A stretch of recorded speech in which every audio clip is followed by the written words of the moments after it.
Jag är med i matchen så här långt. Det står 1-0 till Stockholm Syndromes.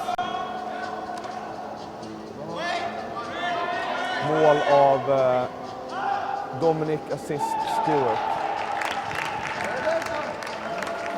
1 lika nu.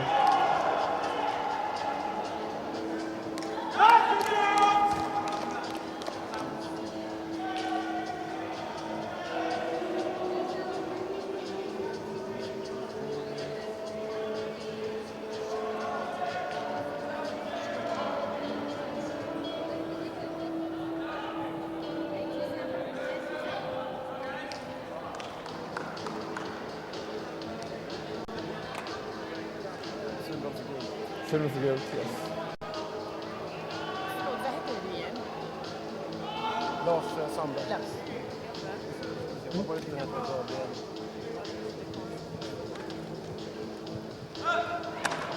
Gabriel.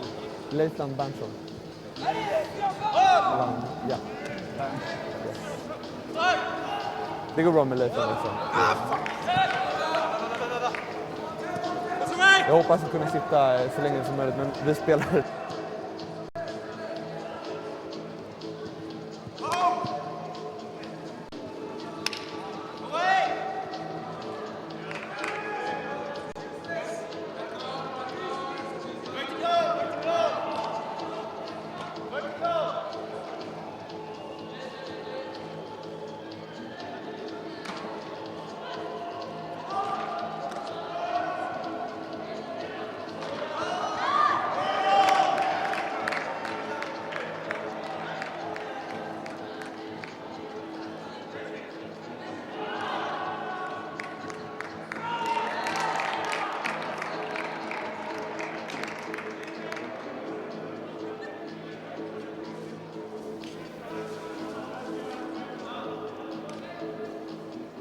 All right, ladies and gentlemen, welcome to the Hello Stockholm event in the national World Flying Disc competition here at Bosön, leading in Stockholm, Sweden.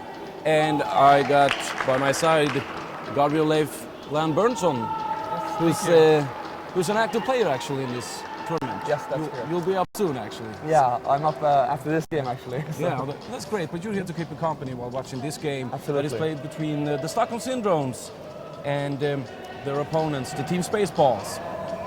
And at the score at this particular moment is 2-1 to the yellow-shirted Stockholm Syndromes. And we have the Team Spaceballs in these sort of purple shirts here. Out to the left side, from running to Masai, swifting on to the Popono. Popono reaching out to the left side, and it's a big contact there. Martin Ottenwader getting tackled while catching the disc. Not sure if there's a call there. You have to help me out, Gabby. No, he agreed to the call, so the game just continues. Let's continue. Back to the throw. Jeremy Popono.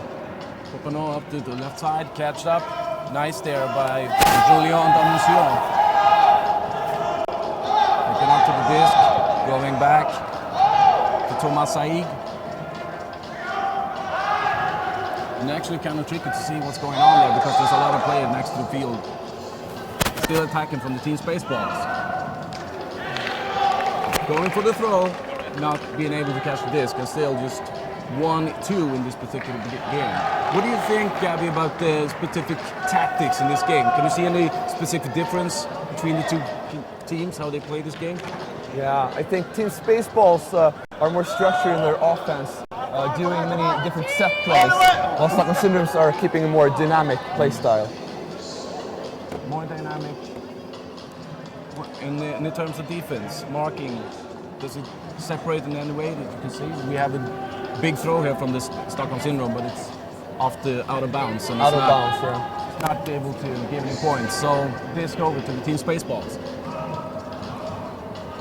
As you can see, the Stockholm Syndromes are forcing backhand. Going for a big throw here, but it's out of bounds. Going from Jeremy Poponon. in the back line of the Team Spaceballs. This French team. Got teams from 15 countries participating here at the Hello Stockholm event. The home team in the yellow shirts, the Stockholm Syndrome. As you can see, they're walking up the line since the disc went out of bounds up here. So they are able to start their offense very close to the end zone. We actually have a quite big pitch to work on here. We see Stockholm Syndrome scoring again. And it's actually bigger than normal here. It's sort of the idea with the competition is to make a smoother transition from the indoor season out to the outdoor season. These fields are a lot bigger than the normal indoor fields, and also we're on artificial grass here. So it's a bit different when it comes to cutting and turning.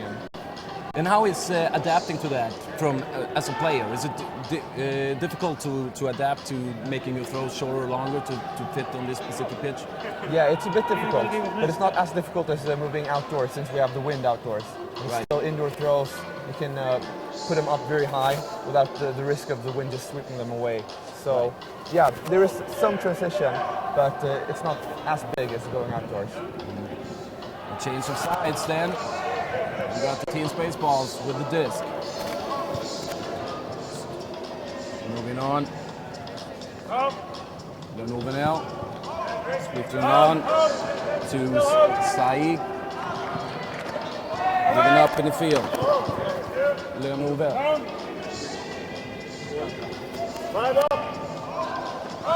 Nice defense there. Moving on, Saig over to the other side with the shore. Catching the disc. Moving on. Team Spaceballs moving up in the field, trying to find the end zone. Got 3 players over there and also an alternative to the right side. And Team Spaceballs scores. And there's another score. So we have 3-2 score to the home team at the moment. The games are played in 25 minutes here at the Hello Stockholm event. It's a bit shorter than normal, but to be remembered, it's an indoor competition, so it's a bit different from the actual pro season outdoors. Still getting familiar with the teams here. Right. The game have started. We have 8 players and we have 5 competing. And you're about to leave me. Yes, I'm about to leave you. Thank you. My game is starting, so I need to warm up. But Nadia here will take over for me. Okay, Nadia will keep you company instead. That's great. Welcome, Nadia. As you see here, I will keep you company all day. And a few of my friends will start to rotate as they play. They're actually all competitors, players participating in the tournament that is helping us out here doing this webcast of this specific tournament. Still 3-2 to the Stockholm Syndrome.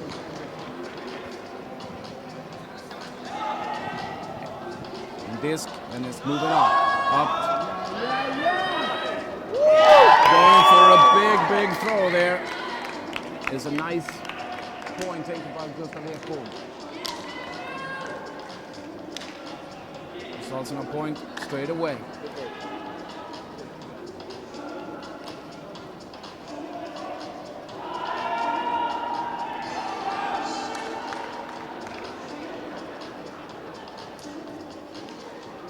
There's a little bit of confusing in names.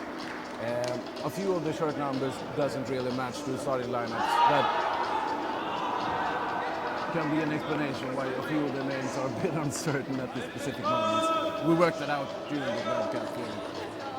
Big throw going out here, giving the Team Spaceballs the opportunity to start up again. Saeed going for one throw again, catch up at the left side. Marking from the Stockholm Syndrome in passing. And a bit of macho blocking there from Henrik Montin, Stockholm Syndrome, using his belly.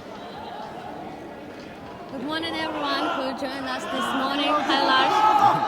Welcome Nadia to the transition. Nice to meet you. Nice that you managed to join us. We're very happy to have you here supported. And, I hope that I will be able to answer your question and really support you during this Great. It's broadcasting session. a hammer throw going down there from the Stockholm Syndrome, giving a point. Dominic Praka-Prolon And I think making a point. Andrew, number 96, assisted the score with the beautiful hammer. What did you say his name was? Andrew. Andrew? Stockholm Syndrome's Andrew Whitcomb, 97. Okay, I thought it was 96. Okay, the good. Then our No. names, Okay, list of okay. names are good. And it makes it 2-5 to Stockholm Syndromes. And they Going start out with here defense. from Tim Daw. Just putting the disc into play. And disc over to the team space box. And up there to the right side. Over to Saeed. Moving up the field. And he's not able to catch it. Looks like it was a great throw, but misread by the cutter of the space balls. Domo is so unable to catch the disc. And Great we're- attempt there with a big Yeah. throw. Right from defense up into the end zone. But the disc is over to the Stockholm Syndrome. Trying to advance here from the central part of the field. Catching up. Not really. Looks like peak is called. Let's see. When 3 more players are How they're working going each to- other, Yeah. they have to come back and adjust. Yeah, we're learning. This is actually a quite new sport here in Sweden, so we'll try to work it out for you so you'll be interested in this specific event that is going fast. And as you see, we have a lot of teams from different countries participating here in this first edition of the Hello Stockholm tournament. And it was Andrew Whitcomb who made the score. Andrew Whitcomb. Andrew is actually coming from the USA. Yeah, it's not a very Swedish sounding name, really, no. So we got a lot of international names here. We have timeout now, Called by Team Spaceballs. where it's obvious that Adrien Lebonel is keeping the speech for his team. 8 players in each team, 5 on the field. Let's see if they can put their game together now. The Team Spaceballs really struggling here in the beginning of this game. 2-6 need to get their tactics moving smoother, If to come back, then they have to do it right now. or they will lose this game and Stockholm Syndrome will run away with an easy win. It's not over yet. Stockholm Syndrome to get the game going. Andrew's putting the disc.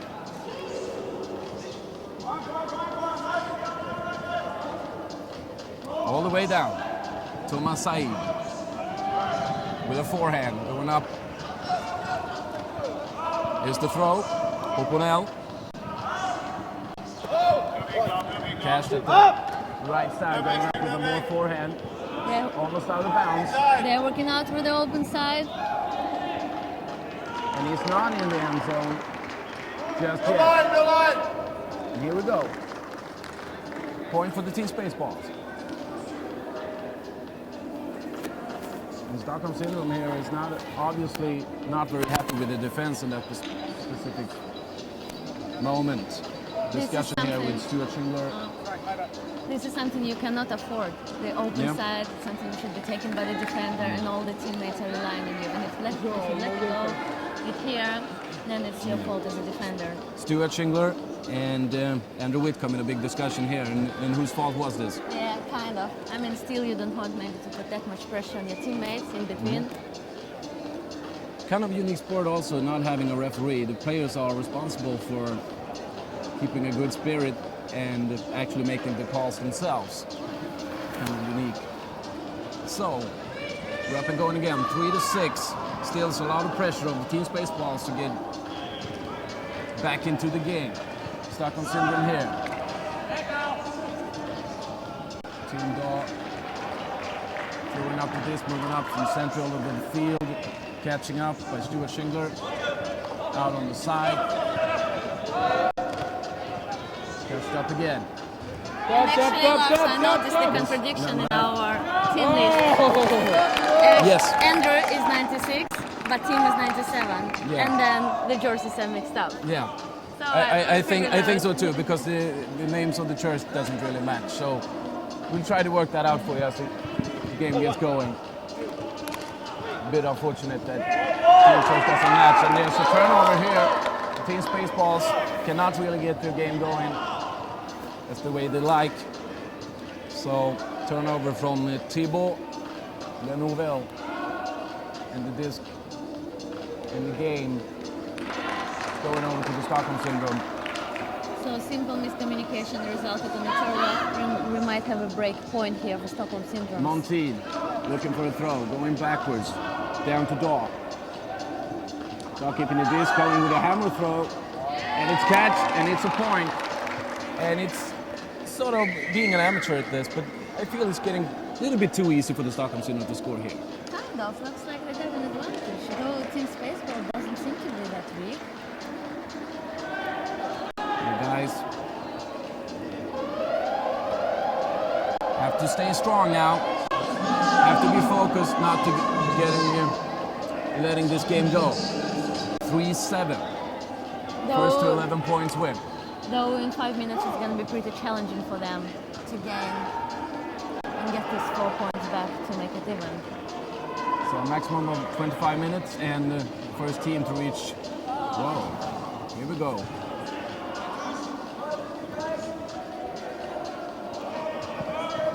Disc, move it out to the side. One throw, center of the field, trying not to advance. A bigger risk here between Spaceball, and it doesn't play out. Disc instead, and initiative back to the Stockholm Syndrome. It's really not going their way right now. Pat can't pull off with the disc for the Stockholm Syndrome. Going up to Lundberg. Let's switch to a shirt as you told me before. What an unfortunate unforced drop. Yep. And Team Turnover. Spaceballs has an opportunity Right. to Turnover. put their offense back. Turnover from the Stockholm Syndrome. This specific game.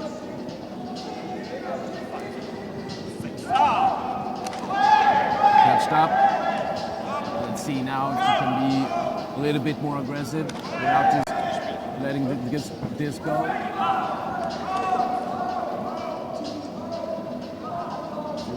Waiting for the right moment, maybe it can come here. Popono, and it's blocked, and the disc is dead. It looked like it was really easy for number 99. Lundberg. The Stockholm Syndrome. Up in field to Pacan Pro. Just going with a big scuba throw here, and it's a point. Catch by Tim Daw. And there's another point for the Stockholm Syndrome. 3-8 now. And the Stockholm Syndrome just running away with the points here. Reaching the next step in this event. And actually we can talk a little bit about that specific tree. How this specific day is played out. Where we are at this specific moment. Let's see which game we have reached so far. So we are here. It's their fourth game of the day. Now third game of the day. And those teams are fighting for places between 17 and 20. Semis and 17 and 20. Right now, Stockholm Syndrome is really moving there. And here, It was too fast, too fast. too fast, and the glasses went flying, and the disc flew as well. We got 2 turnovers in a row. Yeah. Actually, kind of interesting when you hear, whoa, there's almost a big point going out here. He cannot manage to save it. Gabriel Godichot. out of Team Spaceballs. Close to a nice point there. Didn't play out for him. It's kind of interesting when you get too familiar with a new sport and you hear people talk. I actually just passed a few players while walking down here, and I hear this guy saying that, well, it's kind of like if you're trying to catch a pancake and you land on your elbow, it's kind of difficult to catch it. To hold it. Yeah. It looks like you have control, you fix the disc, Yeah. but the moment when you're landing, Yeah. It's just a sort of a unique picture in my mind. And here, it's not out of bounds actually, it's catched in the end zone. If I see correctly from down here, there's some players standing on their way, but I think actually it's got a result there. yeah, to me it also looked like there was a score, but then Henrik 97, Martin is coming Julien back. Damousseau. I have to excuse my French pronunciation a little bit. No, but Henrik is picking it up and he's going to start it from the We see end zone. correctly from down here. And timeout is called by Stockholm Silver. They're just taking an advantage of the time. Time is working for them right now. Slowing the game down a bit, being able to breathe. They don't Having seem a little to be bit. that tired though, they don't huh? seem that worried actually. Stepping close to the semi-final, Stockholm Syndrome of the Open Division. Yeah, the Open Division and the Women's Division. So it's possible for women to participate in the Open Division as well if they like, or to have a mixed team. They seem awfully comfortable here in the Stockholm Syndrome. And Montin and his guys ready to keep on playing.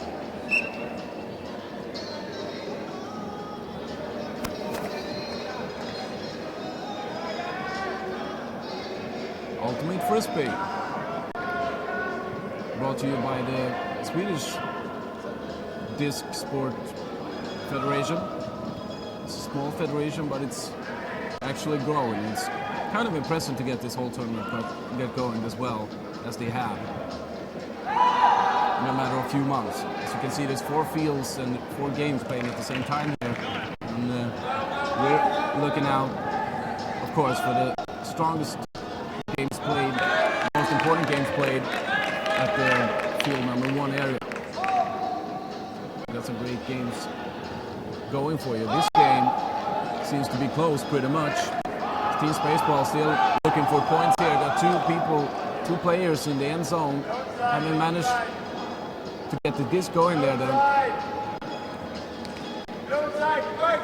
They're not giving up. No, they're not giving up. Syndromes. They're having trouble to reach the end zone though. And here it Thomas saying, and comes. here we go. That's nice.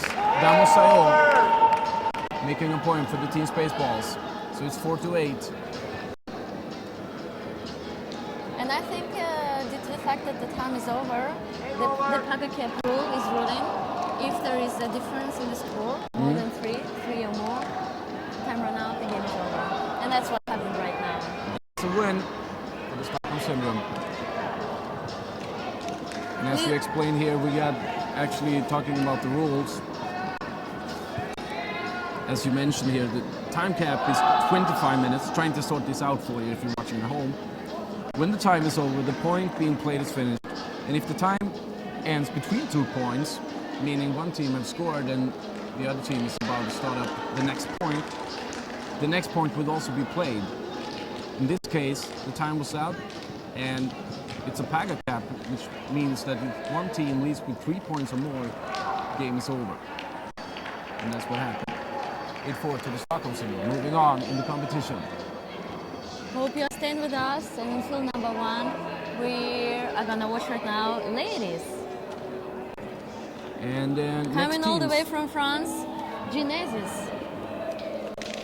And I charted yesterday a little bit with French girls, so it's basically a mix of French girls from different towns and cities. So it's not like crowd established somewhere in Paris or Bordeaux. Don't really know girls in person. And the second club coming from Tallinn, Sexy Legs, they're called. Sexy Legs. And I'm not sure which legs are which at this moment. Whose legs are more sexy? I think everyone is equal right now. So who the sexier legs are should be interesting to see. It's the girls to the left, right? So that we got the starting lineup and warming up a little bit here for the ladies' next game. Just six legs, also looking to reach the semi-final. And we can actually go through the player names with hope you have a great understanding for the pronunciation of the names. Sexy legs is Crystal Lintz, Lisa Lischt, Nelly Lischt, Margit Wilep, Lede Elere, Jutta Volamo, Lina Poulouard, and Mai Kraft. Looking at the French team, Genesis, Arlene Mondiot, Marie-Sophie Nguyen Tou, Camille Chanot, Sophie Verdon, Charlotte Disley, Jean Delaval, Blandine Bertin, and Laura Chagnot. Player for each team. Warming up here for the next game, looking to reach the semi-final in this Hello Stockholm event. It's sort of a new tournament made with a bigger artificial grass indoor tournament, trying to make a greater, smoother transition to reach warm up for the outdoor season that's waiting in all these teams, separate countries, going out in their national leagues later in the year, in the season. Many teams were challenging us. Why is an indoor tournament when we can already enter outdoors? The weather is great. And they could hardly believe that last year this time we had actually a lot of snow in Stockholm. And it was possible to do skiing. We actually had snow here just a few weeks ago. So we are a northern country. Yeah, that's very true, actually. We got some great weather now, actually. You cannot see it, of course. But outside we got sun and it's getting warmer. But just a few weeks ago we had a pile of snow again. And it actually normally in this part of the country starts snowing a little bit more late. So it's not a big amount of snow during the Christmas time as you would expect. But it arrives in January and stays a little later. Yeah. So that's where we are at this specific moment. It's going to be interesting to see. Hope it's going to be tough. Hope our spectators going to have a great time watching some women's ultimate here. Yeah, and it's important to have the skills to adjust. If you have a big thrower that's very specific in their throws, you have to be more careful about your marking, about your defense. Well, otherwise, if you see that your defense is not, your opponent team is not having that big amount of defense, you might actually get away with a few more not so skilled throws if you just keep on moving. Exactly, so we'll see what kind of tactic we'll try to use here. I suppose the Lish are sisters or closely related somehow, so they have their first name on their shirts, Lisa and Nelly. And we see which 5 players to start.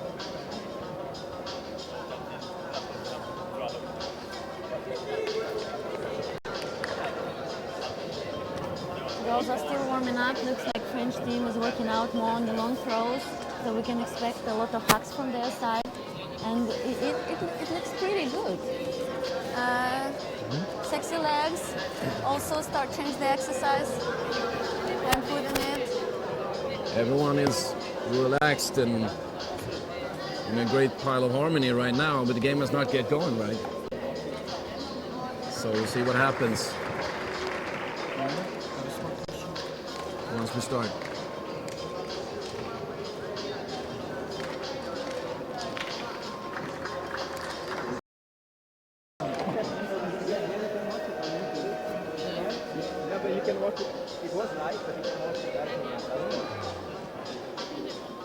I'm definitely gonna watch this game. So we're still waiting for the sexy legs to face the Genesis. The up-and-coming new game here in the women's reach for the semi-final. and we're happy you're joining us wherever in the world you're watching. We have this webcast making the tournament available for you wherever you go, wherever you're at. We'll also try to get my computer get going right so we can actually have a better control of which games are played when, because there's a lot of teams participating in this tournament, and it's not that easy to keep control over which team who has beaten who.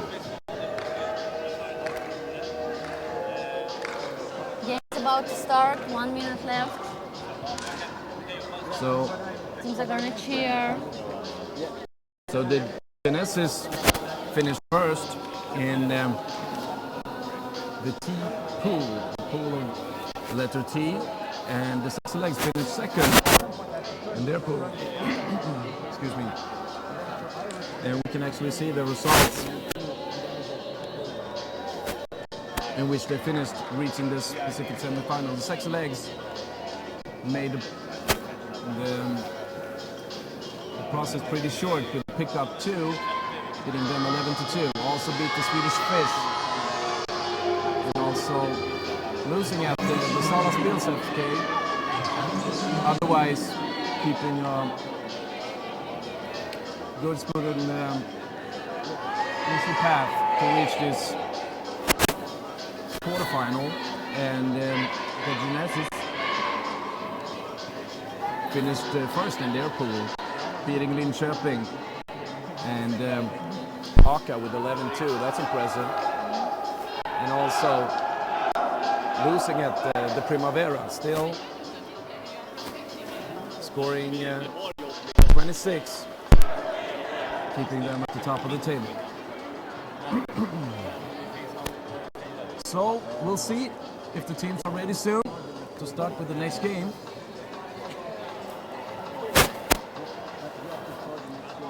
Women's division, 4 pools with 4 teams in each. Upper and a lower bracket of quarters, semis and finals. So Crystal, number 11, is pulling the disc into the game. And we're Goes out of the bounds. right. Out of bounds. Genesis will start from the big point.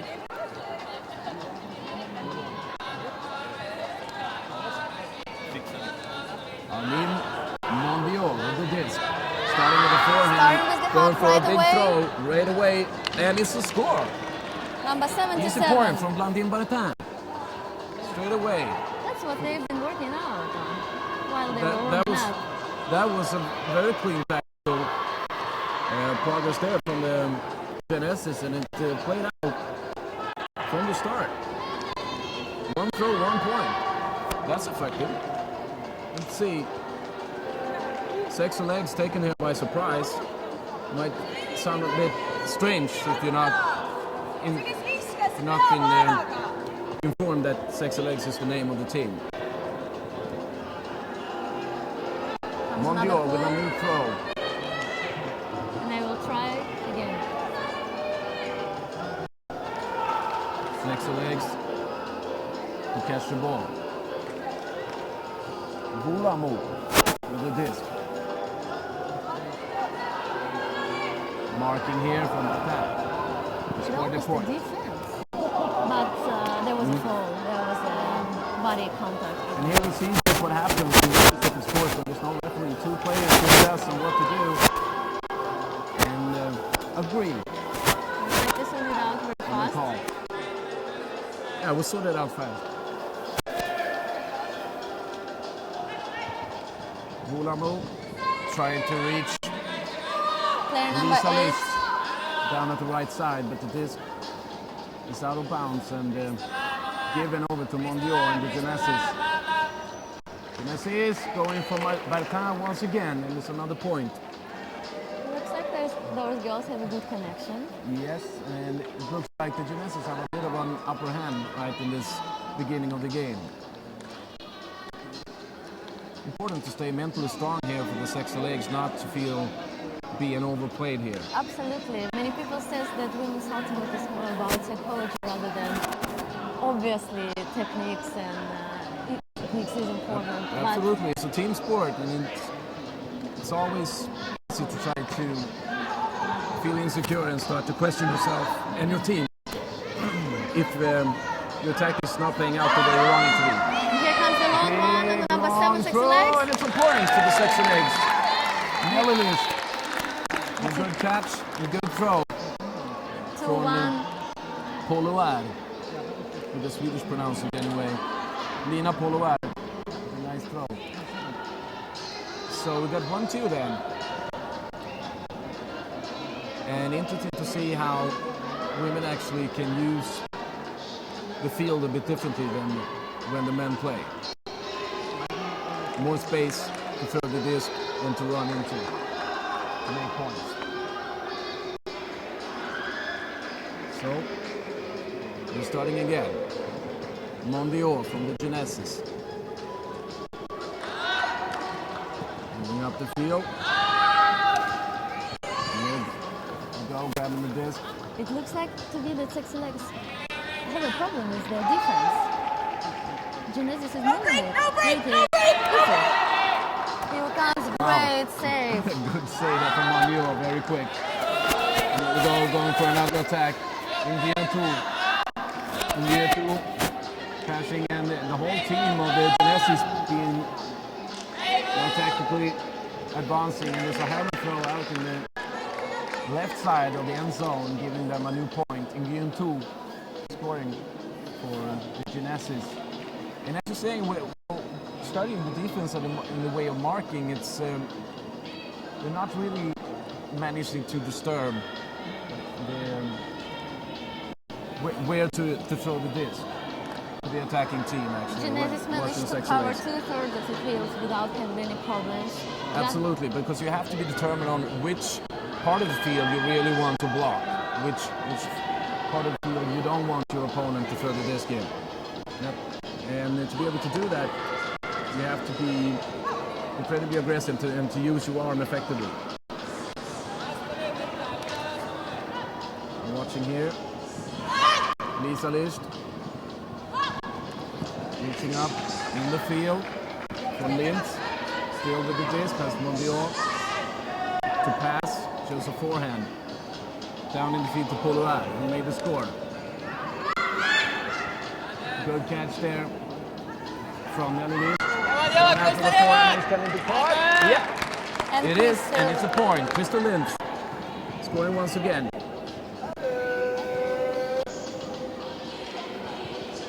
And what do you make of these first few minutes? What we see in the two teams? Can you see any specific differences? To me, it feels like the Genesis are on their toes. They're faster. They're really covering six legs. Don't give them good options to perform their offense. So girls from Estonia are really struggling to move it forward. To me, I feel a little bit that the Genesis work more like a team. And at the moment, the sexy legs are going a little bit more individual, trying to find combinations and inventing tactics as they go. But we'll see, it's just 3-2 score, so it's not over yet.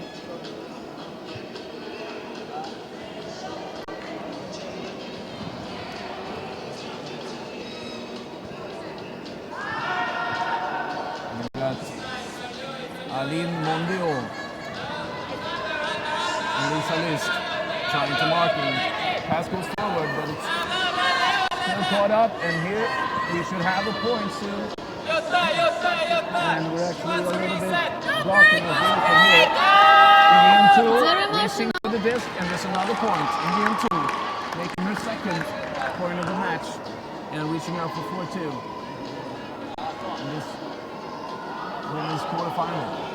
And as you have noticed, Lars, again, Genesis managed to go through all the field by using the open side, the side which the responsibility is defender to take it away. It means that sexy legs has problems in their defense. And a problem which themselves has to work out. Looks like two sisters have kind of a discussion. Number 8 and number 88. Yeah. they have to work this out during the game while they play, or take a timeout. You have one, but it's not very possible. Probably it's a Stand good away time for from- them to think about it. It's not easy to change your tactic as you're doing it, as you're playing. Lisa Liszt, reaching up in the field, going for Vulamo. Vulamo trying to pass Mondial, success with a backhand, reaching up to Nelly Liszt. And this, her sister in the end zone, grabbing the disc and making a point. An easy hammer from the player number 88, Nelly. Yeah, the two sisters in combination once again. Lisa. Maybe those two will be sort of a team captain sort of spirit here, trying to lift their team into greater success. Anyway, those were the two you actually were talking about, having this tactical discussion, and it played out, and he got another point. 2-4 now. And It's very important to keep it up. It's very important psychologically not to let other team move to forward, especially for girls. And which type of player would you say is the most tricky to find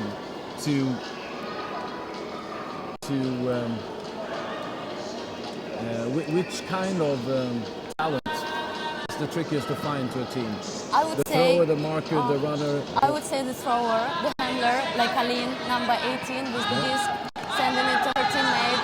Looks like that she is the core player of Genesis. A lot of passes go through her, and she is moving it, she is switching it, and she's putting it in the end zone. Exactly. So she is, so to say, like in basketball, you know, we have a center player. Absolutely. You can think about it this way. And can you see anyone who's got the same position Same in their team? confidence as Yeah. Aline.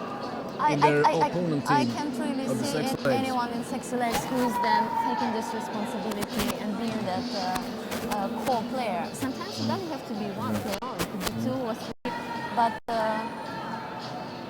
Margaret Wieps these are stepping in here, essential skills. and we got some assistance from the side. And we can see some statistics here. great. Number 18 actually assists 4 out of 5 points in Great. Genesis. Trying to keep a track on that as well, but unfortunately we don't have online statistics, which would be great.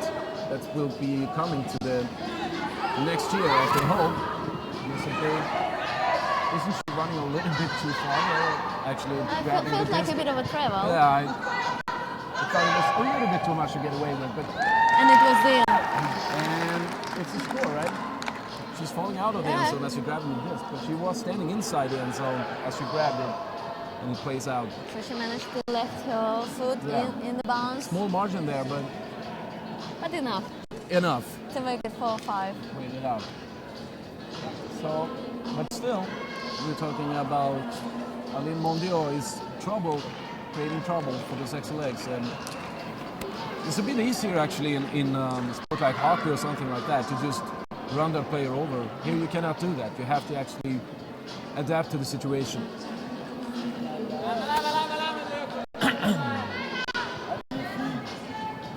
Aline receives the disc. Mondial to Ingio 2. Mondial once again, now reaching for the right side.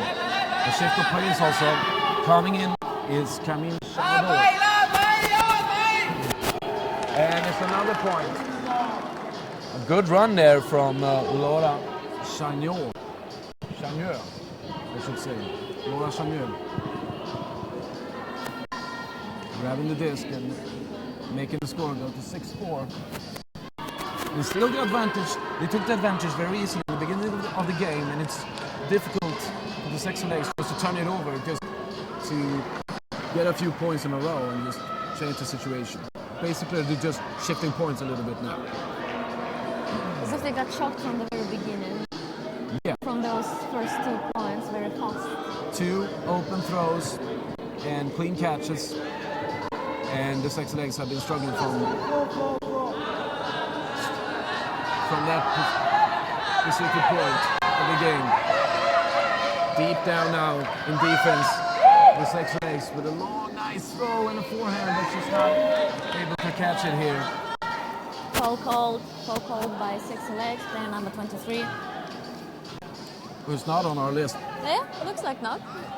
No, she has shorts 23 and jersey 7. Oh, great. So it's Lina. It's Lina Polo. It's a bit confusing when they shift shirts and Mondial. And you can see how Lina is rotating. She is very confident in her technique.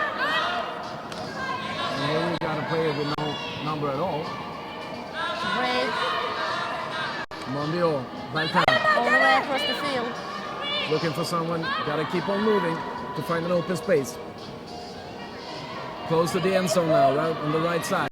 Need to find play to go to.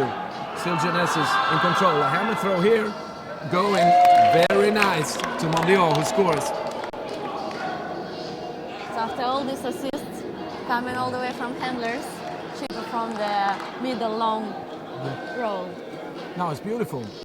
Great tactic and individual skill there. It's kind of a pass that has to be the correct. And can you actually, have you seen any difficulties to adapting to this specific measures of the field? Because it's a bit different actually from the measures that are usually played indoors. Absolutely, but as we are coming right now from the indoor season, where sport is played also 5-on-5, but on the handball size pitch, which is significantly smaller than the field we have right now here, it is challenging for the people simply to run and have this stamina to cover the distances.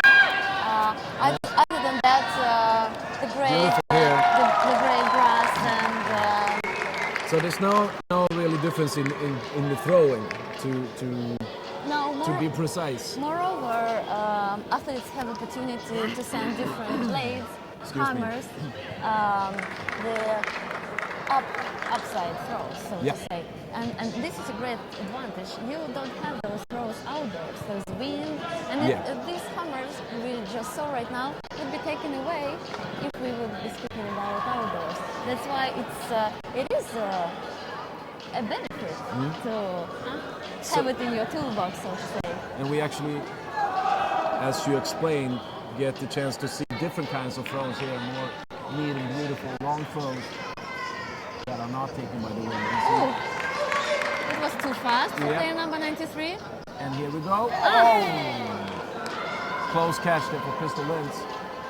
Who has No to point lay there. out. Hope she didn't injure herself. Limping a little bit. Yeah, she feels But it now obviously. back up, into D. up and running again. It's unfortunate for this excellence there because it's a 5-7 score and she was very close there to make another point. But Genesis threw it away.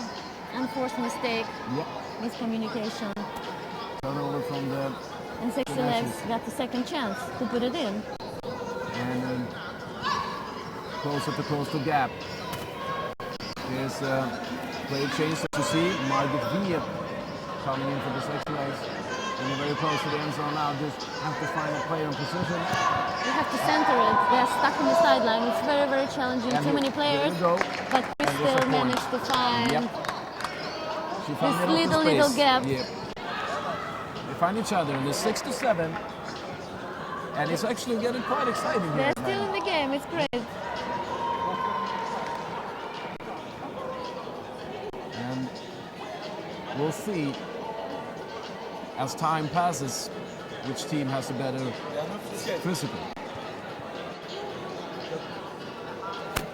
physical standards and manage to run the entire game. Also, format of the tournament makes it a bit challenging for the teams to keep it up for both 2 days, being 8 players only, having only 3 subs to keep the speeds.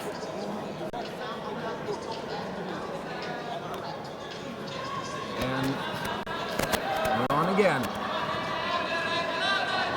Mondio looking for someone and moving on to Sangye. Nora Sangye does not manage to find a player. And sort of a momentum right now for the Sexy Legs. This could be the break. This could be where they actually close the gap and levels the score between the two teams. Very important to be precise now. Ela. Reaching out for the left side. Cannot actually see whose player it is, but it's the score once again. And it's the same player, it's Crystal Lins. Scoring once more. I think she scored 3 points in a row right now. And number 28, Jutta, with the really nice, precise forehand. Forehand going from the right just to the into left. the space. And as we talked about before, it's able to be very precise, and that kind of passes while we're indoor and there's no wind to body it You all. probably won't have chances to see this type of a curve. Speaking about outdoors, it has to be more flat. It has to have more spin. And So I hope you stay with us here at the whole Stockholm event, both on YouTube and the hellostockholm.se website. We will be transmitting the whole day, and you'll be able to see the finals, the semifinals, the quarterfinals. This first edition of the Hello Stockholm from the Fine Sport Federation in Sweden. 1-0 here. We've got a French team facing a Dutch. And at this specific moment, we got 7-7, 25-minute game, and the first 11 points wins. Sexuleg is trying to put all the pressure on Genesis. It's not that easy for French girls. Reaching for Bertin on the right side, trying to find. No, it's not in. She does not manage to do so, and it's number 24 is not on our list, but does not manage to find the correct. It's 5 minutes left before the end of the game. We have 7-7. Might be a drama here. Yeah, and it will be a drama, I'm sure. And if you're sitting at home and watching this and getting annoyed that we're telling you all these rules all the time, it's because we're trying to educate new audiences. The number 20 Oh, again. it's not. It's a brilliant Yeah, defense. it's a good defense It there. was a good reading. Really important not to letting the Sexulegs just take the advantage here, because that would be like a big mental challenge for the Genesis, who's been having the upper hand the whole game. We can sense here that emotional level is increasing.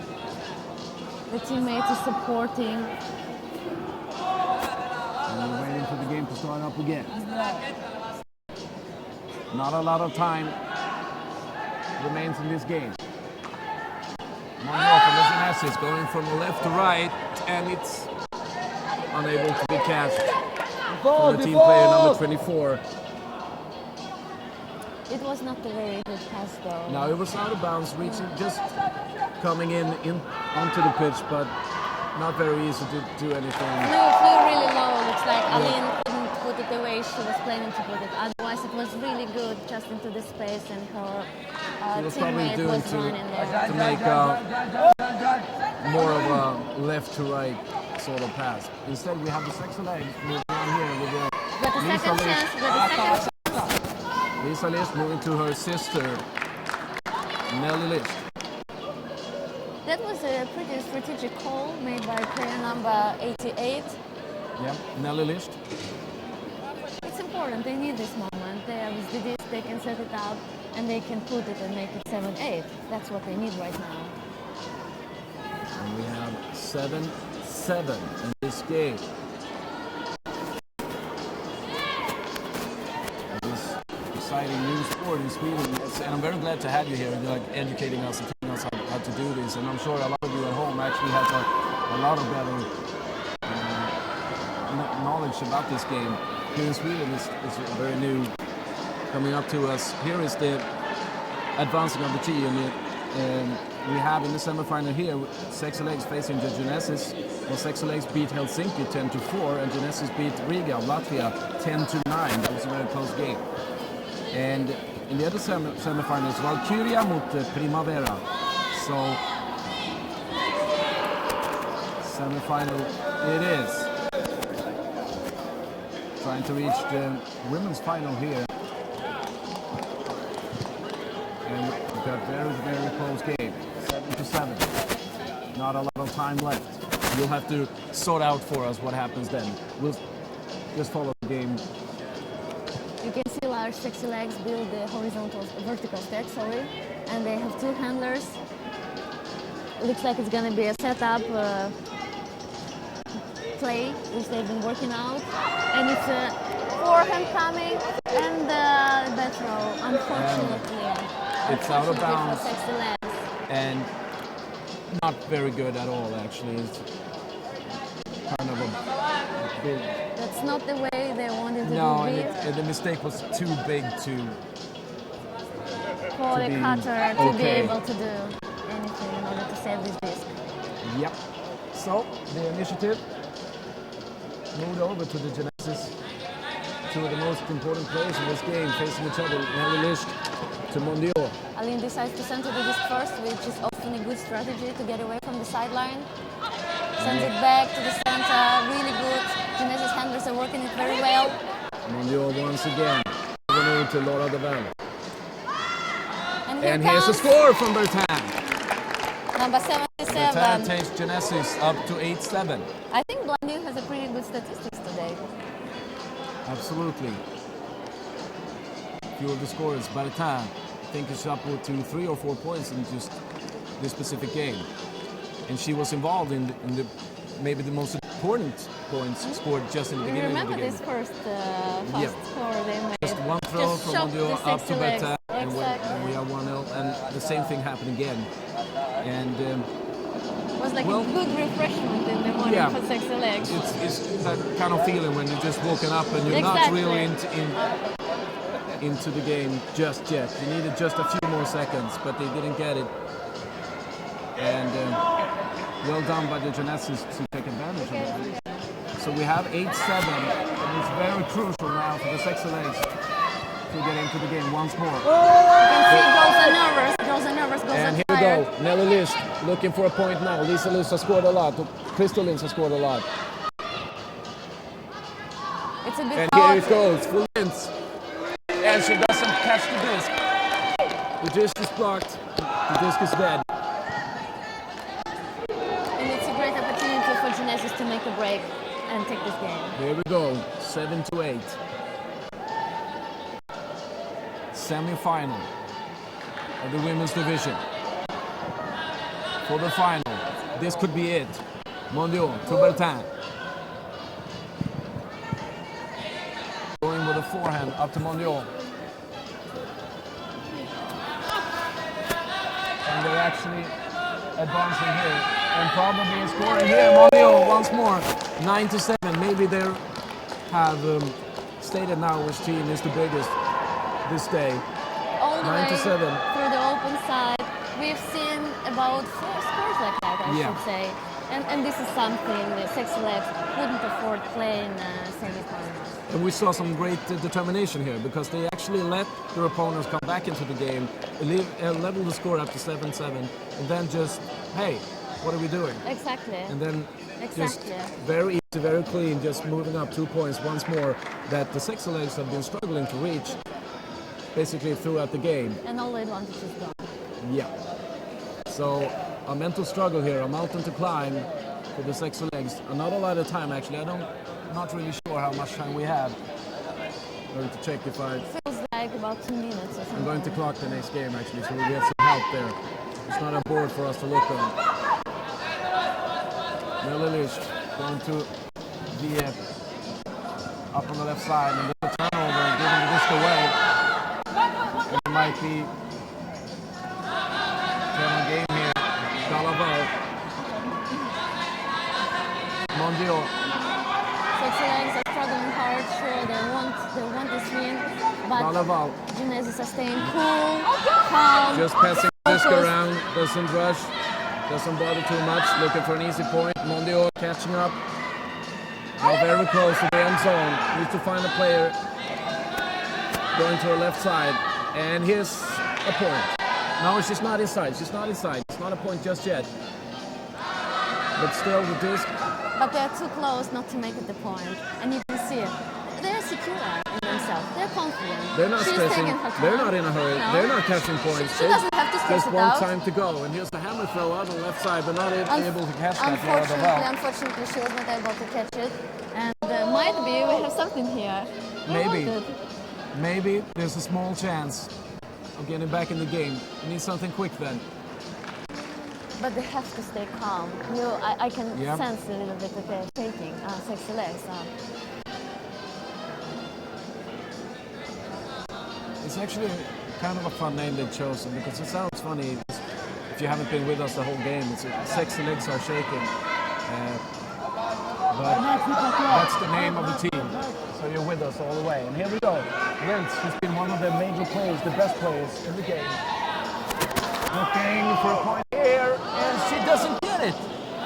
It's very close for Poloar to reach it.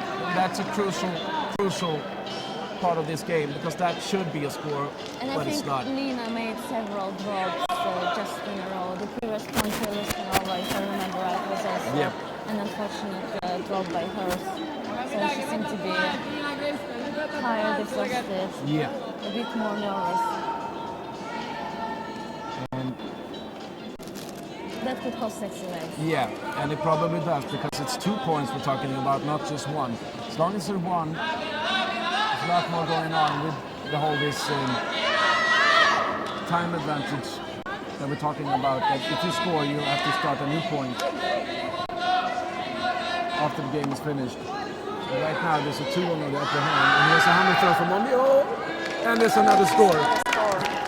And I'm very impressed by Aline. To be that much athletic, so to say. She's not that tall, but she is running. She's so agile in the way she turns, the way she cuts. It's pretty impressive. She leads her team into the final here, and as you say, it's also a matter of taking, not wasting your energy on the wrong pieces of the field, not doing the wrong things. And maybe that was happening to her opponent there, as we talked about, Crystal Lentz getting a bit tired at the end of the game.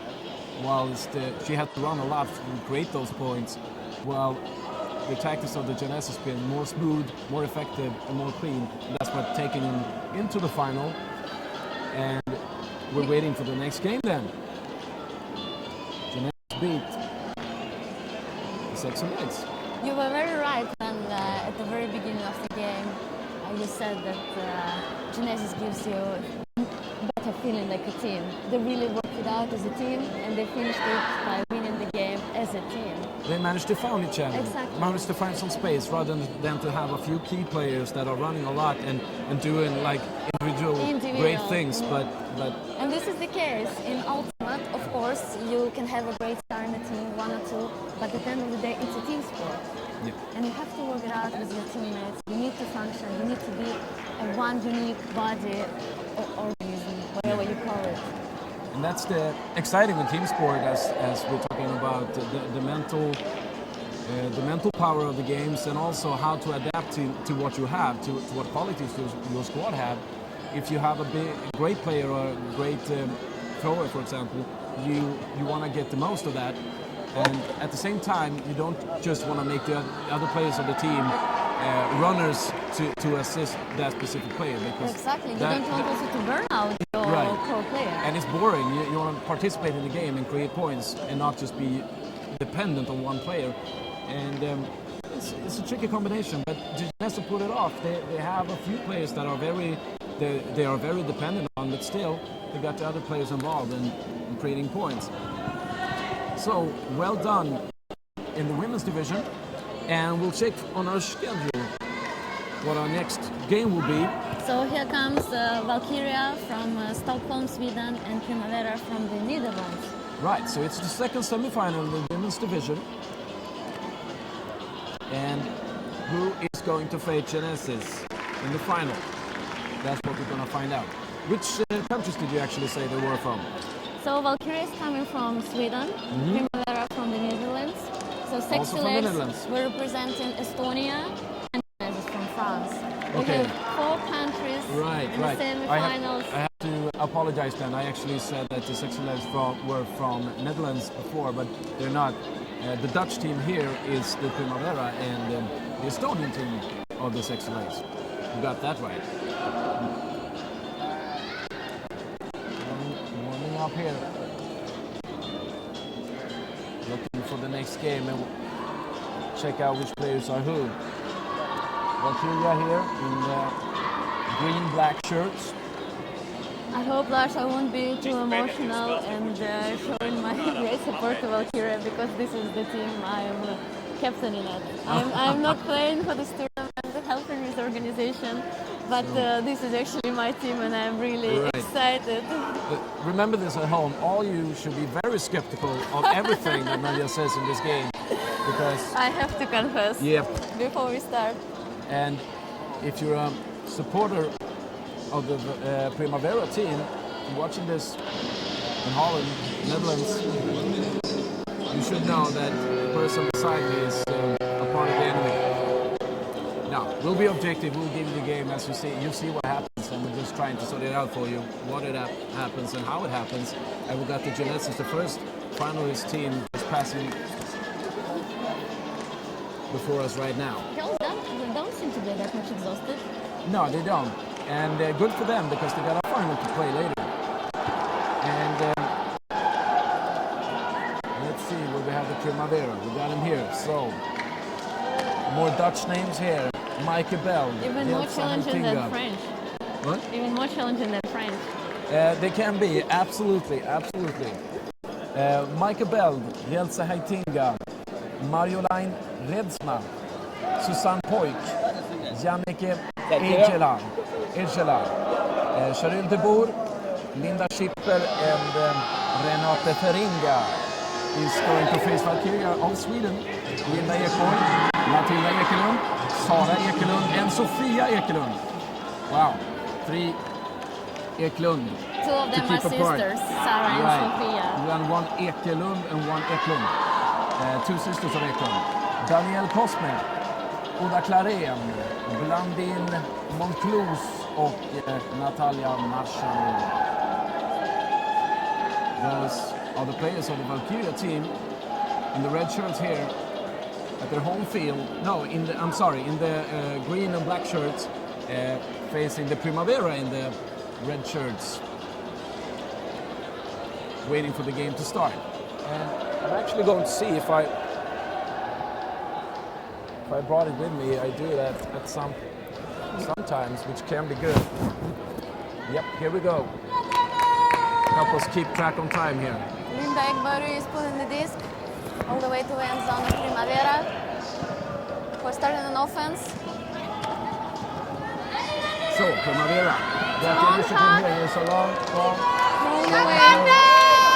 And it's not even close. Valkyria has a chance for the first break point. They're setting up a horizontal step, and Linda Ekborg is picking up the free spin.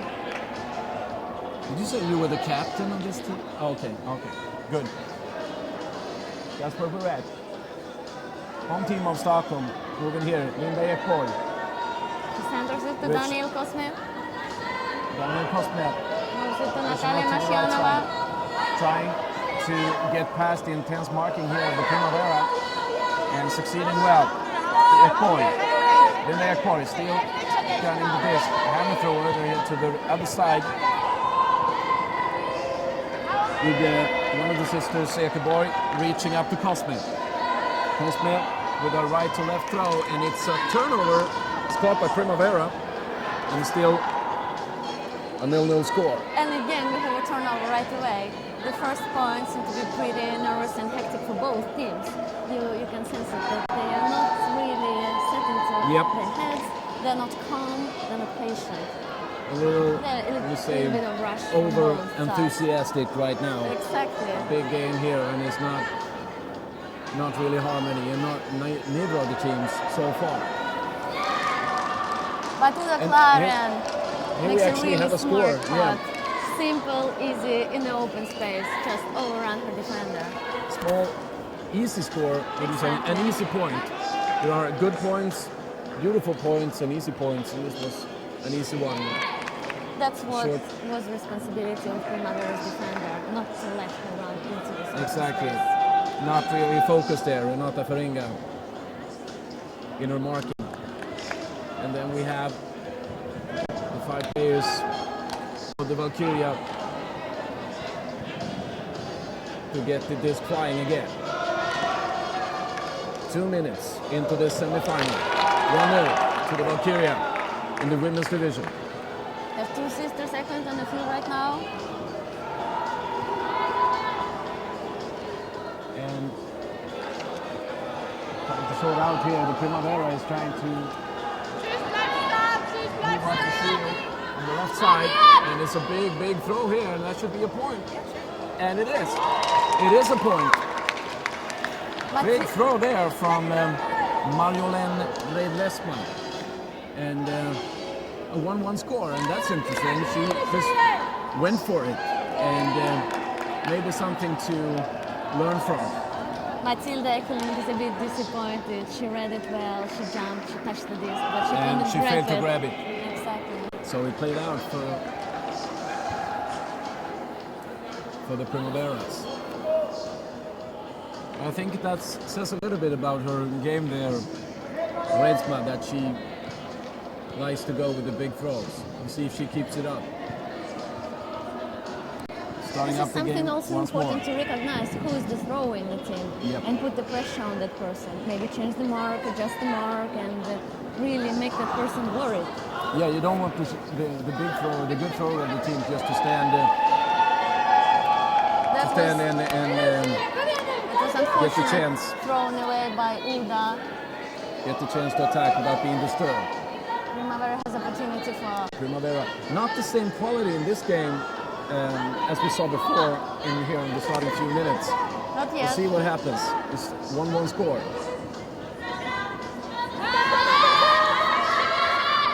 And no. Here we go. Linda Schipper giving the Primaveras the upper hand. 2-1. It's 2-1 for Primavera. 2-1 for Primavera. And I start to get more and more nervous. And Yep, maybe you have a reason to. Your team is going after. The guys are Maybe- not really updating the scoreboard here, but it's a 2-1 score. maybe later on I will leave you, Lars, and replace you with Ashley, who's going to support you Absolutely. during this game. We're warming up here.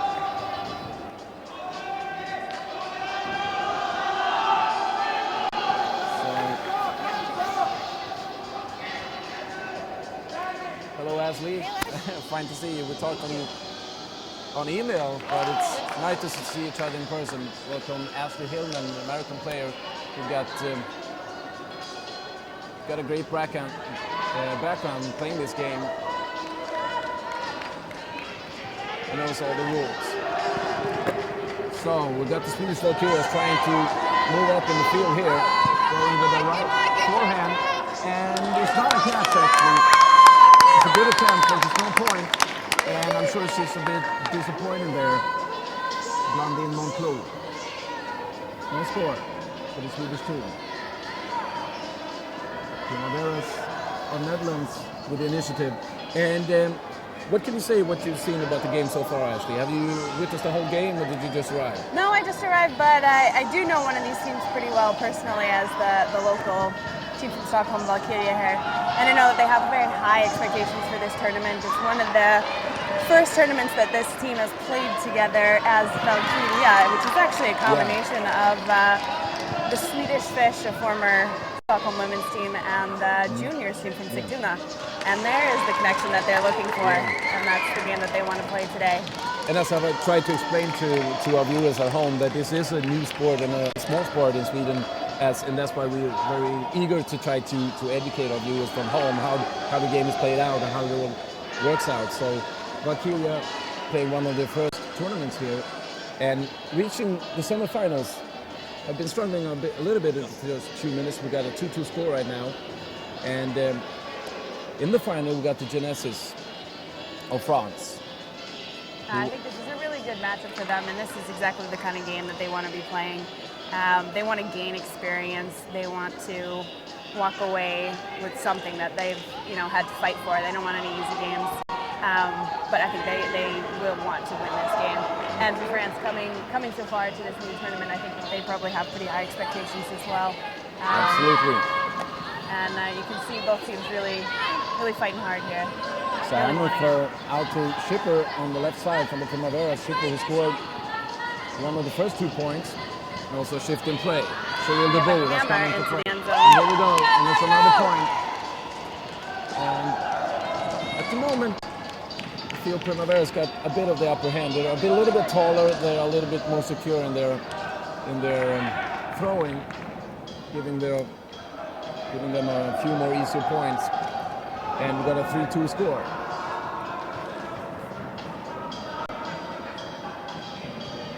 And as I told you before, a shifter player, Cheryl DeBoer, into the game, and Linda Schipper walking off in the exchange.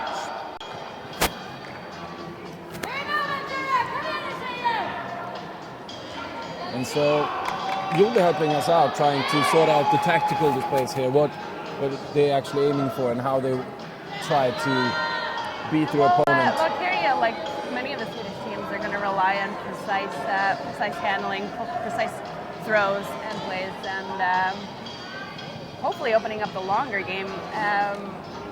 As compared with most indoor tournaments, this is a longer field than we usually play with. This is almost the size of an outdoor beach field, which gives players more of an outdoor, sort of the ability to play more like outdoors, and use the length of the field. Matilda there looking for the long, but decides not to make the throw.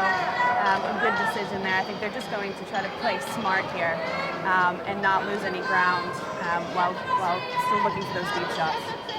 Try the end with the disc, going with the forehand, trying to reach in the upper hand, going to Ekelund, trying to find someone in the end zone. And it's a blade in the end zone, and that's a beautiful point. Great decision. Great backhand there from the left to the right, and it's caught up and not really keeping with it there, the Primaveras and their defense, leaving a lot of space open. And those are the kind of throws exactly that I'm talking about, where we're looking for a lot of upsides, a lot of blades, throws that you don't usually see outside, or are a little bit more high-risk throws outside when you have wind as a factor. So, yeah, they're going to look for those all game long. We'll see what they throw out here defensively. I think they've been going pretty much man all weekend. No idea of a zone here or anything fancy, but just some good old hard D. Good mark on the disc. And we're going again. And I'm actually going to change chair here, because this chair I'm sitting on is awful, and I see this blue chair over here looks much more neat. So much more tempting. I will take that instead.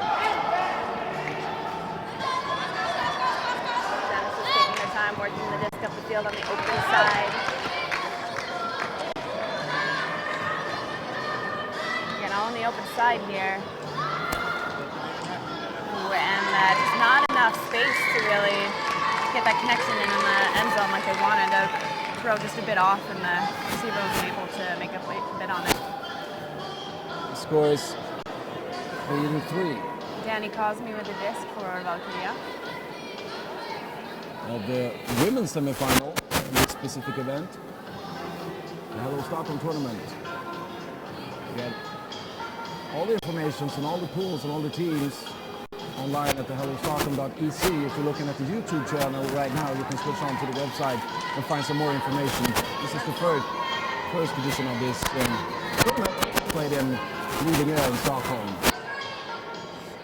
Costly turnover for Valkyria here, yes, that resulted in a score there. Another nice point for the Primaveras.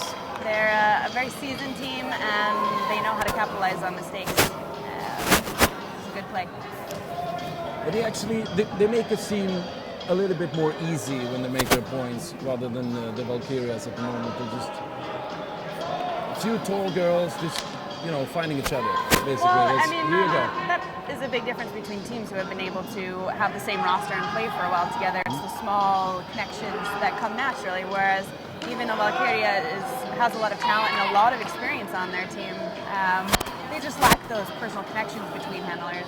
Exactly. It's a team sport, and it's a great importance to learn how each other players operate, and what they're good at and what their weaknesses are, and try to adapt. And here we go. It's a nice throw from right to the left, and it's a point for the Valkyrias. Nice play there. Good pass. Forehand throw in the end zone. Well down by Linda Ekborg. Good catch. And the score is moved up to 4-4. exchange of batteries there, so you'll be right back.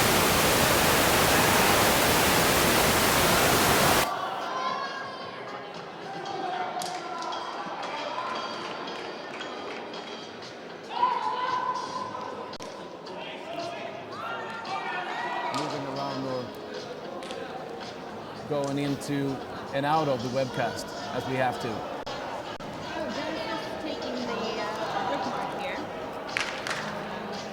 Yeah, a big throw.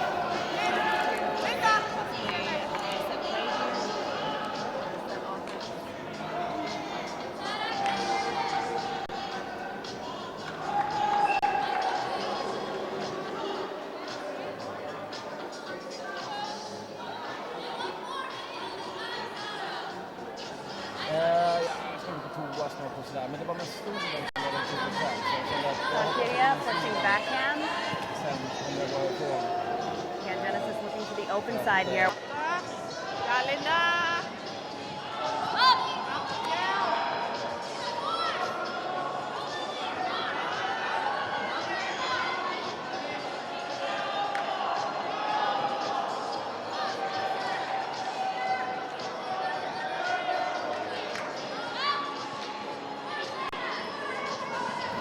Now I've also got some new Advance batteries, the thank you.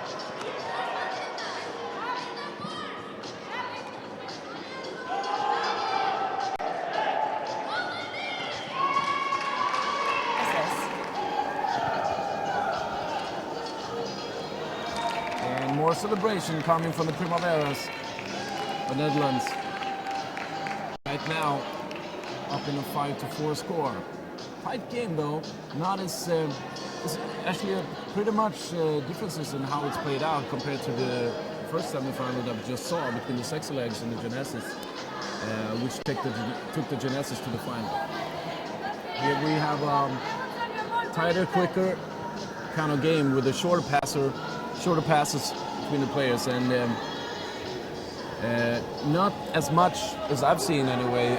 A one player being over dominant, basically controlling the game for each team. Here's more of a dynamic structure of the teams. I wasn't here for the last game, so unfortunately I didn't get to see that. But I think it's interesting when you have a blend of Nordic teams and European teams at one tournament, and you'll see those very different playing styles. I think the European teams tend to play those shorter, more all-around games, and the Nordic teams who are used to playing indoors a bit more, perhaps, tend to take those deeper shots and bigger chances.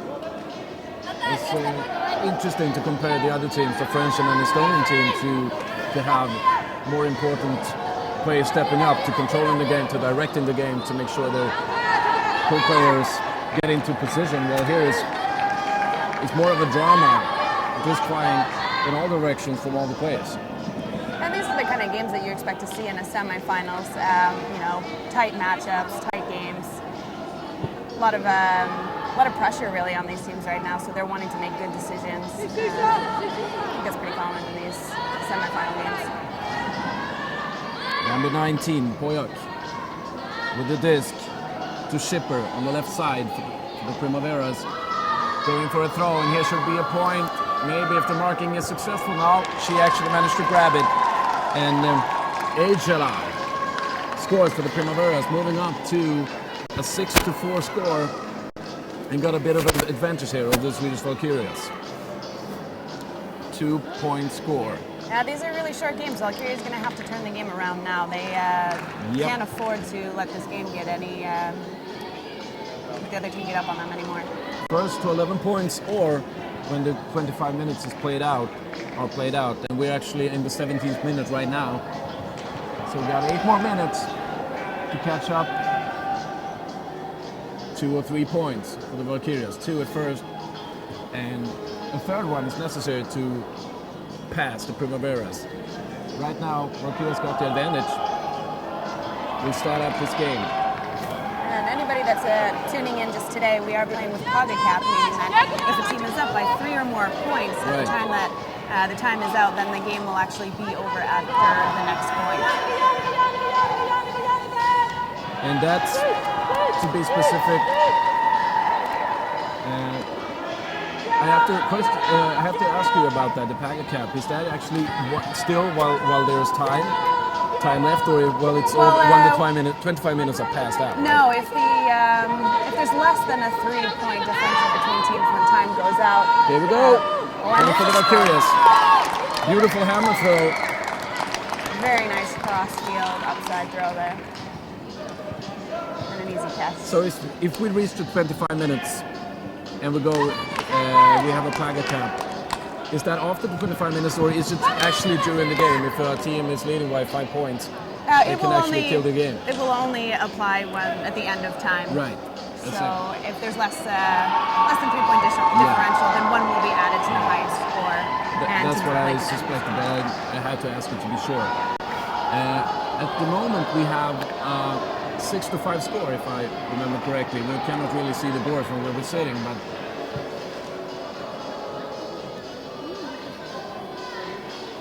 the Valkyrias play. Linda Ekborg puts the disc in the air. Right to And the back we're going of up. the defending end zone. Micah Bell for the Dutch ladies. Going up to Schipper. Nice pass. We have Ejala, who scored several points in this game, getting the disc right now, looking for someone to pass Schipper in the end zone. And here we go. Still holding the disc. Good Moving on decision to reset Reitzma. to Reitzma, hammer. and there's another score. The Valkyrias being a little bit overplayed here. Still the score is 7-5, so That's the 5-minute warning. it's 5 minutes left in this game. it is. There's not a lot of time for the Valkyrias to catch up.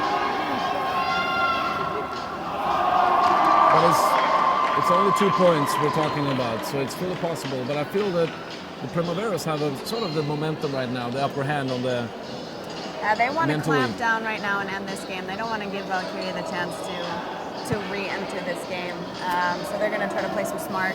They don't Smart have to defense stress. here. They can just pass the disc around and take their time and just letting the game go, the time go. These short games, 2 points is quite a lot, but they will certainly have to stay on their toes to be able to put this game to bed.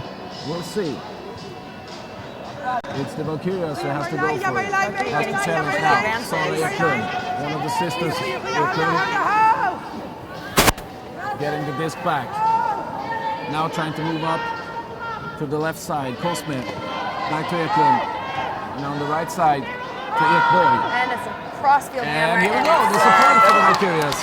Important catch there.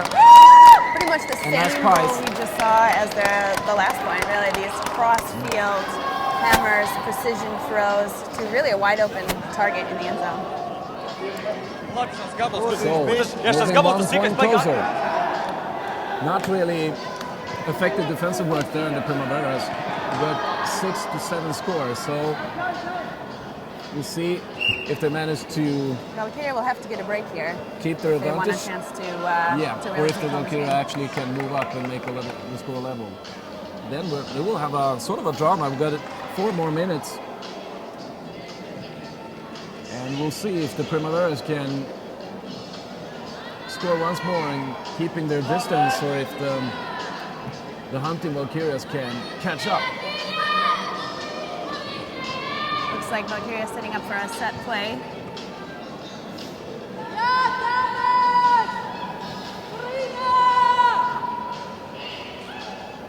And let's Have see an what ISO happens. in the middle of the field. One-on-one matchup here.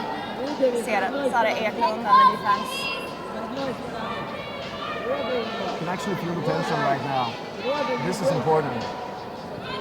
This is where it might happen. Getinga moving up to Schipper. Schipper got the disc.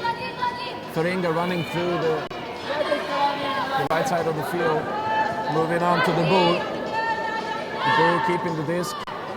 Feringa going down to Bell. Micah Bell with the disc. And here we go. An interception. Huge interception by Matilda. Interception. Well done by Matilda Eklund.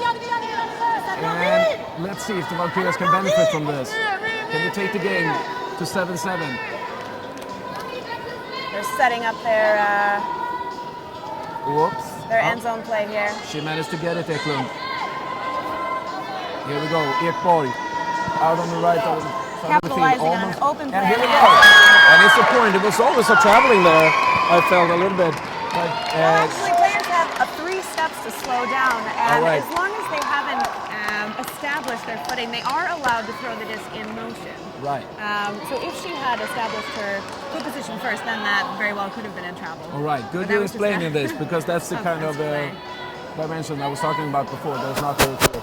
So timeout here taken by the Valkyrians, and it's 7-7, and the game plays out very well for them right now. What Absolutely. do you think, if we're talking tactics here, they got 1 minute to talk in their team to establish how should they play now? The 2 more minutes except for the game. They need to put their best defenders into this next point. Which team? Valkyria will need to put Valkyria. their best defenders to have a chance to break this and take the lead for the end of the game here. And the Primaveras. Primaveras, they're going to have to come up with something big. I think they're going to probably call another set play. Again, putting on their best players on the line now. This is the time to not hold back. We'll see if Primavera decides to play a more relaxed offensive figure. I suspect they'll try to come up with a fast play and put something big up in the end zone, and then focus on the defense in their defending end zone. This is actually kind of interesting in a team sport like this, where you don't have an obvious manager, you don't have the referee as you're used to in this kind of team sports. That normally there would be a guy in a suit just screaming to their players, to his players or her players, telling them what to do. In this case, they have to tell themselves what to do. They have to analyze their game, their style as they go, basically. Absolutely. Ultimate is a very player-run sport.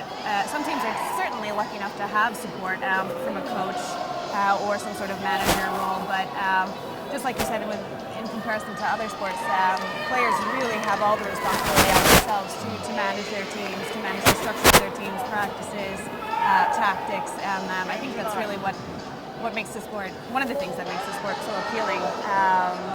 Because while you're playing the sport, you get a feeling of what's happening, but it's not really easy to see and to analyze what's going right or wrong. Teams like Valkyria, who do not have a coach, for example, these are the team captains that are having to change the tactics within the game. And if you're out on the field, it's hard to see that big picture. We've got a big turnover here, a very important. Good defense from Sara Eklund and a turnover from the Primaveras. But it actually looks like there's a call on the field. Looks like there was a foul called on Sara Eklund, who is maybe she was a little bit too physical there in that challenge. This is a non-contact sport, and they're having a discussion here. And this is the interesting part of this sport, that the players actually have to manage this, to sort this out themselves. There's no referee to go in to make a call here. So we'll see what they agree on. We have a 7-7 score, and there's a semifinal. There's a final waiting towards the Genesis, and here they agree on that it should be a replay. Yeah. So the disc will return to the field. So no interception there. That's the Primavera still have the disc and the initiative, and we have actually passed the 25 minutes according to my watch. So that means after this point, 1 will be added to the highest score. So 9. Karinga looking for a score, super! And very close. Primavera not able to convert that in the end zone instead. It's very close. Giving Valkyria another chance to break this tie. We have passed the 25 minutes, so we have 1 more point to play here.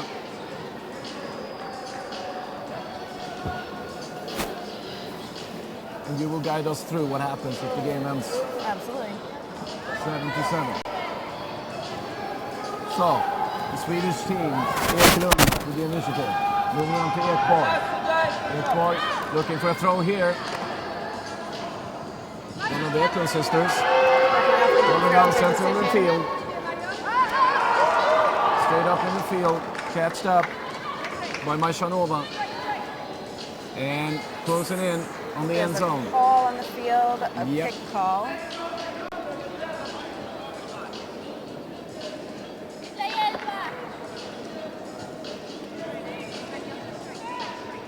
A new throw from the Machanova. Shorter this time. Can they find the end zone? Can they find a player in there? Looking to kill the game. And close, but not in the end zone. Here's a hammer throw, and here's the point. Here we go. Valkyria takes the lead at 8-7, and 8-7. Cap is on, so it will be game to 9.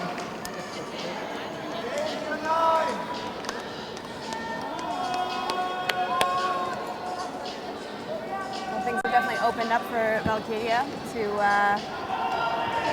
represent Stockholm region in the finals. So we have an 8-7 score right now. And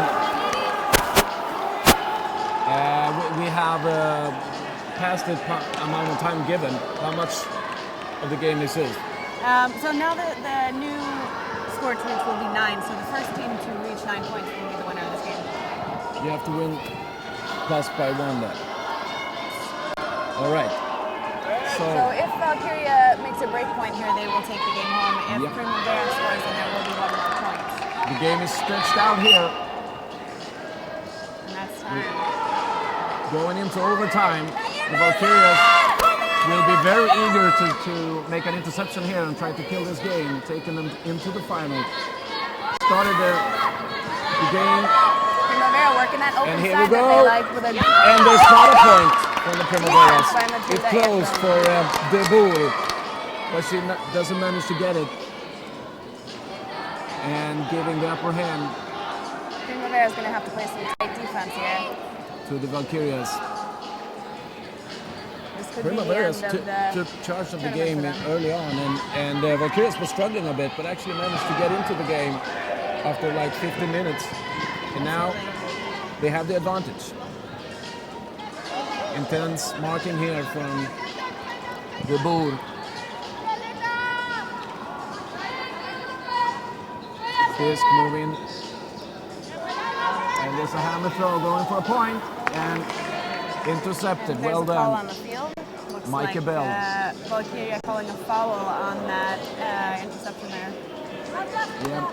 Of course, as the game getting tighter and there's a lot at stake here, the calls will be more Absolutely. and the discussion will be more intense. Absolutely. All You see natural. this in pretty much any tournament that these semifinals and finals games will be little longer discussions, more calls, general, just more intense play on the field. So there's, generally a lot more contact. And, Of course. a lot more at stake. Everyone wants to win, of course. it looks So a lot at like- stake here.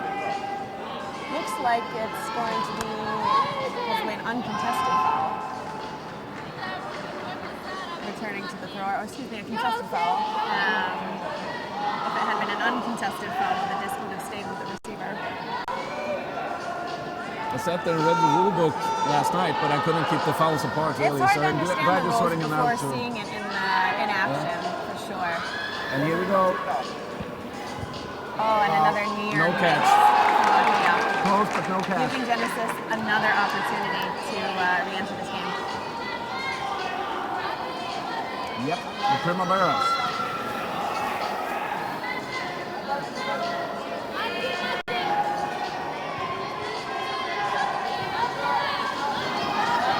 So we played more than half an hour here, but still, there's a lot of action going in the second Isolation semifinal. from the handlers right now, and keeping their deep cutters really long, giving the handlers a lot of space to work the disc up the field. The ball with the disc. It's a long run up in the end zone. She doesn't get the disc. Primavera still with Micah Bell, central middle of the field, trying to find someone to give the Yeah, disc. putting some high pressure, lots of Yeah, pressure. high pressure. Intense marking here by the Valkyrias. She promotes into the end zone. The Boer has the disc. Important not to be sloppy here, to be precise. And there's a good neat pass, and she catches it. And it's a point for the Primaveras. Beautiful play. That was a really nice offensive play there. Making this a very exciting game. Yeah, and it's And this is one what of the we'll call, advantages with having an indoor tournament like this, that you actually can be so precise with that kind of pass. Absolutely. No wind disturbing there. So big point, this is now universe point, game to 9. This will be the last point of this game, despite which team scores. And how is it decided whose team starts?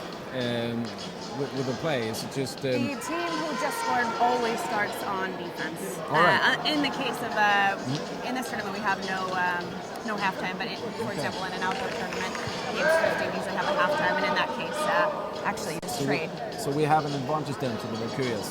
Valkyria will start on offense, and let's see if they manage to value the disc and safely take it down in their scoring end zone. Genesis is going to have to make some big defensive plays in this play. Holding nothing back. No, nothing to hold back now. It's the final place in the final to be won, and it's an 8-8 score. So it's, and here we go. It's a nice, beautiful pass, and it's a score. Yes, very beautiful assist there, and very well executed, taking the Valkyrias into the final to face the Genesis, and that will be an interesting game. The Genesis more in control of their semifinal. Valkyria struggling here to turn the game around, but they managed to do that, and it actually kills the game at 9-8, playing 33 minutes in a 25-minute game. Beautiful. Very nice play by both teams. Very exciting game to watch. These are definitely the fun games to see in these kind of tournaments. Well-matched teams, and Wow.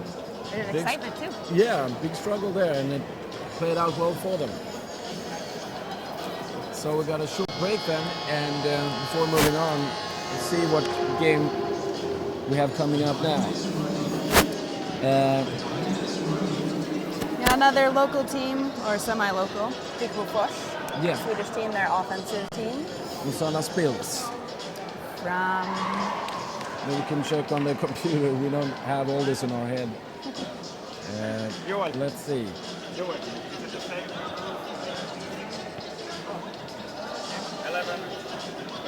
Grid from the pool of F, finishing second there, behind from Connection.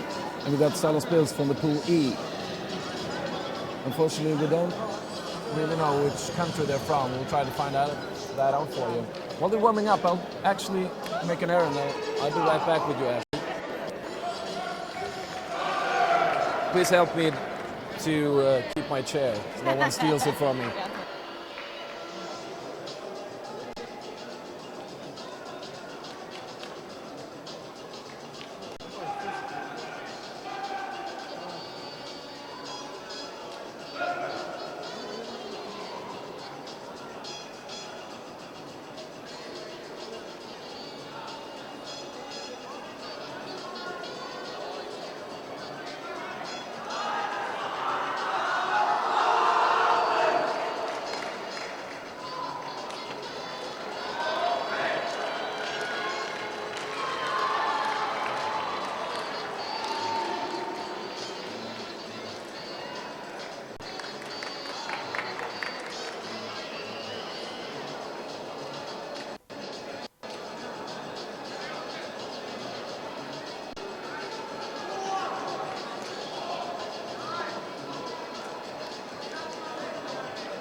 Čajnik, stabil s Osbrokom.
inside, inside!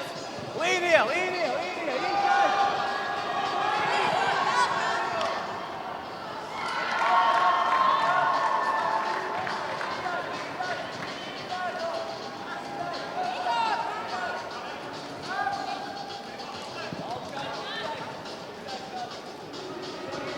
And welcome back to day 2, Hello Stockholm.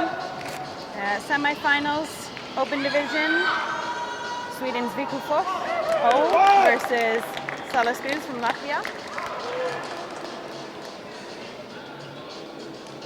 We had a very quick score by Vikufors, taking the first point in this game.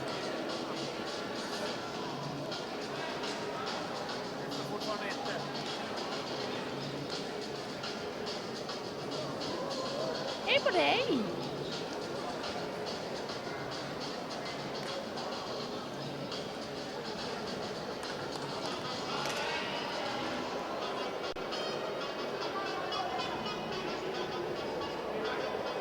And the pull comes from Vikufors.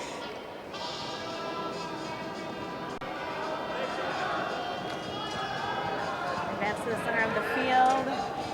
Quick play by Salaspils.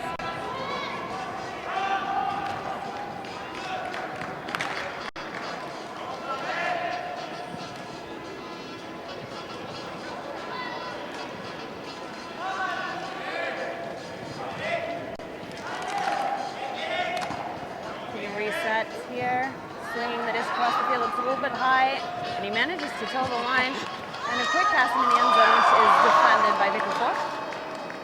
Maybe a little hasty attempt there, trying to punch it in the end zone, feeling the pressure of Vikufors taking the lead off the bat.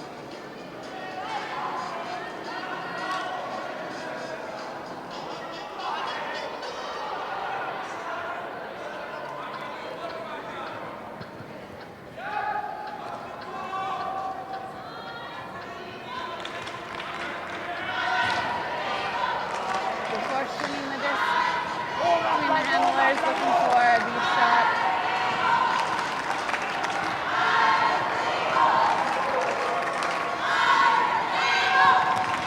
Decides not to take the big throw, but again launches the disc up the open side.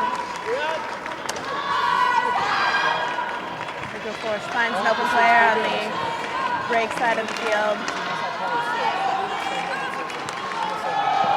Some quick passes up to the end, the goal line, waiting for the right opportunity. And it's an open side score by Vikufors.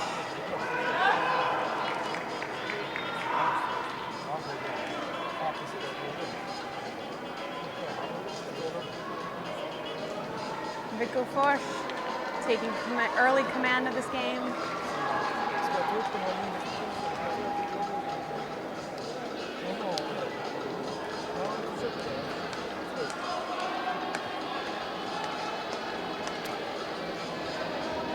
So, I'm back now. Welcome back, Lars. Thank you. We got this game going here. Someone was taking forever in the bathroom here, so that's actually why I missed the start of the game. I'm sorry for that.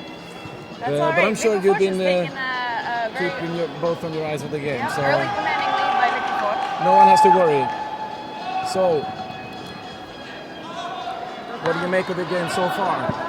It's a fast game, intense. Again, what you would expect from a semi-final here. Vikufors coming out with lots of fierce intensity, lots of flow between their handlers, looking for the right opportunities. And then they have a score by Salaspils and answer to their last goal there. They're able to keep in this game and not let Vikufors run away too early. And we have the Vikufors, the Swedish team, offense here. We have actually two teams from the Vikufors, one called the offense and the defense team. So this is the offense team playing as the Salaspils, as we talked about before. And it's a 3-2 score right now.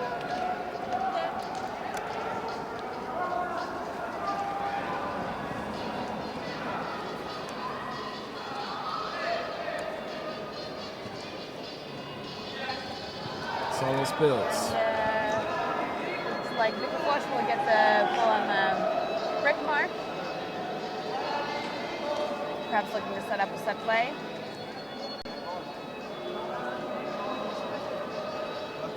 With the Swedish guys in the white shirts and the Sala Spills in the black shirts. And we got a discussion here. And I think what they've determined is that pull left the playing field pretty early in the throw, so they are actually at a huge advantage here, taking the disc almost in the last third of the field. Two Dahlbergs in the Swedish team might be brothers, might not be, but number 5 and number 11 both called Dahlberg. Johansson out on the left side of the field, searching for Dahlberg. Kalle Dahlberg, that is. And here we go. Into the end zone. Skuber and the support. Skuber, I just learned, is when you shift the disc and throw it upside down, like you did there. You get the forehand grip and you just move it upside down. Again, one of the perks of indoor tournaments here, getting to see these less common throws, but precise throws. He was able to throw it right over the head of his defender, not having to break on either side, which gave his receivers there, who had quite a height advantage, an easy takedown there in the end zone. So that's the kind of throw that maybe a more advanced audience would appreciate more. It's not. I think anybody can appreciate the skills of the handlers in this game, in these indoor games. But a hand like by Vikafors. Yeah, I hope so. I hope huge defense there. Yeah, I hope everyone noticed what he did there. I'm not sure everyone did. But as you said, intense defense, great marking there. Important in marking that you actually decide what you're going to mark, because obviously you cannot distract your player from reaching the whole field, that you have to decide that this is not where it's going, and I will let you throw the disc in that direction, trying to steer your opponent. And here we go. And another score. Just like you said, in ultimate, defense really is a team sport. Like you said, offense is at the advantage in that the defense simply cannot take away all of the possible throws. So what your defensive strategy is the person defending the disc simply, as a team, you decide which side of the field or what kind of throws you're not going to allow that thrower to make, and the downfield defense will adjust to that, and that's what we call the force. Interesting part of defense, obviously, because you cannot block the entire field, and you cannot. There will always be holes, there will always be distant gaps in the field where you're able to throw the disc, and you have to decide how to try to steer your opponent in the direction that you want them to play. And in this particular case, he was very determined not to let the disc move up on this side of the field, and that's where it turned out. And we got a timeout here, and it's probably a good call, because it's a 5-2 score, and it's easy to get the game slip out of your hands if they start scoring 1 or 2 more points here, the Vikafors Swedish team against the Sala Spills. Sala Spills will have to come up with some big plays here in order to break the momentum that Vikafors has come out with. Right, and we actually got the other Vikafors team in the second semifinals. We got the offense and the defense, both from the same club, Sala Spills and the schools. Vikafors has been one of the up-and-coming teams here in Sweden for a long time. Skogshyttan has really had the upper hand in the Swedish Open scene, but Vikafors has really been gaining a lot of momentum, gaining a lot of experience, and gaining some really valuable players, and proving themselves to be a force to contend with internationally as well as at home here in Sweden. And Sweden's got some huge team play there by Vikafors player. Let's see if we can get a name on that. I'll take up the team list again. Here we go. We've got opportunity for a score here, Vikafors. Kalle Dahlberg, and it's a new point. Jam into everything the end zone. Going their way here. Gustav Ekholm scores another one, and we're up to 6-2. And please tell us more about the specific game you were so impressed about. The situation before. Yes. Right here, it was just a very good play by the handlers here. They had a little give and go. will cut into the end zone after a dump, and seemed to be very successful for them. So, a good tactical call or just a good performance? Well, I think in these games, well, in all games, it's a great way to change it up rather than always relying on your connection between the receivers and the handlers. For the handlers to take the charge of the game and keep the pace moving and just work the disc up themselves. It's a very effective tactic. Yeah. Tactics always important, but to be creative and to invent as you go is just as important. So obviously it comes down to each player and to see how they play the game and what opportunities they actually see while they're playing. Solid spills now, really desperate need on points here. Well, Ottessons got the disc here to Malinovskis, trying to advance up in the field. Gusars shift inside, up here to Ottessons, and here should be a point, and it is. Open receiver in the end zone, easy forehand pass for a score. Necessary point. Absolutely. Igor's Minovs. That does a lot for Salaspils emotionally at this point in the game. Really important that they keep their heads in it. The game's not over till it's over. Salaspil sounds Latvian if you haven't worked that out. And looking at the names, it probably should be. Yeah, that is. It is Riga or something. From Latvia. Probably had the pleasure of taking the boat on over for the weekend. Yeah. Have a nice boat ride home tonight. There was a party here actually last night with the DJ and everything, so it's could be tempting to stay up late, but I hope they did not, because then you will not reach the final. That's just another thing to practice into these tournaments, is being able to stay Discipline. up the party and get up the next morning and perform. Kalle Dahlberg going for a big throw here with a forehand, and it's a point. Well done, beautiful play, Stefan Johansson.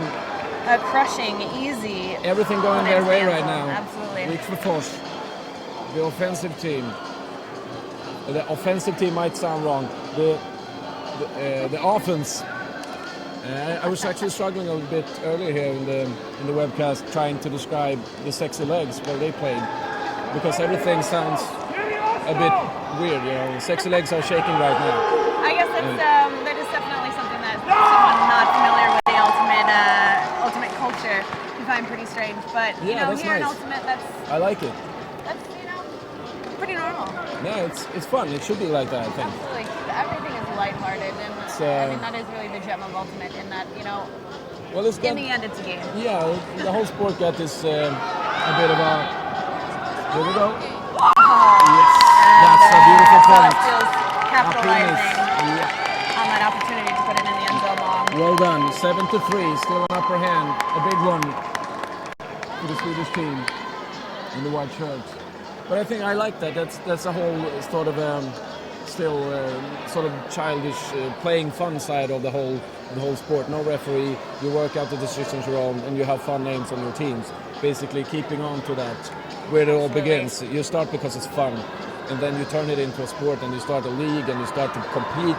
But you don't lose that side that it's, hey, why are we doing this? I think that is really one of the best things about Ultimate, is even at these high levels where I think players put in just as much, if not more time into training, into discipline, into taking care of themselves. But it's really, in the end, just as important to have fun and maintain the culture of Ultimate and be silly and know that, you know, at the end of the day, we're all just players and we're all friends. And, right. And it's a fun game to watch, and it's a fun tournament. The Hello Stockholm, if you're watching at YouTube right now, you can check out to the hellostockholm.east.se website. And here we go, more points. Another huge Erik Dahlberg. There's a call on the field, and looks like they're going to have a discussion here. Looks like the defender's actually calling a foul on the offensive catch there. It's a non-contact sport.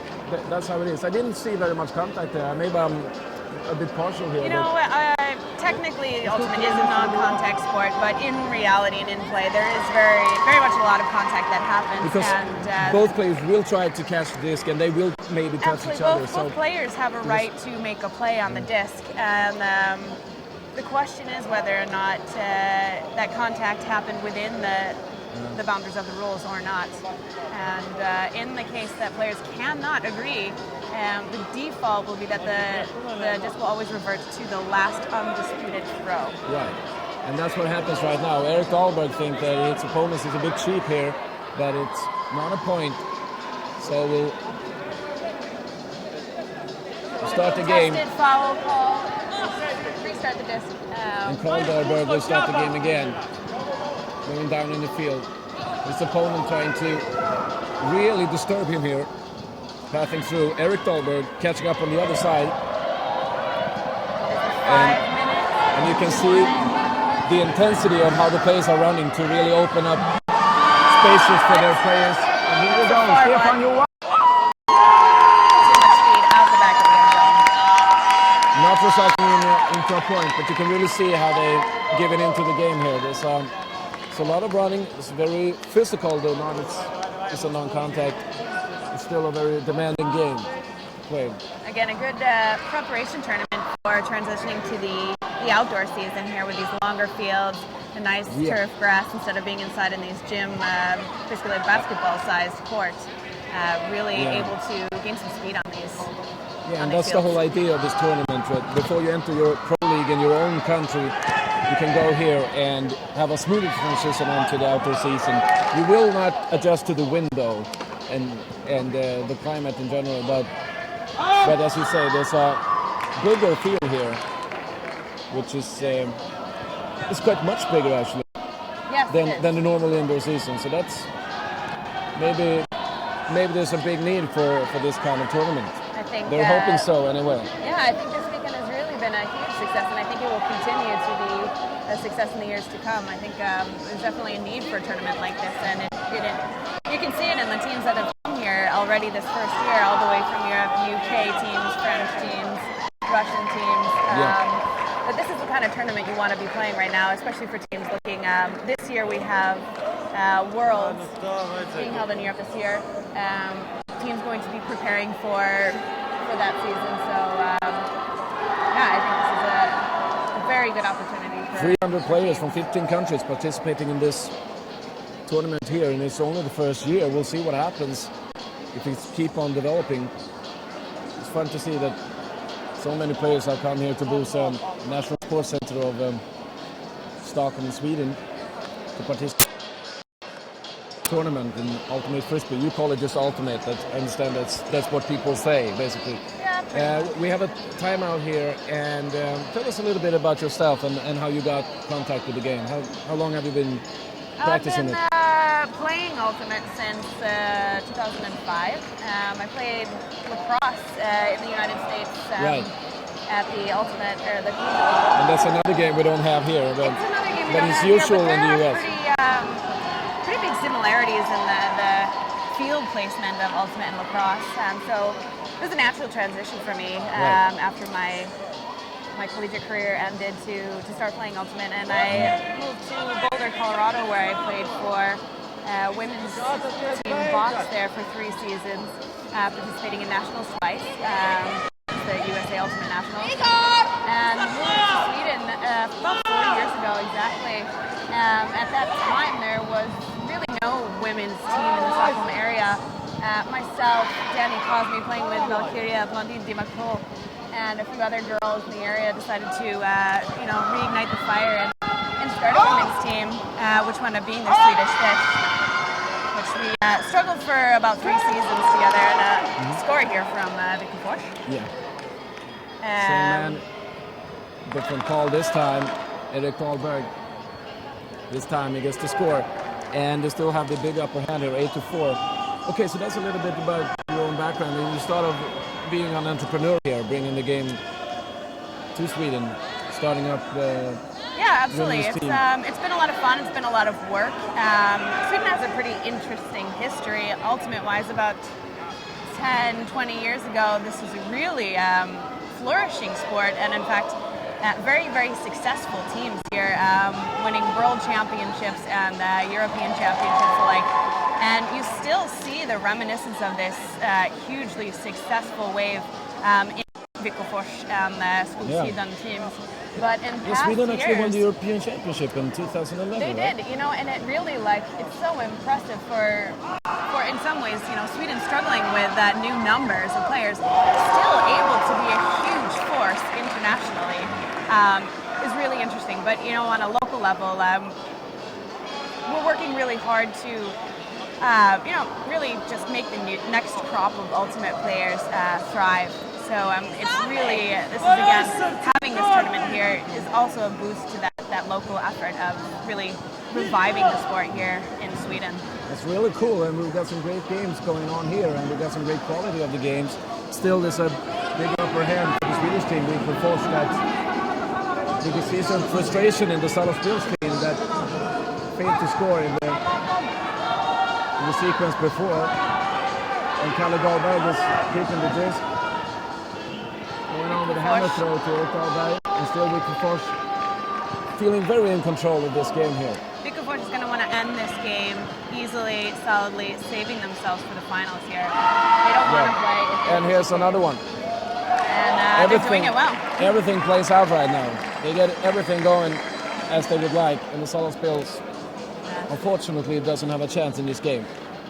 I think Wickenfors... Could you say anything about physical advantage? Is it good to be a tall player, to be a quick player, or can you say anything from your experience in the sport if it's any physical features that are very rewarding in this kind of sport?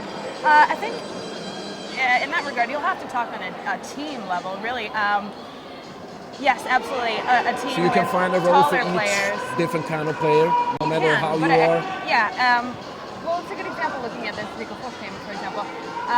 This team really relies on their height and their speed, and they have developed their offense around that tools that they have. But there are absolutely many teams, especially North American teams, that have the shorter players, quicker players. Definitely, by no means does it mean that shorter or even slower teams can't be just as effective. If you look at Fine Wine here this weekend, one of the Masters teams in Sweden, or maybe our only Masters team, they have had great success over the weekend just by having very dialed-in throws, lots of smart playing. So absolutely, physical dominance is important and can bring you far, but it is absolutely by no means the only way to be successful here as a team. They've been very successful with their physical style of play. In this game, the Wickenfors, the Stockholm is not really sure what to do here. They have had their timeout. It was 5-2 then. And Wickenfors dominating the air here. Game, and they keep on making points here. And they know that they have the advantage in the air and in the end zone, so they're just taking all the opportunity they can. The game is finished, and they will advance. There's no question about that. They are just unable to stop those deep throws. Stockholm is really going to have to change something up defensively and stop them from getting off those hooks. But it looks like the game is over. Yeah, the game is over, and not much to say really. 10-4, and just a big dominance from the Swedish team, the offense part of the Wickenfors team. And we'll see what happens in the second semi-final that we have waiting for us. We also have a structure of this team here where they're fighting for different final spots. Can you explain that for us? So I'm not really sure I got your question there. No, but you can see how the tree is built up, and it's actually you're fighting for each position. Yes. You play exactly. a game for each. You just don't end up eighth in the competition. You actually struggle for that position also. So the loser of this semifinal game will continue to play further games throughout the day to decide that they're where they move fall. into the green final. Am I right? Exactly. I think that now the loser of that game will be playing for 5th position. So am I not right if I say that the winner of Skogs and Wickenfors defense will meet Wickenfors offense in the final here, fighting for the winner in the second spot, while Salzspils, who lost the semifinal, will fight towards the losing team here for the third and the fourth spot. Yes, exactly. That's how I understand it. So the Salzspils have not finish to play in this tournament, there are still matches to be played. And as I told before, that's kind of exciting too, that you actually have to win every single position that you end up getting in this tournament. These games are really important. Like I said, this is just the beginning of really the outdoor season, and in considering tournaments coming up this summer throughout the season, they will look at the results from past tournaments, considering the seeding and the ranking going into those tournaments. So always, it's really important to finish out the day, play your hardest if you're planning on having a competitive season. Yeah. And I think if you're a hardcore fan and you're watching this webcast at home, wherever you are, we can go through the specific rules of this particular tournament, if it varies from what you're used to. So the special rules of the Hello Stockholm tournament is we have this, as we've been talking about, the field is bigger. So the measures are in the metric system. I'm sorry, I'm not too good at the American system with yards and everything. You'll have to work that out for us when you come back. But the field dimensions are 68 to 24 meters, that is. And you can multiply it. It's 1 meter is 3 feet. And the end zones are 40 meters deep. So the point break is 9 meters from the end zone. So the field is pretty much bigger than we are used to. The surface is artificial, as we've been talking about. The stall count is to 10. The games are 25 minutes long. It might stretch out to, as happened before here in the semifinal, more than 30 minutes. And maximum of 8 players in each team, while 5 players actually playing. Of course not being able to make changes during the game, but while there's no play in action. I'm hoping I'm explaining this correctly. You have to excuse my English a bit, but Ashley will help us sort it out if there comes up any questions that might feel unclear. We got exciting games ahead of us, as we've been talking about the women's division. We have the first final where Genesis of France will meet Valkyria of Sweden, fighting for the winner and the second position of this tournament. And fighting for the third spot will be the Sexo Legs and the Primaveras. That's a great game too, don't miss out. And if we look here at the open division, not the men's division, it's possible for women to enter the open division as well, though mainly played by the men. We have Vitrufors Offense facing now the winner of Skogs, which means forest in Swedish, and their other half of the club, the Defense Vitrufors. While the Salaspils will be the loser in that specific game.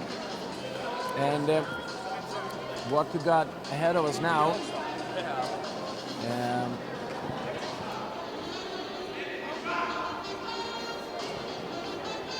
is not on our list yet. We'll get back to you on that as soon as we got the next game confirmed. We will give you that while Ashley's back. Just taking a short break here. I'll be right back.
for a break.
Sorry, we're back now, live from this second semifinal in the Open Division, and sort of having a internal conference meeting here while we're still airing. It might be a little bit strange, but that's like how we have to operate while we're online the whole day as we are.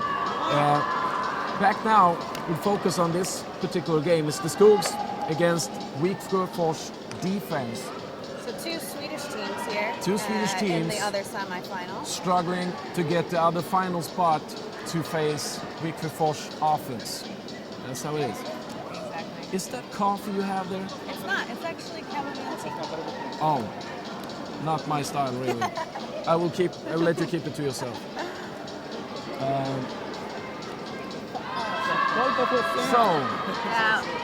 We definitely expect some interesting matchups this game. Skogshyddan and Wikfors, long relationship playing against each other. They know each each other. other very well. Like I said, Wikfors has been an up-and-coming team, demonstrating multiple times their strength over Wikfors, even though Wikfors Skogshyddan historically have had the upper hand. Historically? Have had the upper hand, but Wikfors is getting sort of a new generation of players, whereas Skogshyddan maybe relies a bit on their more seasoned players, rooted players that have been playing with this team for ages. Might be a surprise for them today then.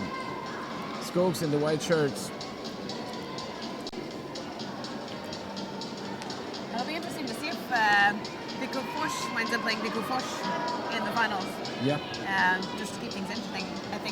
I hope that Skogshyddan takes this game. Yeah, we might get a derby in their own club facing each other, or we get this Skogs team.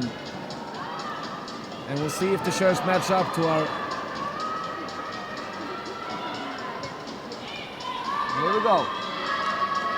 Game is on. We got a 1-1 score in the second semifinal in the Open Division. Played out, beautiful here, and we got a score from Wikfors. Yep, Martin Karlsson, number 27. Karlsson here yesterday helping us with commentary. Yep. Warming up well. Also our official tournament doctor, providing all of the medical supplies here today. Martin Karlsson taking the score to 2-1 for the Wikfors. You even have a hard time saying the name as a native Swedish player. I actually have I'm trying to speak American English and then shifting back to Swedish is mixing up my head a little bit. Viksjöfors, that's how we say it. But to say it in American is actually harder, I think. Americans just, if you were to pronounce it if as you're an an American, American I don't and- think it would really work. If you're an American and you will actually see the name of the team, you will get afraid. I would cry. Yeah. So just take away all the dots and you will feel better. Here we go. Viksjöfors. Trying to Finding, disturb Skogs with this long play. And it's a point.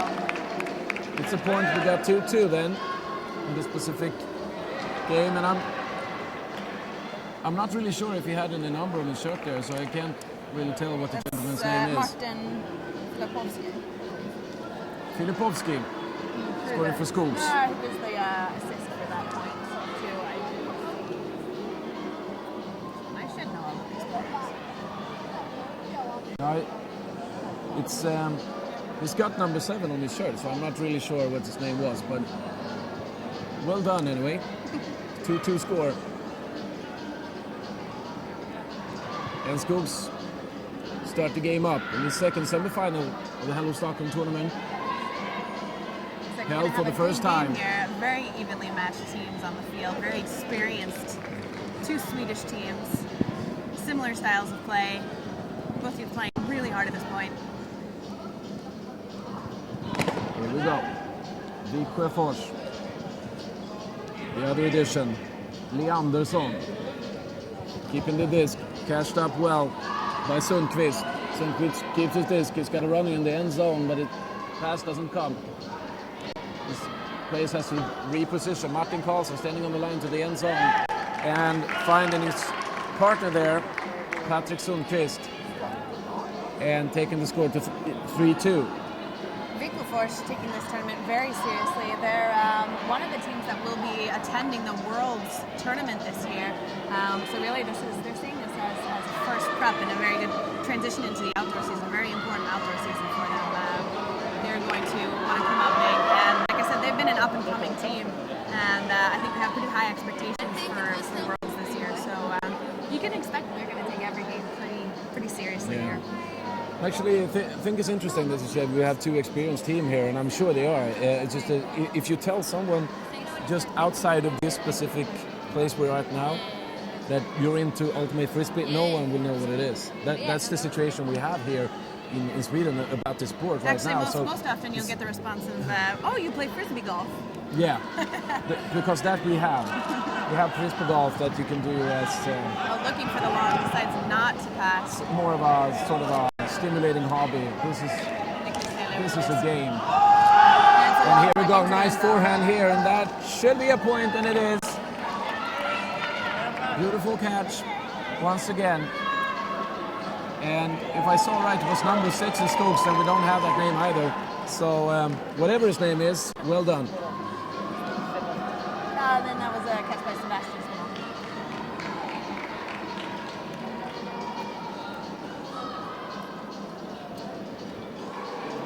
A little bit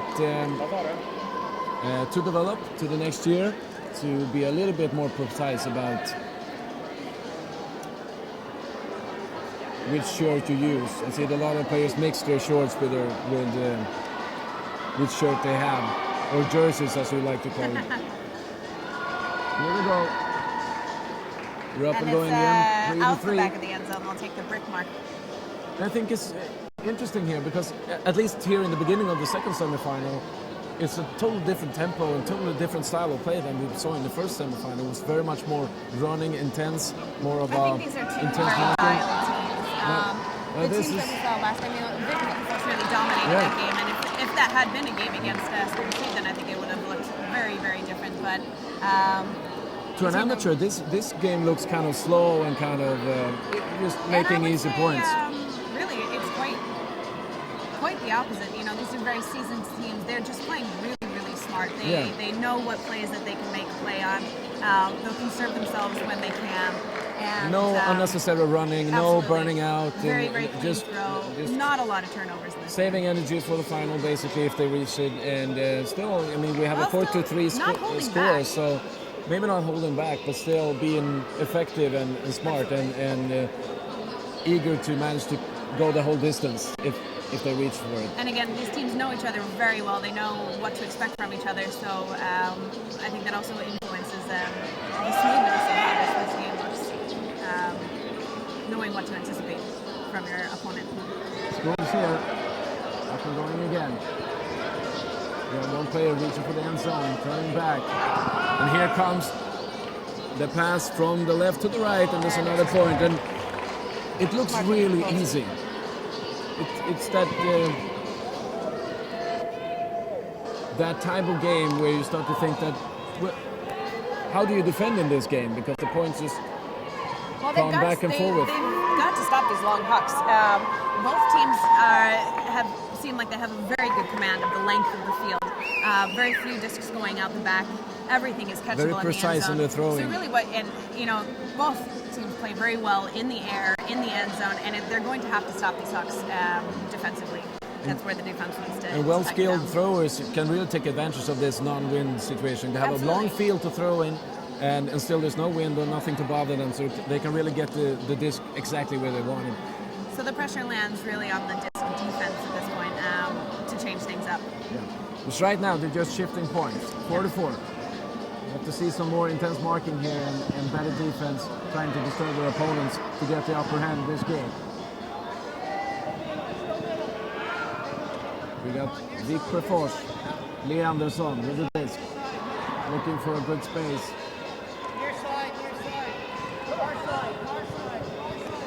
Shifting on the left side, Sundqvist with a long, neat pass, and it will be another point. And it's all just going real smooth and easy again. And I realized that guy was just standing to my right, and 2 seconds later I'm shifting my head and I see that he's the guy in the end zone catching the disc. So good movement there. I think both of these teams really feel confident in their long, deep offensive plays in the end zone. So that's what they're looking for every time. Both of these teams are looking for the deep shots. They're not really looking for the handlers to work it up the field. They're looking for a handler reset, which gives them the opportunity to look for the long pass, which I think is really a cornerstone of Swedish Ultimate. Really those fierce connections in the deep throws and bringing the disc down from high in the air. But something has to be done, because at the moment both teams are leaking in their defense. And what would you suggest? How do you disturb an opponent being this effective? Both teams are allowing all of the cuts underneath to this to come, because they know the threat is coming. That could be one thing that they could shift up, is to suddenly change that up, and all of a sudden don't let those undercuts come in and sort of shake up the offense and have to reorganize. That could be something that one of these teams could do for a point or two. Pivot here. And once. Well done. 5-5. And still everything plays out well. Waiting for teams to make mistakes. One team is going to have to make a break point and break the disc down there into their defensive. They're shifting points right now. But sooner or later there will be mistakes made, because there always are. And we will see which team will be the first to benefit. At this point, 5-5 in the second semifinal. And from before, we have the Swedish team with Prefors offense waiting there in the final after beating the Latvian Solid Spills 10-4. Scoops throwing the disc in the air, and the Prefors. And he's looking, and he's going to put it long. Getting going here, and another point for Leandersson, I dare to say. Wow, it's a lot of contact there. The contact happened actually after the catch, so it won't affect the play. Yeah. We got the point once more. Johan Leandersson. Yeah, like you said, Ultimate is by rules a non-contact sport, but in reality, there is quite a lot of contact, and that's just the nature of the game. And as long as nobody does it intentionally to cheat the rules, then in that situation, there was no breach of rules. Both players had a clean bid on the disc before it was caught, and all the contact happened afterwards. So, that's just something that you suck up and take as a player. Right. No whining because of that. light contact. There was And players. of course, the reigning rule is, dangerous players are never tolerated. So if someone is, feels that their safety has been threatened, then that is always able to be called a foul at any point. 3 players of the Viktor Fors just passing us by. We've got 8 players in each team, but just 5 playing. And at the moment, everything is playing out real smooth. So We'll see if none Viktor Fors of the decides players eager to make an this break exchange. point here. Let's see if our Skogs can advance 6-5 to Viktor Fors. And here's the play. Beautiful. Beautiful catch. Defense Beautiful is assist. not yet deciding to switch up anything defensively. Really still forcing all of the underthrows, allowing those throws to happen, and just really playing in the air. So I think it will be when one team decides to take away the in cuts and change the flow of the game. That's when we're going to see our break point. And that's what we're waiting for to get the excitement in this game. Right now we got some well-skilled playing, but not that whole of a lot of drama that we're looking for. Because we want drama, we want excitement. That's what we want.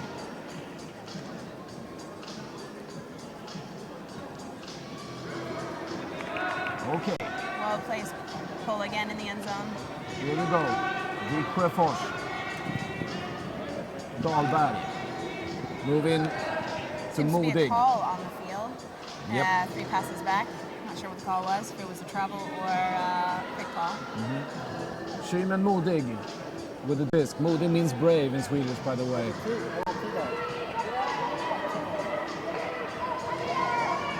Disc back to Dahlberg.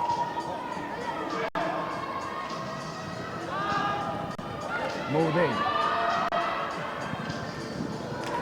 Dahlberg. Leandersson sticker. Leandersson goes for a catch, and it's out of bounds. This could be the turn of the game. This is Here the we break go, that we're yeah. waiting for. This is the error that we've been talking about. Both That of was these the teams first- have had to play perfect games so far, trading points. And, Yeah. that throw by Anders Dahlberg could have been the deciding factor in this game. We'll see if they Exactly. can get it back. That was the first long throw that didn't play out. So it was out of bounds. And very a small. possibility for Skogs to get control Yep. of the game here. There's a very, very small margin of error in a game like this. And they will have to capitalize and convert this point, and then they will have command of this game, I think. And here we go. This is important. And there it And was. it's a point. And we got the upper hand for the white Goal by shirt Martin Skogs. Finkowski. Now this is very, very important. This could be it. Let's see. Not sure how much time we still have in this game, but At least more than 5 minutes, and we'll see if Viktor Fors can respond and create a turnover as their defensive line takes the field. and also this play to come here is important, because if Viktor Fors intercepts, and it can all be turned back again. Now we have a break point for the Skogs, shorting down to.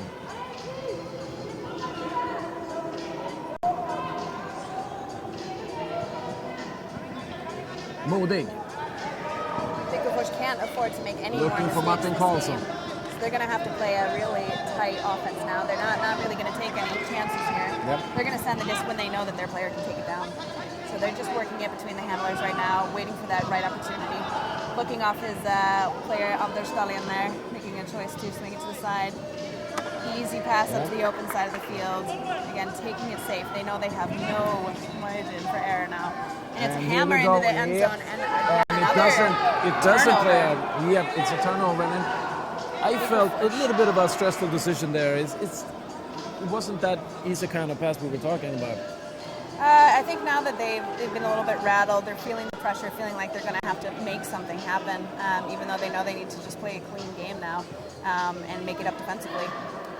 Well, Timeout by Skogsidan. yes, that's what showed them down to Skogs, as on their Is really shirts. going to just try to recuperate here, shake out all the nerves, know that they have now gained the upper hand of the game. They're probably going to just come up with a plan to put an easy one into the end zone. Yep. There's a lot of optimism in the white-shirted schools while there's a timeout for the week for coach team. And we'll see what happens. There might not be that much time left, and 7-6. Yeah, this is definitely an initiative at the interesting match. schools. I think really what you see here is a very seasoned, well-oiled team. Skog Siden have been playing together, have kept their key players for a very long time against the up-and-coming younger team of Vikafors. Maybe a little bit more athleticism, bigger players, but just a little bit less experience overall. Yeah, if you just compare the two teams, that's what you might think, that, oh, these guys are taller, they will have an advantage, it's better by marking and things like that. But what we see here is You got the Nicholas mistake Taylor came. with the disc here, has also played in North America for a long time, has a lot of experience, and has been leading this team for many years. So, can they benefit from this? Here we go. It's a long pass. Catch that right outside of the end zone, and it's a point. Probably Here we go. what they wanted to see after that timeout. That And, makes it difficult for Vikafors. and they got it. 8-6. Now this will be a challenge for Vikafors. 2 points margin for Skogs. Few of the players might be a bit tired, as you can see here. There will be an exchange soon, I suppose. Number 7 here is awfully tired. Yeah, they Returning actually- onto the field. Probably one of the only times that the home teams here have the disadvantage in that while we're at this fantastic facility out in Busan, it's actually quite a far away from Stockholm where most of these teams have been staying, whereas all of the other teams have been staying on the premises. So these players have been up a lot earlier than the guys who got to stay here on grounds. Yes, because here, as we told before, this is the National Sports Center in Stockholm. So here, all the elite squads of the youth developing players, there's possibility to study here and go special programs. Let's see if this goes out. Yep. Point for But it was determined Vikafors. to not affect the play. But you have that all the facilities you need. If you stay here, you eat here and everything, you'll be ready and fit for fight. But as you said, if you go into traffic going here, then you will be. Then you have to get up much earlier and also getting home much more late. Absolutely. Yesterday. Because I suppose there's a lot of people staying here for that special party with the DJ and everything, just bonding with the other teams and other players coming here from other countries. I would, at least, if I was playing this. So definitely, that might be having a little bit of effect. We don't know. We'll see.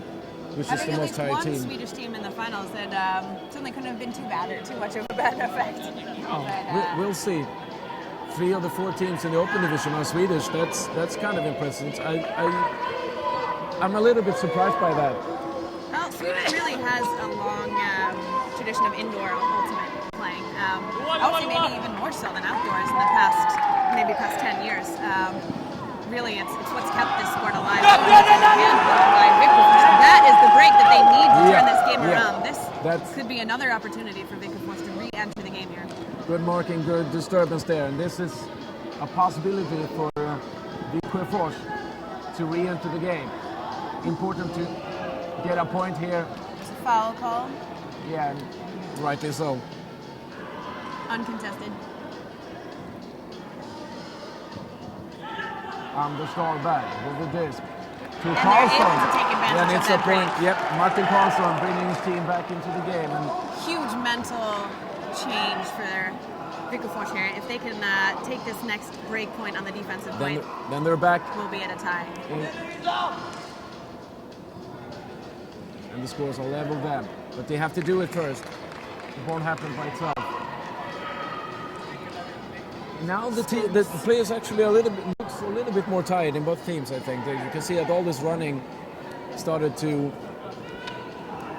take a little bit of their feeling a bit of powers. frustration that they let their safe margin go. It's actually, as you talked about before, earlier in the game, where they looked a lot of bit of harmony on both teams, and everyone was really, what do you say, relaxed and comfortable in the game. Now, there's a bit more tension here. This is Go 10. more room for error right now. We'll see if Viksjöfors can get back in the game. Oh, big throw here. From Nicholas Taylor Big to throw Martin. here, and that should be a point. It's not. Good blocking, good defense. Makes that break a very pivotal point in this game. Could give them a chance to reach the finals. Yep. If they can convert this point, we'll be back at a tie. Martin School's hid on Filipowski really got not the big wanting chance. to lose that lead, so they're gonna give it everything that they've got. He really did what he could to catch that disc, but was unable to. And the upper hand is now. Oh, an that's unfortunate not drop, very and, beautiful at all. That's a very costly drop on the side. That's not the moment of the day he wants to remember from this tournament. He's done a lot of points, so mistake will come sooner or later, but School's looking confident, resetting that to can the cost them a handler. lot. 8-8. A possibility here for Schools to get back in the game now. To get the upper hand, to get the lead, to be in control. Taking their time with this knowing that they don't have the same kind of pressure that Viksjöfors does, and they're just going to take their time and wait for that right opportunity to put it in. Far out on the left side, and There here's it the is. throw, and here's the point. Well done. 9-8. So, Viksjöfors will have to score this offensive point and then get a break directly after that to have any chance. they're of back. taking They're this back game. on where they were. They had the possibility there to move, to shift things around, but weren't able to. And players start to get tired. It's a 9-8 score for Skogs, fighting in the second semifinal to reach the first and the second place in this tournament. And in the men's final, And is, we just got word that this Viksjöfors offense waiting. that the time is out, and that this can be the last game or last point of the game. Very important here for Viksjöfors to get back to a level score, and here they will be. Oh yes, there was not a lot of margin there. It was very close, but it played out for them. They got the point they needed, and they're back to 9-9. So it is a game to 10, universe points. Very exciting game here. Overtime in this second semifinal. It's really it's anybody's game now. All the past doesn't matter, and it just comes down Yep. to this one moment. We'll see what happens. Who's going to win it? It all comes down to this. Just having a few more seconds to breathe here for the players. Get it going again.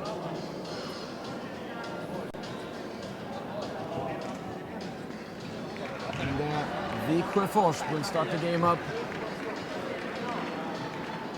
And is second.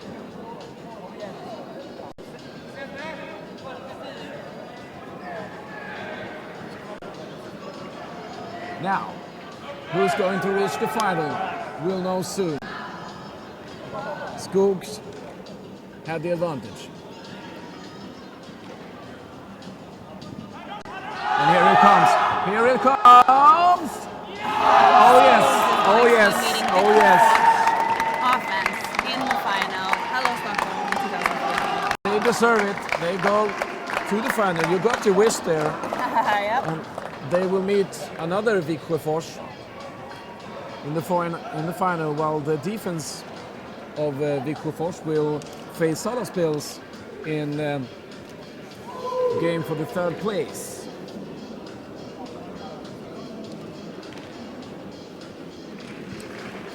And we'll check on the schedule here to see what is about to come.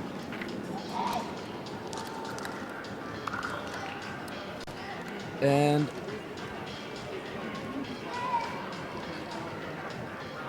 It's a little bit unclear, so you'll have to give us just a few more seconds. It's the game for the third. So that should be Salaspils and Viksjöfors defense then.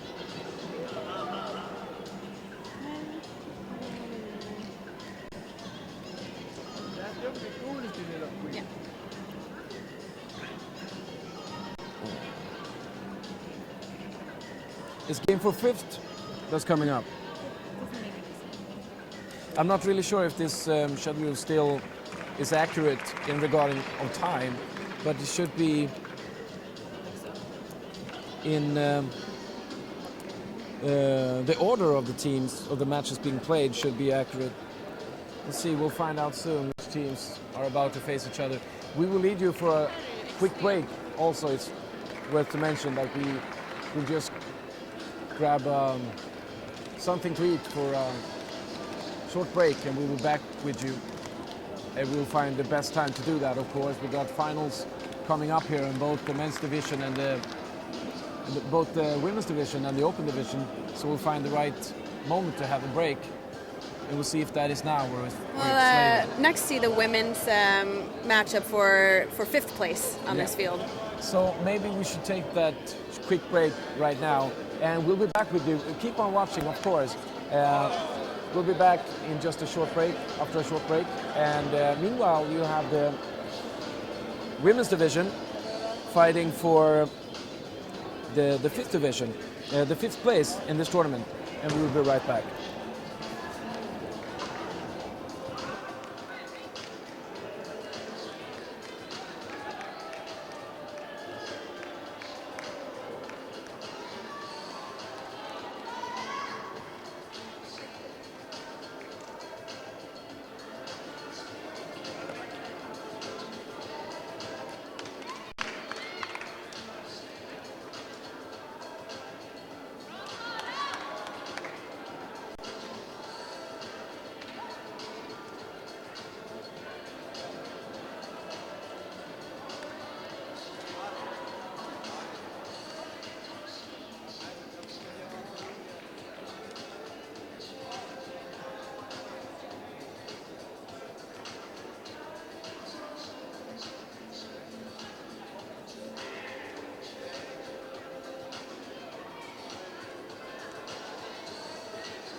Welcome to the next game of Hello Stockholm second day competition. We have a game for the 5th place in women division, and it's Uppsala, Sweden against Karlsen Riga, Latvia. And it was a great catch, nice reading performed by Lisa from Uppsala, number 19. And then it looks like it's a turnover.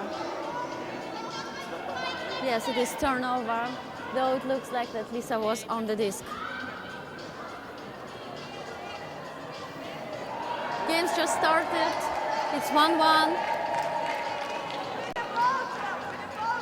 I think those teams are equal in their powers. They are physical, they are fast, they have good throws, they have good cutters. So I'm pretty sure that our auditorium are going to have pleasure watching this game for the 5th.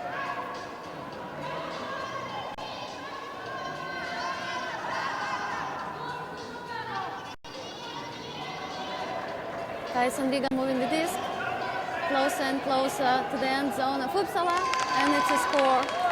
Samantha, number 8, assists to her teammate number. Fortunately, you can see the number of the player.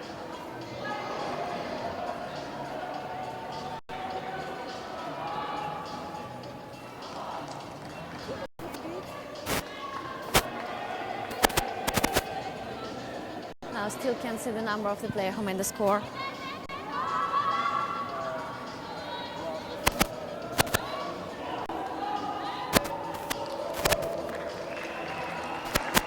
And it becomes 2-1 to Karlsen Riga. He's gonna pull the disc. Let's see what Uppsala has to answer. Disc is in the air. Picked up by Sissi. It's a long throw. Real fight in the air. Taken by Uppsala player. Who dumps it to Lisa. Player number 19. Oh! And it's a hammer. It's a Lisa. Who makes a score. And he wins it.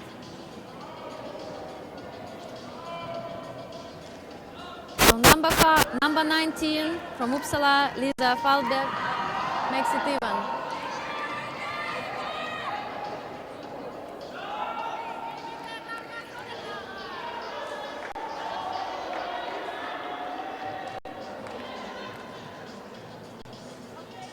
Both teams look confident so far. I can't sense here any negative energy. I guess they have a strategy, they know what to do, they just need to work it hard. And whoever wants it more, whoever more patient, gonna get this 5th place.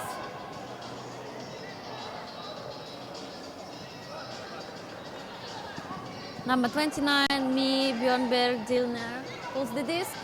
Uppsala is in defense, comes into the corner of the end zone. It's very, very difficult for Karlsen Riga to move it out of there. It was almost a Callahan. Thrown by Simon, number 3, who picks up the disc right now. Move it around, dumps it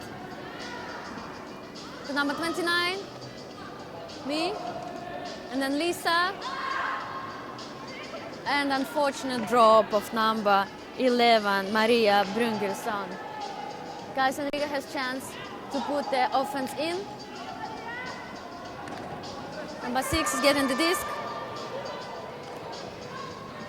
It's Chris Tamer Kalne. Uppsala is really making it hard on the defense for Karlsen Riga. And here comes a long throw, and it's a score. Girls from Riga managed to take their offensive point, which is very important. It's very important to put at the first place your own offense and then obviously fight for the D points. Turning them over, making these defenses, and finally scoring them.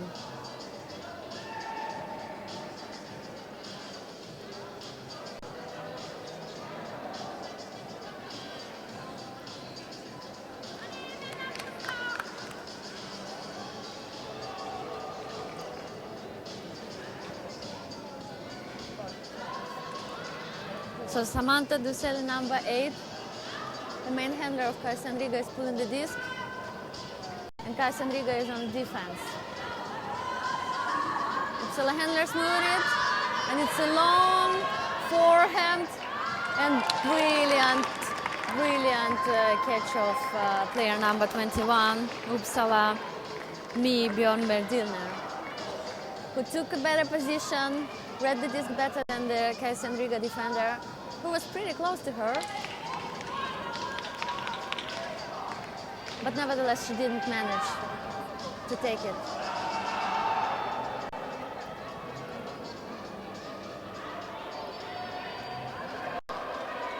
We're still in Stockholm, the weather is nice, it's sunny, and really joyful to be outdoors. Atmosphere indoors is as nice as outdoors. Players are enjoying. Uppsala pulls the disc again. And now Kajsa Riga is on offense. They're a bit unstructured in their offense. Too many cuts are going from the many players. And what an unfortunate drop. Looks like the player fixed the disc, but not completely, and it jumped out. Jumped right from the hands. Here, Uppsala had a bit of difficulties into resetting the score. And it's a long pass, finding me in the end zone of Kajsa Riga, who grabs it in the air. Despite of the fact that Kajsa Riga defender was really close on her, she manages to get it. And I think that was number 5 from Kajsa Riga, Evita Gaide, who almost made a deal in this situation. Yeah, Uppsala ladies have kind of advantage in there, though I can't say that Kajsa Riga ladies are short. They have several tall players too, but obviously Uppsala are using their tall players to their advantage, more efficient.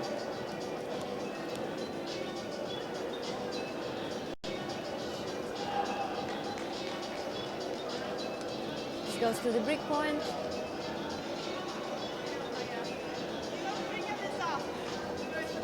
And Samantha Dussel initiates an offense of her team. Timeout called, timeout by Kajsa Riga. It's 4-3 and looks like girls decided to change something in their strategy. Because the way they play right now doesn't really bring them somewhere. Looks like that Uppsala is a bit more structured, more organized, more focused, if I can say this way. Though we know that Kajsa Riga is a fast team, physical team, with good throws, good catchers. And I hope this timeout will help them to show us their best in the second half of the game.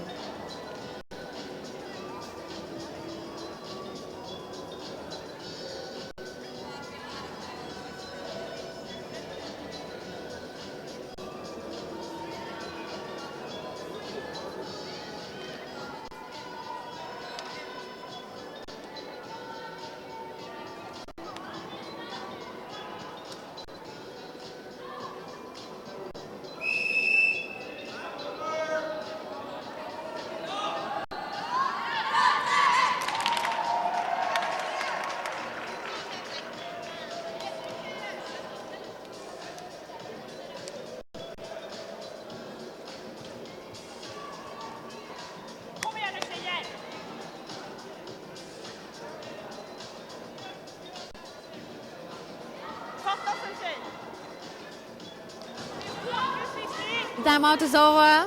We are back on the field, number 1, from where we are broadcasting game for the 5th place. Kajsa Riga, Latvia against Uppsala, Sweden. Latvian ladies is on offense. Samantha has difficulties to move it forward to any of the cutters. It's a bit unstructured on the field. again, they are playing through player number 8, Lucelle Samantha. These girls need to move the disc. They need to move it. They need to find easier solution in order to put it in the end zone of Uppsala.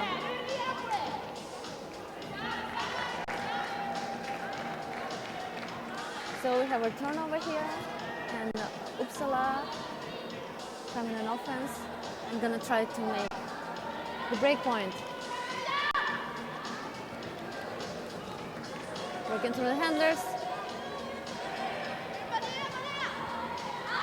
Simone Lundegang to Lisa Falbeck, who's finding Sara on the field. Sara Ekvall, player number 5. Back to Simone. Again, Simone is a key handler in the Uppsala team, player number 3.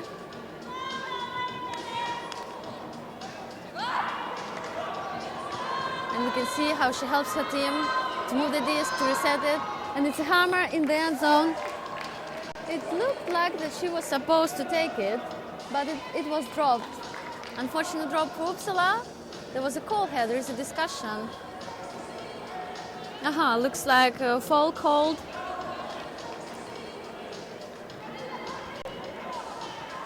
Krista Mekalne is on defense from Kaisen Riga. He sent back.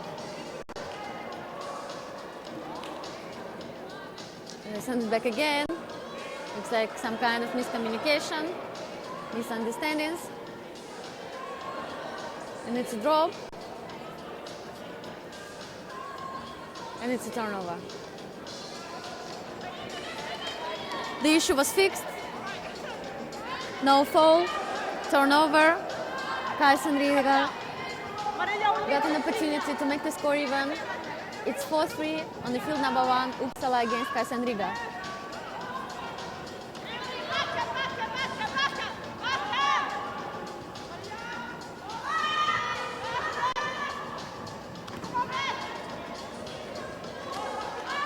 Looks like now Kaisen Riga got some pardon in their game.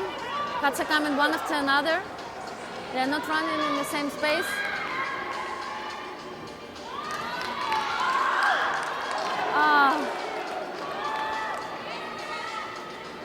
You saw that, my friends.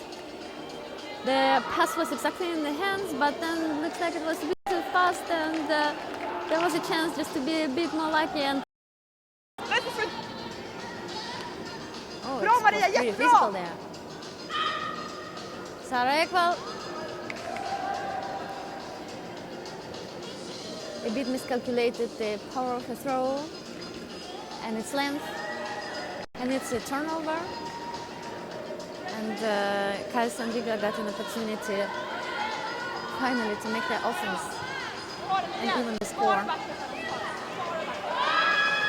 Girls setting up a horizontal stack, initiating their cuts.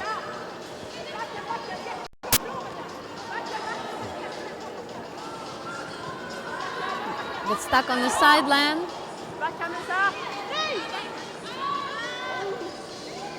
And here it comes, finally, player number 33, who was not lucky to get the disc in the previous offense. Vineta Nipere makes it 4-4 for her team. Kaisen Riga against Uppsala, Sweden.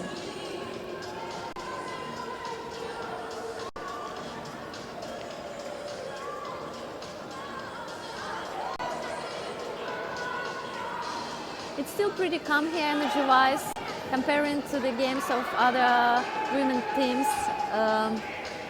Yeah, I should say temperament here is pretty equal. Girls are focused, girls are calm. They know what they want. Looks like both teams know how to do that. Let's see what's gonna happen at the end. Simone is picking up the disc. Simone Lundegård sending it deep. And it's a D, and it's a D. Like Kaisen Riga, the pass was not that perfect. It's a turnover. and Riga has a chance for a break point. It's a long throw all the way across the field.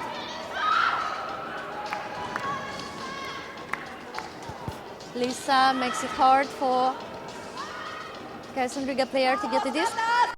And it's a turnover again. Nibjörn there with the disc. Sends back to the handler. Long throw to play number 8. And what a deal. Zamesa Marina, defense for Kaizen Riga.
sorry, dear friends, I dropped the microphone and all the time is over, but by this time the time is over and I dropped the microphone like 4 minutes ago, so I was offline. I've been talking to you all this time.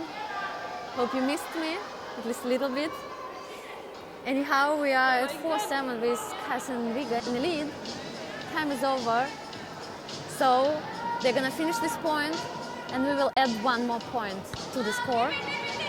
It's a long throw right away. Lisa was trying to get it, but unfortunately couldn't catch it. Defender put a good pressure on her. Oh, but something is called here. Let's replay.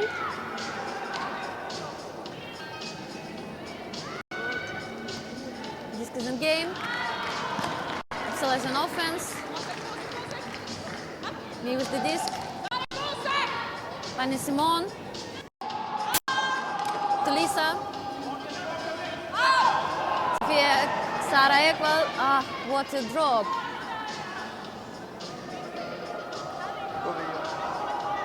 And Kaisen Riga got an opportunity to score another point. And that would make it probably completely impossible for Uppsala to come back into the game.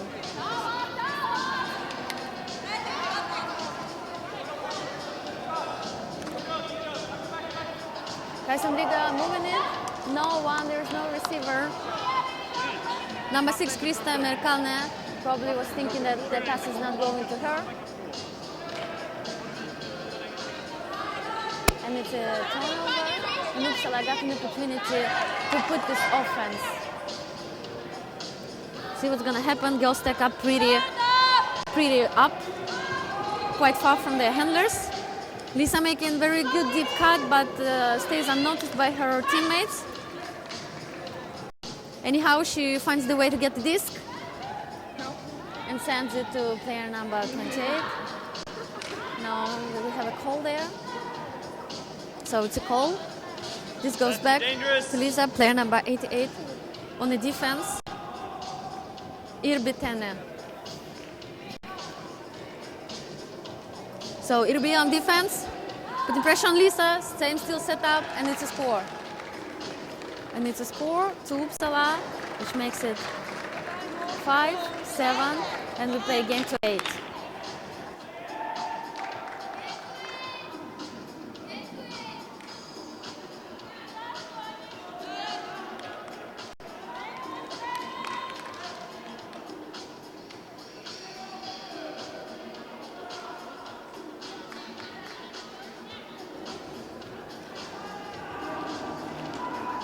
So, game to 8. To those who just joined us, it's a game for the 5th place in the women's division at Hello Stockholm Ultimate Frisbee Tournament. And Kaisen Riga, Latvia, is facing Uppsala ladies from Sweden. Samantha is picking up the disc, sending it to player number 6, Krista Merkalne, who is one of the key cutters in the Kaisen Riga team. Really strong cutter, working as in the middle of the field and really great at the end zone. Very good receiver, demonstrating high speeds.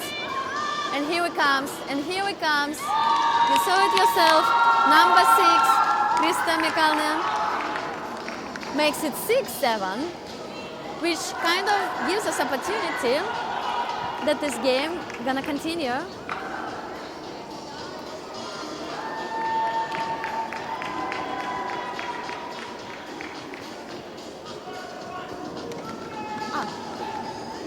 No, I'm sorry, my friends. I got completely stuck and confused. Of course, it was a score, 8 score, the final score for Kaisen Riga. I'm taking care here of scorekeeping and statistics, and at the same time talking to you. That's why it was pretty easy to make this mistake. So the final score of the game is 5-8, and Uppsala, who were in the lead through almost 2/3 of the game, didn't manage to keep the advantage. which I can't even say was significant, but nevertheless, and Thijs and Riga took the game, took the 5th place at Hello Stockholm.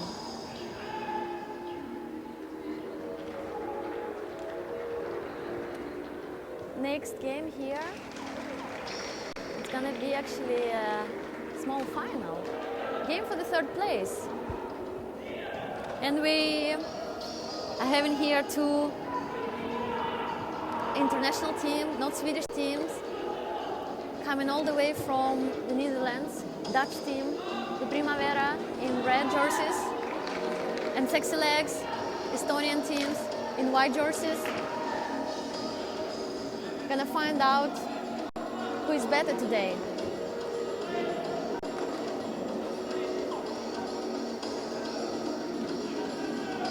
You can see how girls are warming up. I think it should be an interesting game.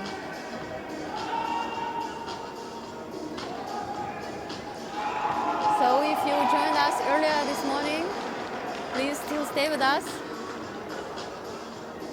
You're a great auditorium, and I'm very happy to talk to you today.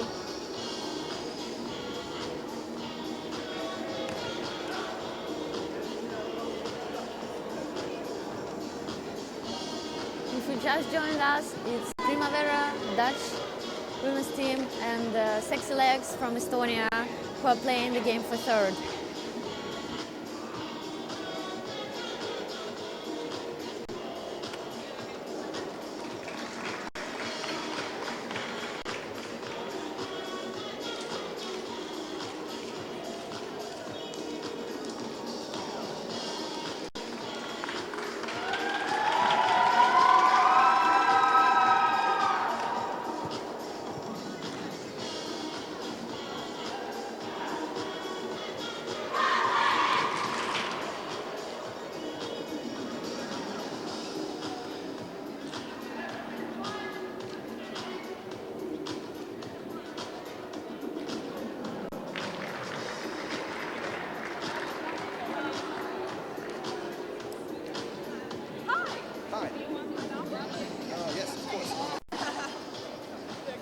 Ben je te schrikken?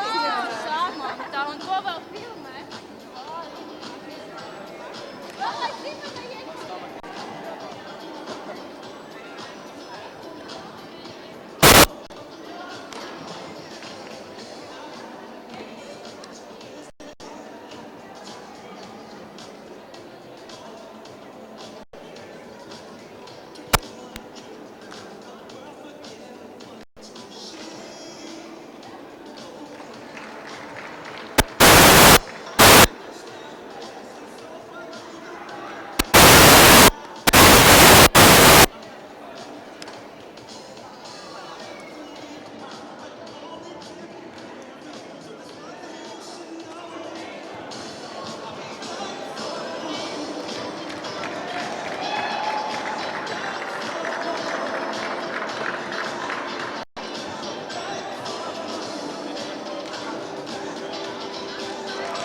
Ladies and gentlemen, we are here. Game just started, and looks like again I'm a man, a woman of one orchestra, whatever you say it. In Russia we have a saying. Basically the person playing all the musical instruments. Primavera's offense sends it all the way across the field. It was a drop from, drop from Sexy Legs. Didn't manage to put the offense.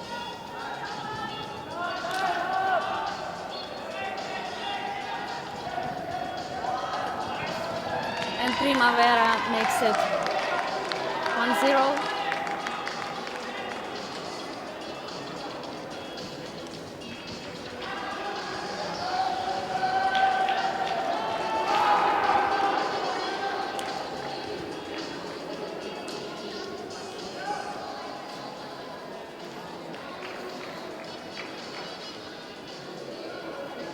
Parallel talking to you, my dear friends, filling in some statistics papers here.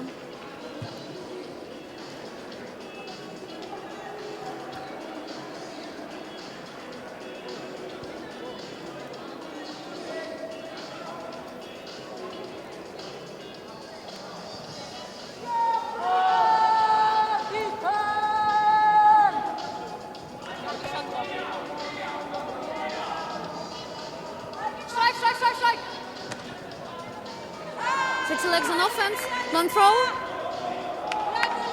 But unfortunately it was too fast for player number 7 from Sexy Legs, whose name is Lina Puller, to take this disc.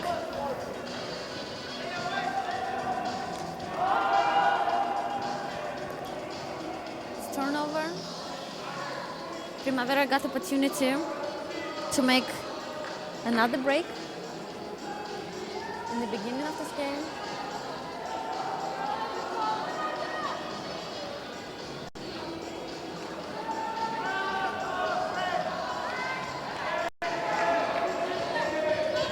Primavera is moving the disc. Sexy Legs are not protectors on their offense.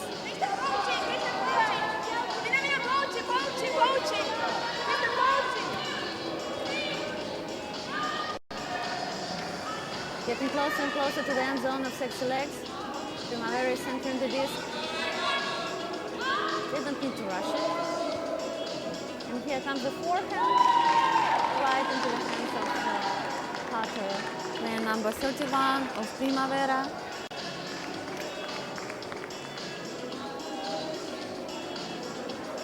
And I can find her in the list of the players.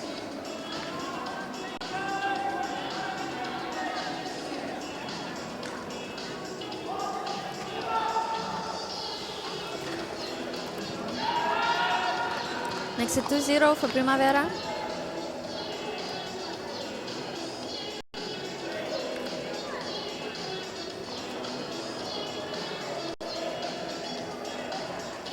And I have here Lars joining me. We're gonna take it over and help me to comment the game, because as I told you, dear friends, I'm here trying to keep the score, try to keep you busy as well with my talking. So thank you for coming back and joining me. Hi Nadia.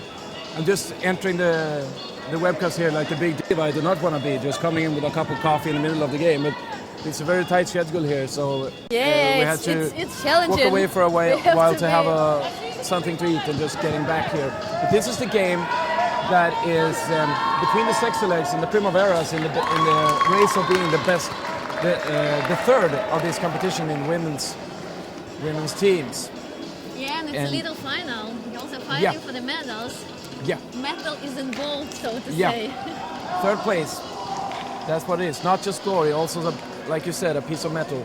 And I also hope that we have the latest schedule here online. That's why I brought the computer, and hopefully we get some assistance that way, since it was a little bit confusing at times when our schedule was not updated in time. Here we got the results so far. And the score in this game, you have to update me here. Yeah, it's 2-1 to Primavera. who 2-1. managed to have 2 breaks in a row. And it's a long throw going almost all the way across the field. Primavera moving pretty easily, I should say. They're taking a big advantage out of the tall players. The throw was a bit out of the bounds, and it's a turnover. And hopefully, Sexy Legs are gonna put their offensive point. They're really struggling. We've been watching both teams playing their semifinals, and we all know that Primavera were very organized. They lost their semis to Valkyria with universal point. It was very tight game. They were very close. Yeah, exactly. To actually reach the final, while as the Estonian team, the Sexy Legs, What a layout D from player number 17 of Primavera. His name is Linda. Exactly. She's speaking about the co-players. This lady is playing middle one position, and she's the one who's making the difference in Primavera. She's one of the key players there. Absolutely. She and number 14, one of the most dependent players that they have in the Primaveras. While, as we talked about before, we have a sort of different structure in the Estonian team of Sexy Legs. Whilst in the first hand, it's the sisters, the Licht sisters, Nelly and Lisa, with the attacking scoring player, Crystal Linz with number 11.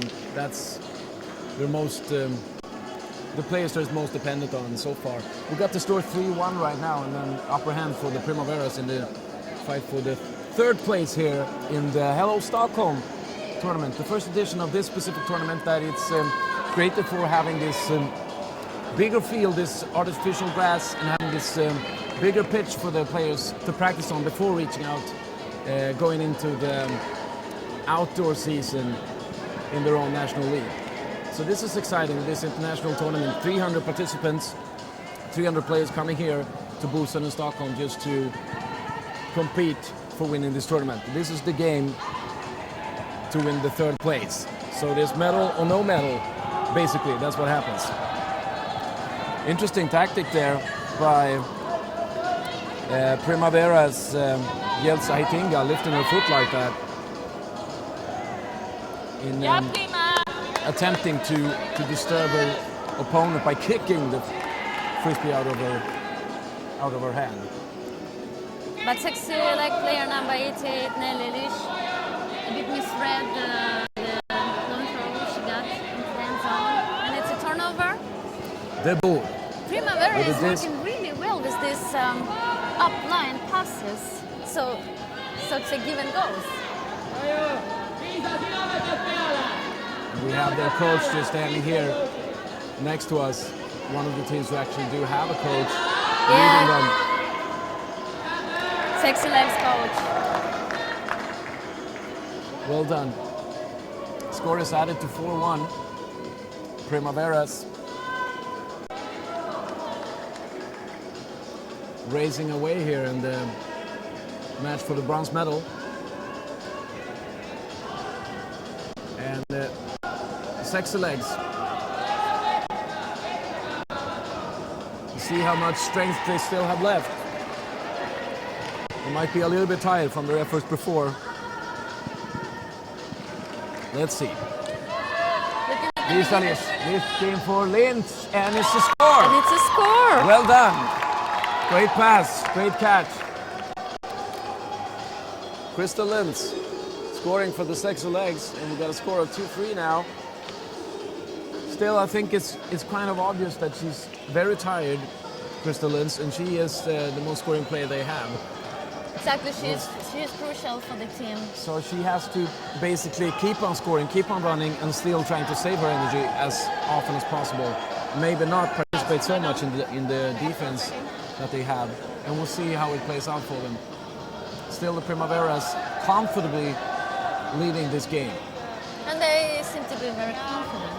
And for Sexy Legs, to me, feels like they shouldn't repeat the mistake they made in their semi-final when they let Genesis to be on top of them through the middle of the game. Then they kind of catched up, and then I don't know.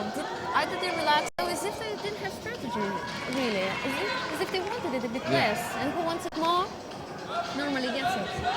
Absolutely. Will and determination is crucial in all kinds of sports and tournaments. Here is also a bit of tactical training here, might be partial of the explanation. Here we go, Schipper again. Brilliant. Bringing home another peg. It's nice hammer throw there from number 20 in the Primaveras, Renate Feringa. Well done by Schipper, bringing home another point. But it's always difficult to train yourself when you're actually playing and you have to analyze and try to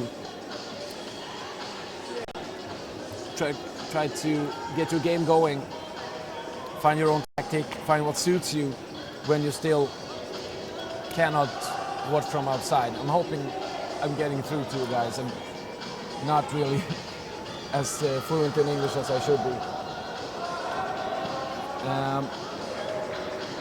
Kind of interested in looking at scoreboard again, just compare the two teams. Yeah, statistics rules. And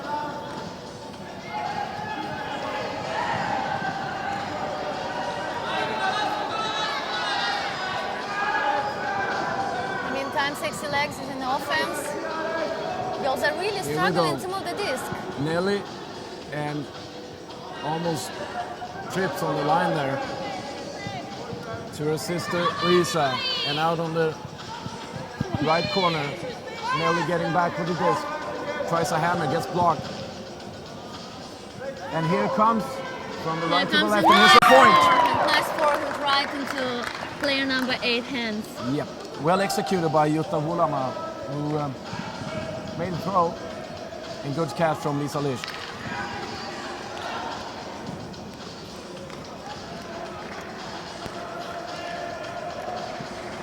Makes it 3-4 in this game.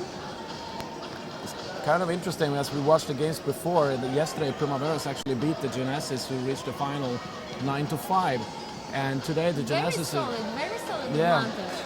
And now today the Genesis have reached the final and Primaveras have not. Though, however, they were close. As I told before, we keep a little further down on the result list and look for the results for today. Women's ultimate, huh? Yeah. Isn't it impressive? Yeah. It's very much so. Genesis beat the Sexy Legs with 10-7 earlier today.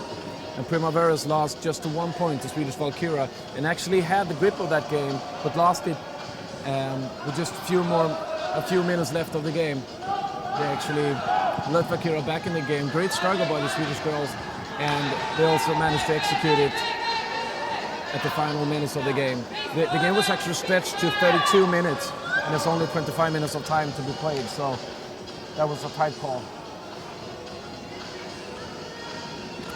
I like those type of games, when both of the teams are really so close and deserve to win. It varies a lot. You're really uncertain what's going to happen. There's a lot of tension going on. I totally agree with you. You build so much experience as a player, being part of the team, competing on that level, and growing with your team, developing as individual player, as a part of the group, part of the team. Marjolein Reed-Westma, the Dutch number 3rd, one of their key players, walking down here on the side of the pitch to have a little bit of drink, a little bit of water, making up the score for the Primaveras. And I'm not really sure what we have right now. Do you have any? Yeah, we are at 3-5 to Primavera. 3-5 to Primaveras. Great. So, still 2 points to go. 2 points to go, and the Dutch ladies have the advantage. And they are not gonna give it up so easily. Of course not. Oh no. Of course not. I still think they're a little bit disappointed about missing that Missing the semis. final spot, especially since they would face a team that they controlled yesterday and would probably have a good chance of getting a grip of the French girls. Instead, you have to beat this team that you see now. Great pass here from Crystal Lintz, one of the key key cutters of key sexy cutters, legs. precise, exactly. One of the players, what do you say, a point player, a player that actually contributes a lot in the offense, and at this stage assists, and brings her team just 1 point behind the Primaveras. And they do not want to make this happen, the drama, the intensity, the development of the game, just as it happened before when they lost their final spot, because it was exactly the same. They took advantage of the game early, got up 2 or 3 points, and then let the Valkyrias back in the game. Now the Sexy Legs are hunting for more. Just 1 point behind right now. 4 to 5. You really need to keep the tempo. You really need to keep the intensity. Advantage of 2 points is nothing, and teams can come back even having 4 points behind. Etinga to Redsma, and out on the left on the field, looking for someone to play here. It's a lot of players on a small part of the surface right now. Primavera got a bit stuck on the sideline. Nevertheless, they managed to cover half of the field, still find the player in the open space, which should have been a defender job. Well, Again. Etinga, and here we got a score. But they really squeezed it this time. Yeah, But nevertheless, absolutely. it is Point, a score. Point brought him the score, but they do not. The movement is not as great as it's been before. They're more stuck, and they play on a smaller part of the surface, and they're not really. It seems like they don't have the strength really to move around as much as they should have to really find the open space that they need. That might punish them later in the game. We'll see. It worked this time, and the score is 6-4, I believe. Maybe it's tiredness. Yeah. Maybe now girls. Probably, it in seems like that. Middle of the game, and That's what it looks like. Oh, great! Now we have a better view of the score. They're not rushing, you know. Still, it's kind of calm on the field, the energy level wise. Or I sense it that way. Not that much screaming, you know. Only Sexy Leg supporters are quite active here, and it helps a lot. It decides so much when you have good supporters on the sideline. Yes, of course. Like in any other sport. Yeah, It encourages. absolutely. To have that, in this case, sixth player exactly. just standing on the sideline and telling you how great you are, that always give you a sort of a kick. So let's see. Sexy Legs are looking for a 5th point here. Try to close the gap out to the Primaveras.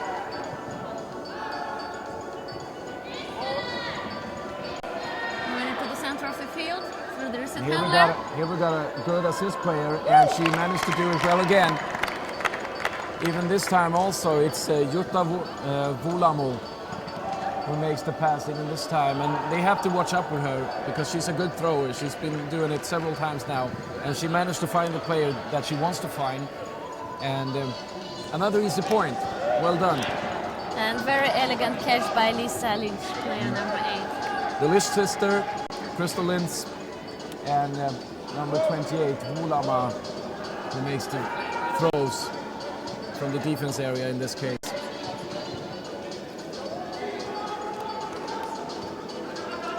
Those are the players that the Sexy Legs are depending on. And we see the Primaveras talking right now, trying to refocus and not get sloppy here.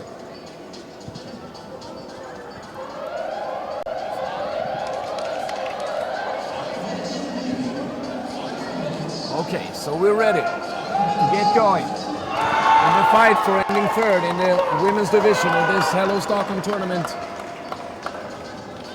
First time tournament here in this very new sport in Scandinavia called Ultimate Frisbee that we're bringing to you online. I hope you enjoy it. We do. We have 5 minutes left before the end of the game.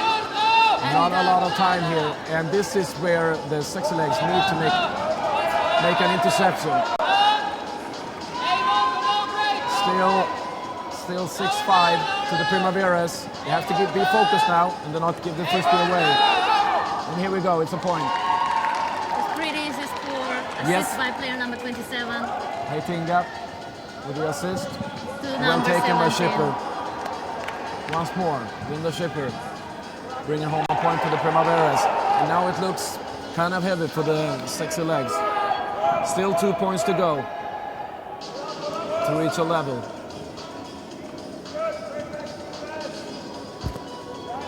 We made an exchange. One of the Lish sisters getting some time to rest here.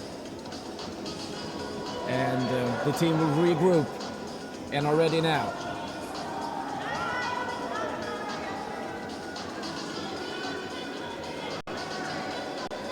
Here we go. The disc is in the air, and Vulamo has got it. Who lands out of the bounce, and Sexy Legs are starting from the break point. It's a forced backhand. We see forced backhand played by Primavera men. Oh, it's an what an interception by De Boer. interception. Well done, De Boer. Very good reaction. Yep. She saw it and she caught it. And here should be another shipper point, but she doesn't manage to get a grip on it at the Just final slides second. out of her hands. Sliding out of her hand, and no point there. That should have killed the game. But still, there's a small chance for the Sexy Legs to get back in this. They have to be quick, though. There's not a lot of time remaining in this game. So let's see what they can do. Sexy Legs. Oh, another interception. They're getting a bit panicked right now, and they have not a lot of time. Getting sloppy, and Primavera here's is another taking shipper point. Yep. advantage out of They're that. getting punished for it. Very and, easy. I think we know now who's our bronze medalist. 8-5. 8-5, still 2 minutes left. 2 minutes left. remaining. And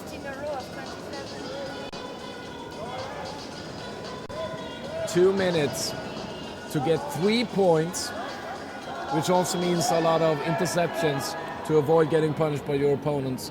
It should be impossible. It probably is. We'll know soon. 2 minutes to go.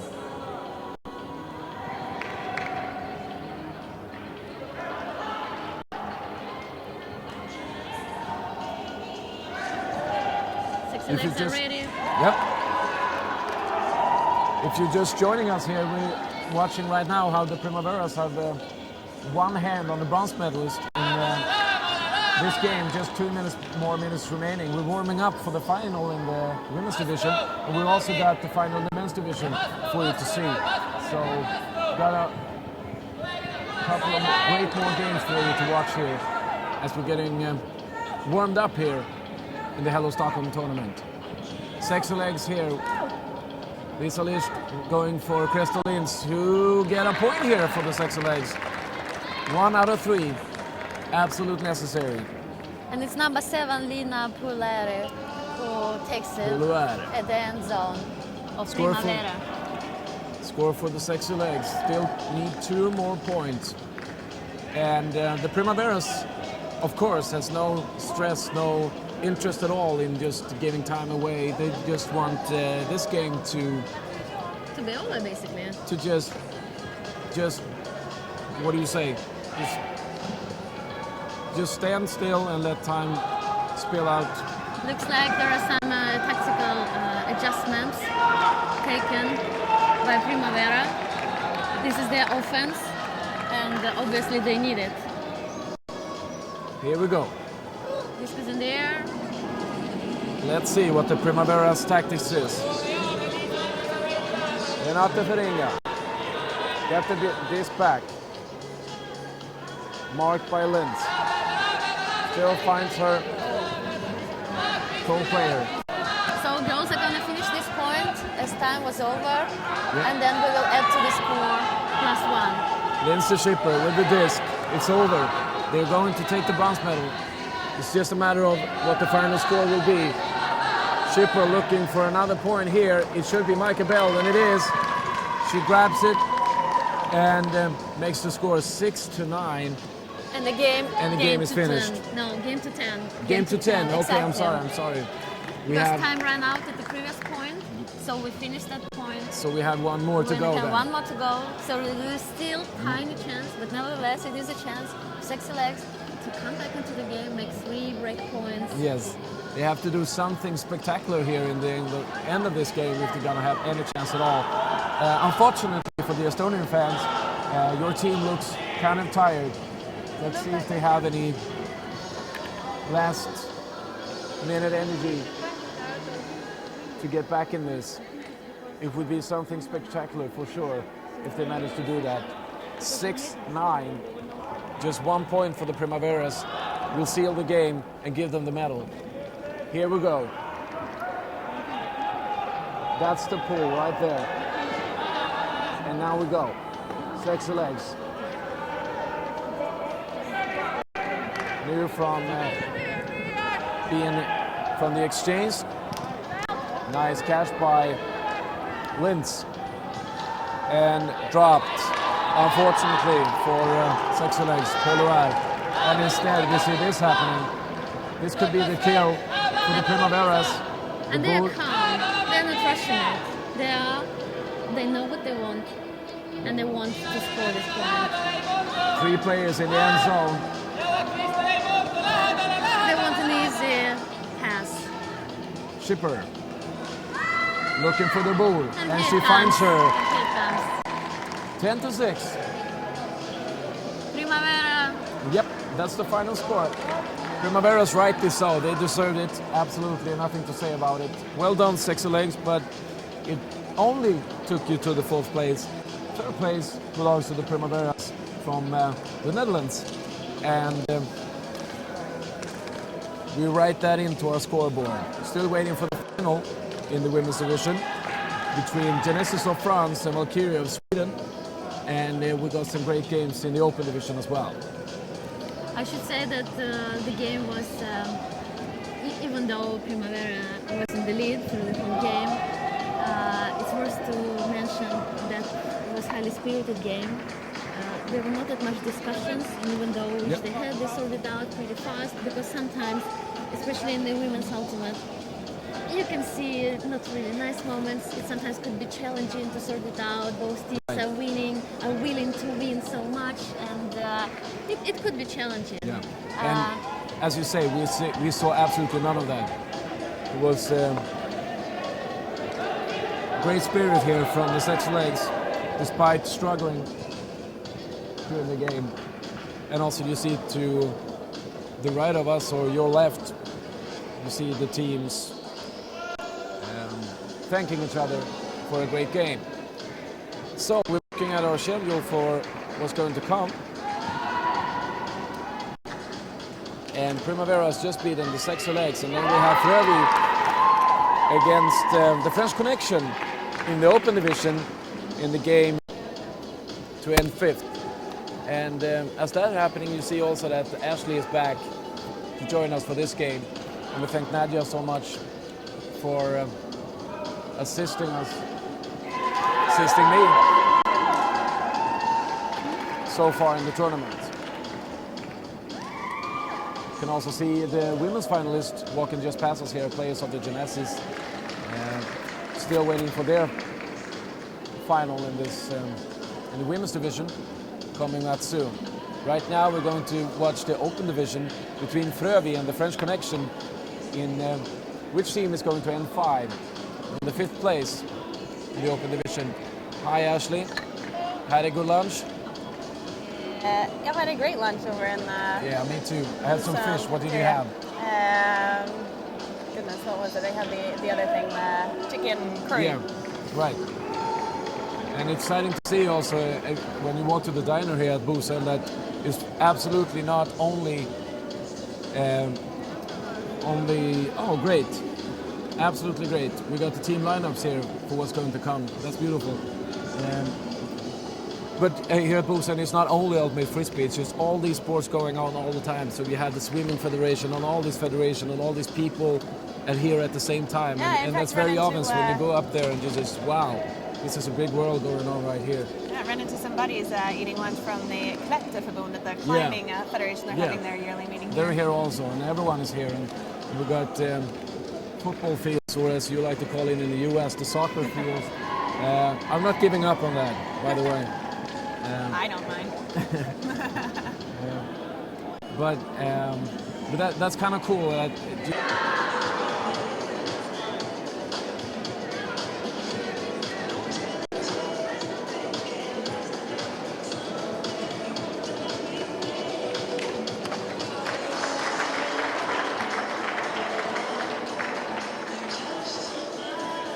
Results and all you need at hellostockholm.se, and I just got word from tune Joel, in our with us. tournament director, that in fact he has opened registration for 2015. So that's if you're beautiful. interested in playing in this tournament next year, you can go on to the website hellostockholm.se you should. and sign up already for Hello Stockholm 2015. Yeah, We've already got 8 teams signed up apparently. Yeah, that's awesome, because if you're into this sport and if this is what you do, you want to come here. You get this beautiful chance to see something new, because I would suppose that you maybe not have been a tourist in Sweden before, but also get a chance to meet all these new buddies at this specific place. It's one big playground right now during this tournament, and also a big party to get along with your new pals. So I recommend just come here for the next setup, and we'll be even better then. This is the first.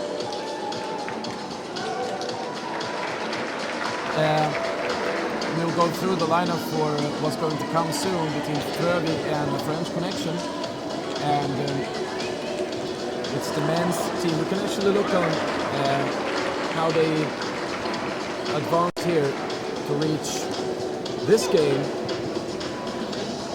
struggling for the 5th place. French Connection finished first in the pool of F, and their opponents Frövi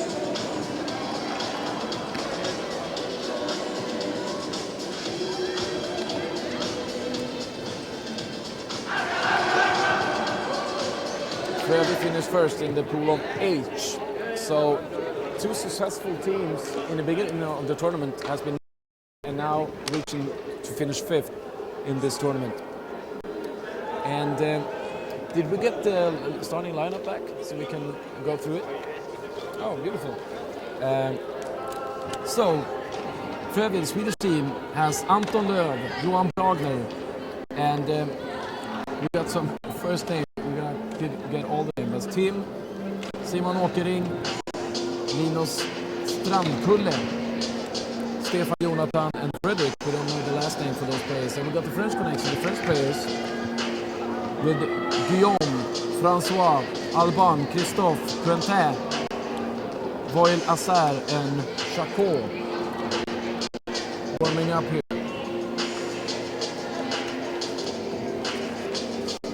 Let's see if we have them available here as well. Frövi towards the French Connection.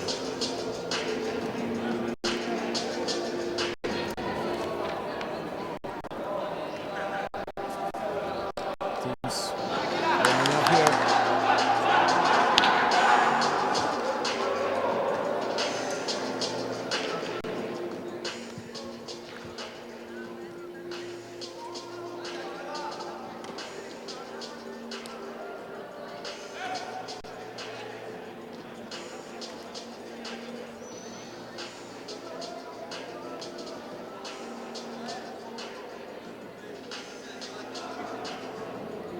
So having our little conference meeting once again. Now we're back online and we're waiting for this game to come between Frövi and the French Connection. The Swedish team and a French team in the open division. Teams are warming up as we are closing in on the most important games of the day are still to come. Local time is 1:15 in the afternoon. 1:15. It's our time here in Stockholm.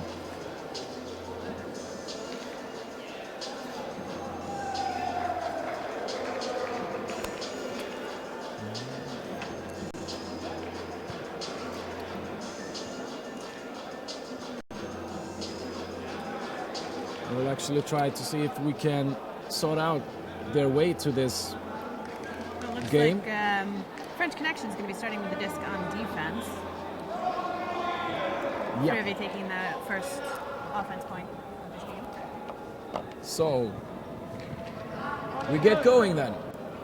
French connection in their red shirts and Frövi in their black. Almost a misconnection there, but luckily it was saved by number 20. Turnover Yep. anyway.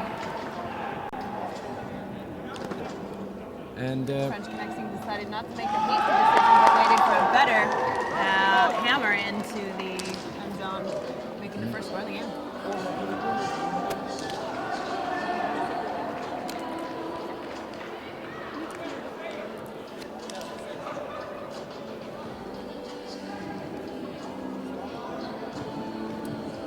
all right. Let's see what Frövi, the Swedish team, can do. I was a little bit confused there for a while, but then I realized that this is number 20 and not 0-0 as I thought. I thought it was kind of odd if we see the starting lineup and it wouldn't match either, but it does. So I'm not confused anymore. Okay, let's see. The disc at the French Connection. Nasser shifted on to Guillaume. Nasser. Looks like Finnish team here, moving quick. Frövi Shot brings ball. him pretty close. And man out to of man bounds, there. but he catches this before he goes out. Intense marking there by Swedish player Anton Löv. The characteristic beard there, that's Anton Löv. And there's a point for the French Connection. Took their time, worked their way up the field, and got a pretty clean point there.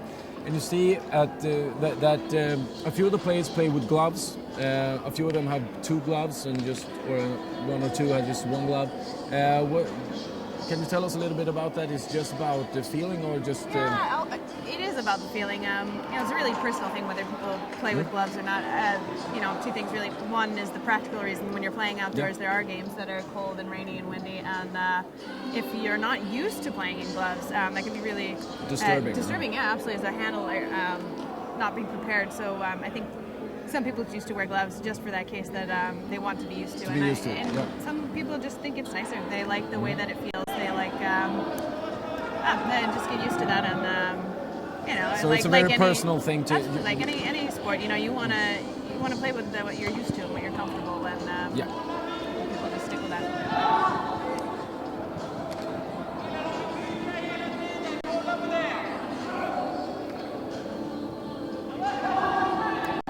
Misread, no foul, just a misread by the receiver there. Unfortunate.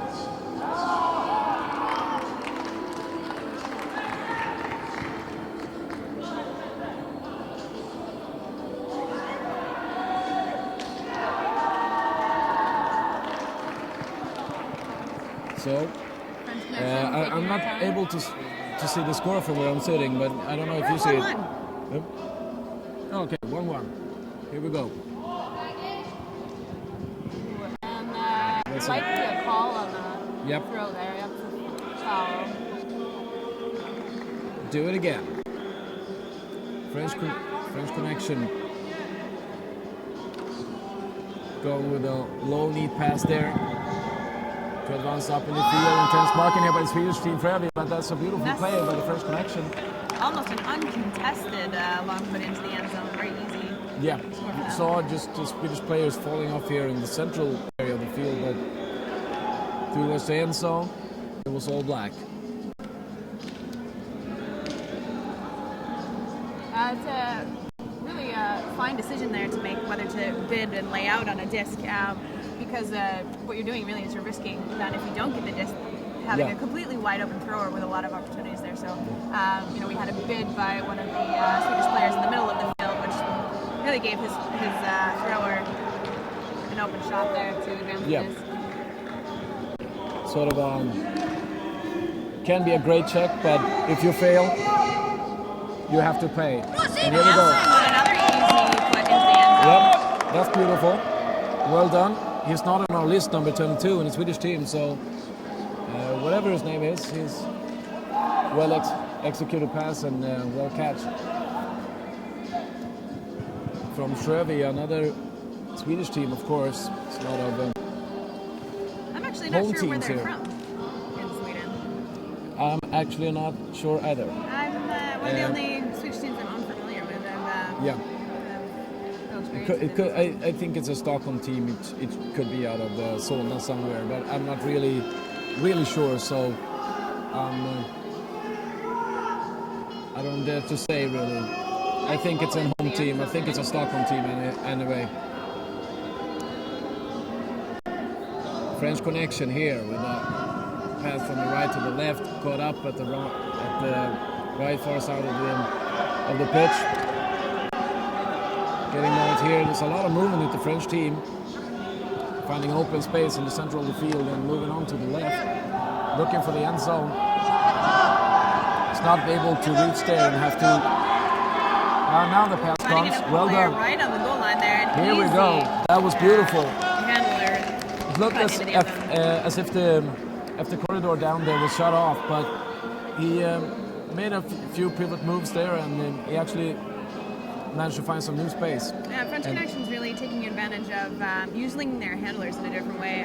It's easy to get into a groove of just relying on your on-field players to take up the space there, but rotating the handlers in really changes up the game and can really throw the defense off. And I think also the Frövi players has to be careful about being maybe more decisive on what they're trying to protect, not just trying to cut off every angle, because you have to decide where the disc can go and cannot go. Right now, a few of the players might be, to my eye anyway, overworking a little bit over enthusiastic in their defense. We'll see how it plays out. Oh, beautiful. Great opportunity here for the Frövi team if they can benefit from this. Löf's got the disc and comes with a long, beautiful pass. And if he's in or not. If he's in or not, I'm not sure. From this direction, I would have called that out. Yeah, we're sitting just here by them. Seemed as if he had straddled the line, even though his left foot did manage to stay in line. Yeah, I think it was partially out of the bounds when he grabbed the disc.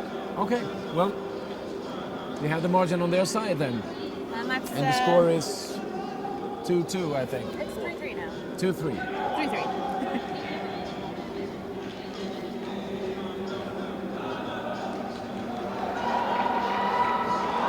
And so far in this game, we played 8 minutes almost. I'm thinking that maybe the French Connection are saving a little bit more of their powers than the Frövi team does. We'll see what happens.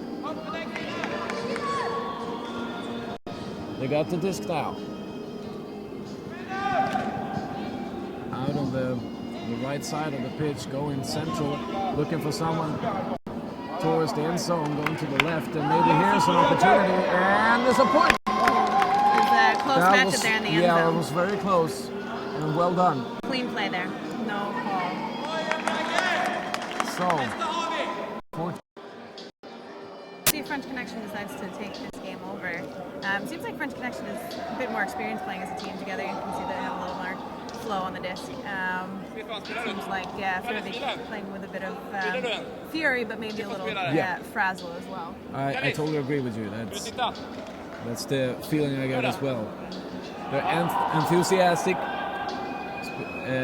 working very hard, but maybe not as smart and experienced as the French Connection team does. We'll see if they can catch up. It's a score of 3-4 right now.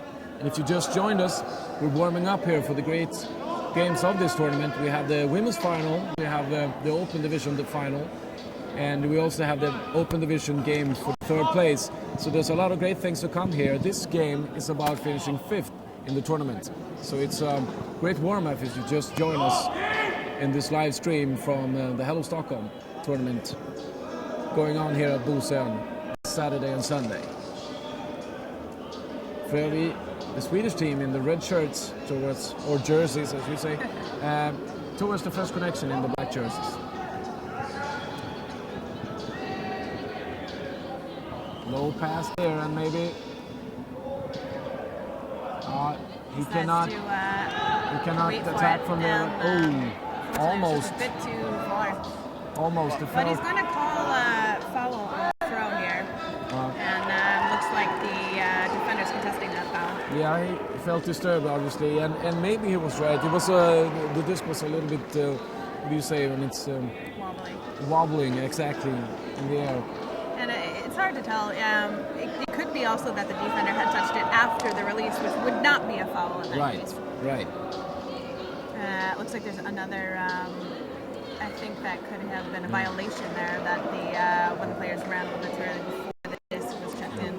Either how, I feel that if he would have got a point from that, that would be sort of a chance pass that was successful. Almost it did not feel that they able to, were in control of their style of passing. And not now either. Obviously, instead we see this happening. Long to the French connection. Yep. And then able to catch it in the end zone. Fairway's working hard, but not really getting their passes where they want them, finding the space for their players where they want them to be, and instead they get punished right away, leaving a lot of areas free and a possibility to turn the game around for the French connection. Fairwick is looking a bit tired, and I think they're really feeling the long. They're struggling. The long Absolutely. weekend and making those mental errors that come along with Absolutely. being tired at the end of a tournament. And they really got into the first couple of minutes in the game on fire, basically. They were all over the place trying to mark, but maybe we see the price of that coming now, because we played almost 12 minutes of this 25-minute game, and as you said, they look tired already. At least a few of them.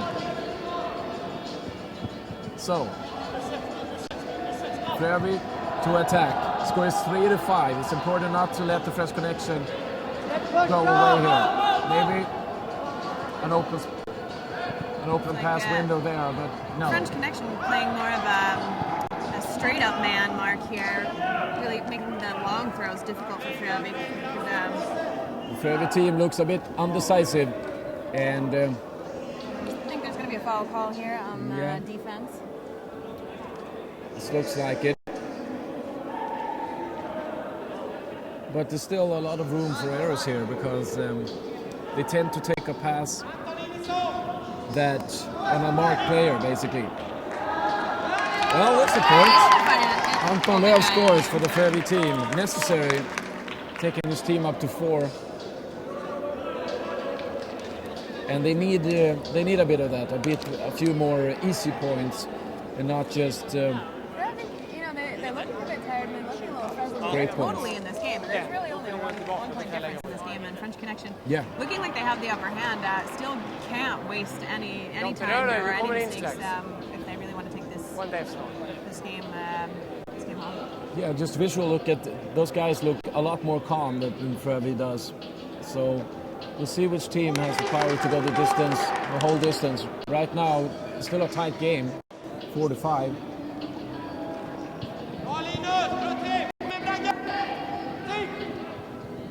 However, the French connection is saving a lot of power and strength here. Here we go, another beautiful pass, working their way.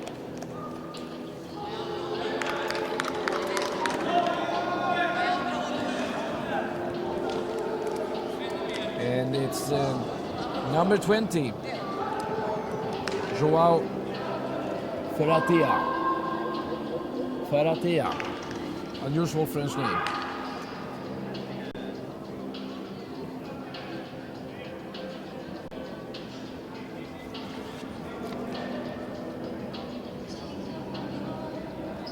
French connection leading by 2 now. Yep, they're back on a 2-point margin, but they've been basically the whole game. And once more, this pressure on Frerby. The pole lands in. Frerby having to start their play from the back of their defending end zone. he let it land there. But maybe here they can get out. Oh, there's a point. Yep, well done. Unfazed by the defender. We choose not pressure on his heels, literally. choose not to call that one. And Frerby gets the point, and a necessary one for them. And even though it looks like French Connection's playing a little more smoothly, really it's anybody's game. Everybody's only down by 1 point, and they're clinging to this game. Yeah. They're definitely not going to let French Connection just roll over them. Well, the French Connection, I still get the feeling that they're more used to play together. But I'm impressed by the level of working hard, as we see in Frövi. They're obviously... Definitely a fierce team. Yeah. Here we go. Here we go. And it's a Really nice, wasted opportunity for the French Connection. Good really defense nice there. lead by the defense. Able Well to done. Tip that off so that the French defense can bring it down. Well-timed challenge there, and he managed to spoil the opportunity for the French Connection, and that's important. 5 to 6. This could be a break point for Frövik to tie the game. Yeah. Could be their chance to get back in this game. Killar de i målet, täcker djupet! Direkt ner på händerna!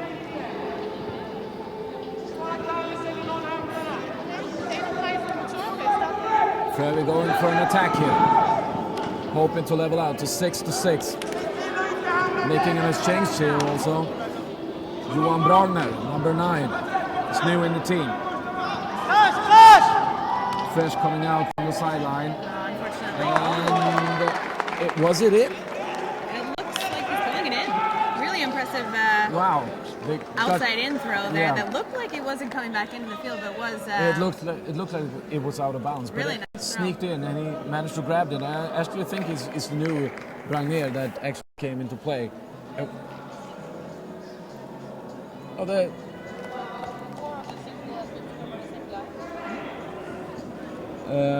Yeah, that's right. Oh, that's the guy we don't have the name of. That's beautiful. Number 22. He's not on the list, but he makes a good job, obviously. Pull is out of bounds. French Connection will get the disc at the brick mark. Probably thinking to set up the call play. It looks like they're starting from a horizontal stack. Ta Linus upp på tårna, upp på tårna! And if you didn't follow us there in that discussion, we were saying that 4 of the points from the Frövi has been done by player number 22. So an important player, hard worker for the Frövi team. Important that he keeps his game up to help his team reach the 5th place in this tournament, Hello Stockholm. French Connection here in the black shirts. Swinging the disc to the open side. Challenging here. Find a good pass into the end zone. And French Connection find a again score. doing a really good job of rotating their handlers into the cutting and refilling with their downfield players into the handling position. Makes for a nice fluid movement down here in the end zone. And they find a hole and it's a score. Yeah, beautiful pass. They find a hole just like you said. It wasn't an intense marking and actually Frövi put some pressure on them, but finally they keep their patience. They stay calm, they don't make mistakes, and they get the score. 7 to 6. That's what we have. And we'll play for over 18 minutes now. So it's still a close game. And most of the games have been kind of close here that we've been following today on this Sunday. There's a few games that have been finished in big style, but most of the games have been tight. And that's what you expect on these placement games and semifinal games is that after all of yesterday's playing and resorting of the reseeding, hopefully the teams are pretty well matched here on Sunday. So, Frövi going to once more make it a tie. Bragner to Löv. Anton Löv with a big throw. Out of bounds. Unfortunately, defended by the French Connection player. That same throw that we saw before. Exact same throw. That outside in throw that looks like it's not coming back in, but that time able to be picked. This time spoiled by Roger Corentin.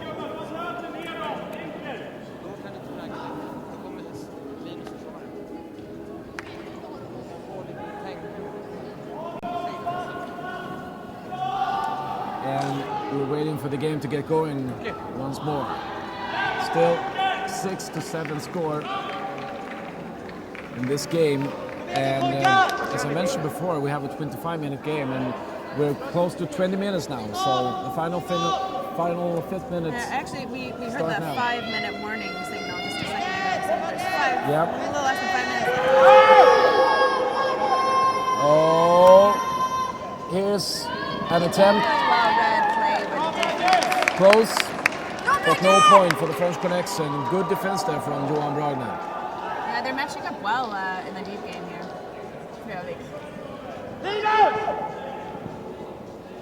Frövi not interested in giving up this game at all. Good defense once more even this time. And the pass didn't come there. We had a player running for the end zone.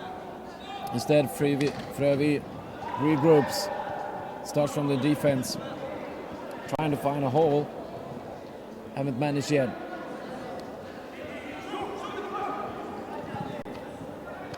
Lööf runs down to help out. Frövi a little bit indecisive here, looking for the hole, looking for the right time, the right place. Bragner runs. Playing some good defense here, playing tight matches in the downfield, so not being able to let them get that big throw off like they want to. Pretty much forcing everything under, and Frövi being a little bit hesitant to take short gainers, preferring to work it amongst the handlers instead of waiting for that single shot. It's not their type of game with those low throws, and Bragner has been running down several times now and not get the disc, and now in the exchange of play, and he seems to be a call of foul. It could be an injury call, in fact. I'm not sure who called it, but it seems to be a collision up there.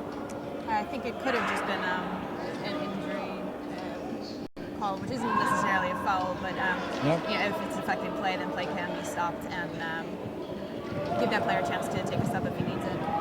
Once more, this long sequence, this long attack, trying to build up an attack from the Frövi team. Not been successful so far. Great defense, great marking from the French connection, and we'll see what happens. A lot of time going. Managed to find each other. Break throw off there. Finally getting advancement up the field. Moving up a little bit in the field. Still have to work for every space they get. Here comes the throw, and here's the point also. Finally, nice break. The patience into the end zone. The patience paid out. They got the point, and that should be 7-7, I believe. And we got this exciting game going on right now, just as we wanted to. And we've got a timeout call by Frövi. And rightly so. Yeah, this is their one chance to take this game. They've done a good job of hanging in there, even though they've been struggling the whole game, and now suddenly they have the chance. So they're going to be discussing some defensive tactics here and how they want to make this breakpoint happen, which is really what they need. I think they're going to be deciding who is going to take the responsibility for the deeps. They've been very strong in here. Seems like they have a couple of favorite players. They're tall guys there, number 16, 25 will probably take that responsibility. And everybody else just keeping French connection in the undercuts, giving them those short passes and I felt the whole game that the French connection has been the better team, has had the upper hand. Are they losing the game now? Are the game slipping away from them? Certainly. Like I said, the Frövi has a chance for a breakthrough here, and the game is certainly not over. So, French connection needs to be focused now if they're not going to let this game slip out of their hands. This will be the last point of the game, so this is universe point here. Wow.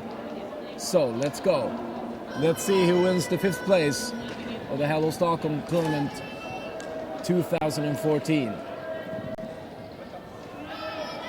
Here we go. French connection, looking for the kill. And here it comes! The sun is beautiful! Well done! They got it exactly where they wanted it. They did. French connection takes 5th place in this tournament. Really well fought game by Frövi. I'd say. Well, by both teams certainly, but Frövik being down and bringing it to Universe Point, I think was so late in the tournament. That's definitely commendable. Is it one more point? It has go to 10? It looks like they're I'm a little bit unsure. It seems like they're going to 10.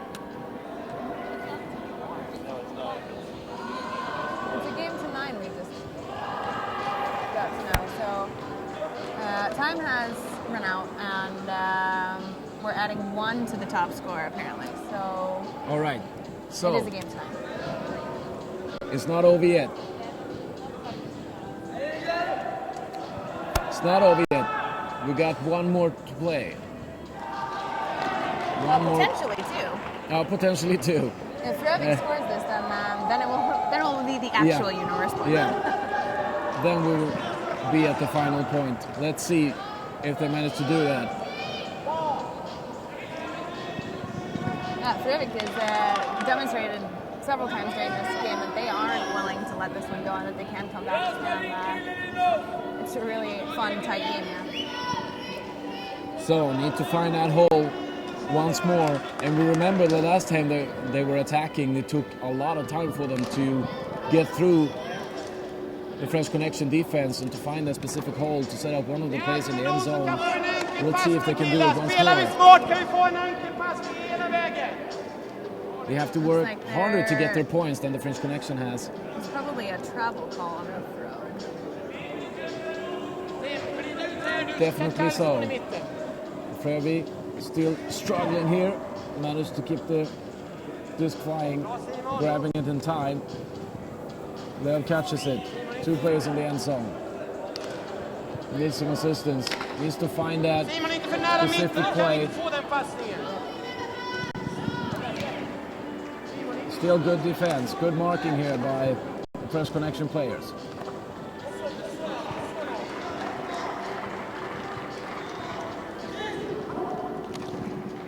And Frövik has to back down in the field. Does not really get the play as they want it to be. And here it comes. A nice break. Here it comes, but it fails. Too much gas on that. Wow. Out the back of the end zone. Didn't get the result they were hoping for. And now the French Connection have a great opportunity here. Having some long points in this game. Both teams are pretty gassed, pretty tired. Yeah. The French Connection does not have to work as hard for as much time to make their points as the Frövik team has done. So here it comes for the kill. And it's passed down there. Well defended. Well done. And he was very eager to do that, number 21 in the Frövik team, because he was the guy who missed the pass in the sequence before. So I think he is especially glad to be involved in spoiling that opportunity for the French Connection.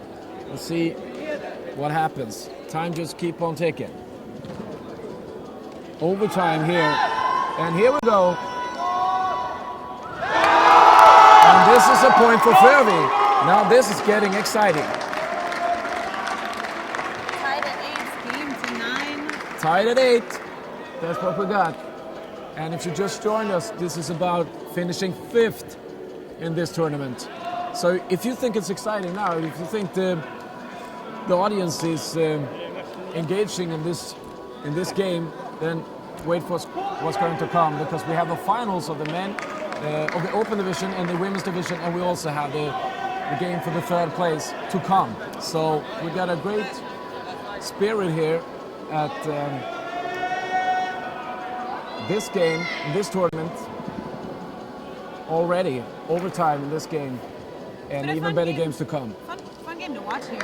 Like you said, Frövik having to work pretty hard for their points, but definitely putting in the effort, taking a little bit more time on the offense, and also having to make some big plays for mistakes that they turn the disc over, but then getting them to the back. They have the upper hand by being Swedish and by being the home team, and have the bigger support from the audience. French Connection going to finish this game. French Connection looking for the kill. Whoops, That could be a call. Still the disc. And there we go. And that's it. French connection demonstrating their Yep. their experience and ability to make those connections. Trevi put up a struggle, but it didn't take them all the way. Instead, we have French Connection finishing 5th and Trevi finishing 6th in this tournament. Well done by both teams, though. Thank you for an exciting game over half an hour long, and we're still waiting for better games to come. Let's see what happens further down now. We have Trevi French Connection. We have Viksjöfors Defense mot Salas Bills. It's in the game of 3rd. Actually, no, I think the schedule's changed a bit. I'm not quite sure that that's... You think it's changed again? It might have. It's not the first time it happened. We'll see what happens. They will fight, however, for the 3rd place. And now we have seen which team who have finished 5th and 6th.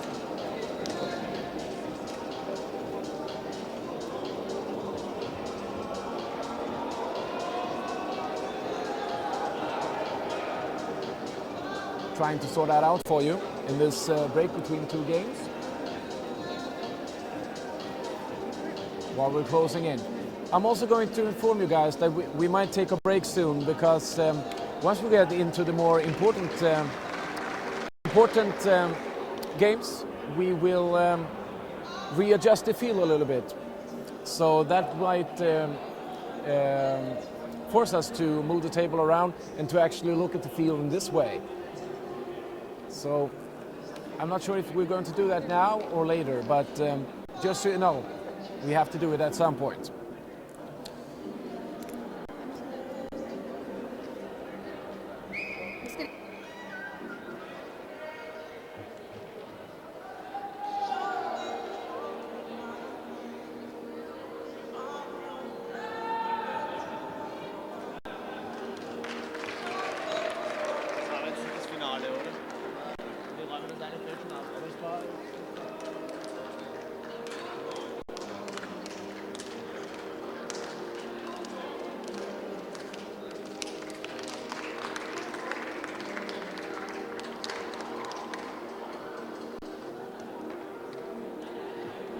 All right, so back online. I'm not really sure at this moment, when we're going to make this change here. I'm just being informed that we're going to make it. And if you're wondering what Ashley's doing, she's getting some background information about the women's final, because from before she has a lot of information on the Swedish Valkyria team, of course. So that's how it all hangs together. We're going to make a short break here while she's getting this background information, and I'm going to sort out which game is coming up, if the schedule is accurate or not, and when we're going to change the field, which I've been informed that we're going to do. So give me just a short break, and we'll be back.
exploding.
intervjua då?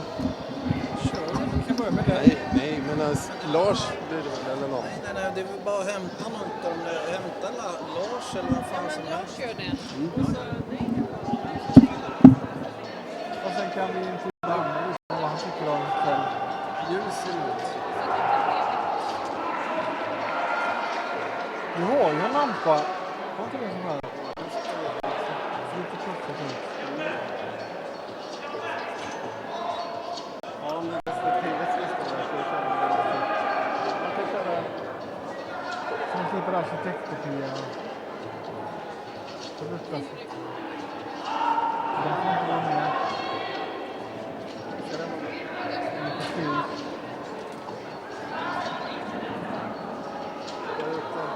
Vilken av dem?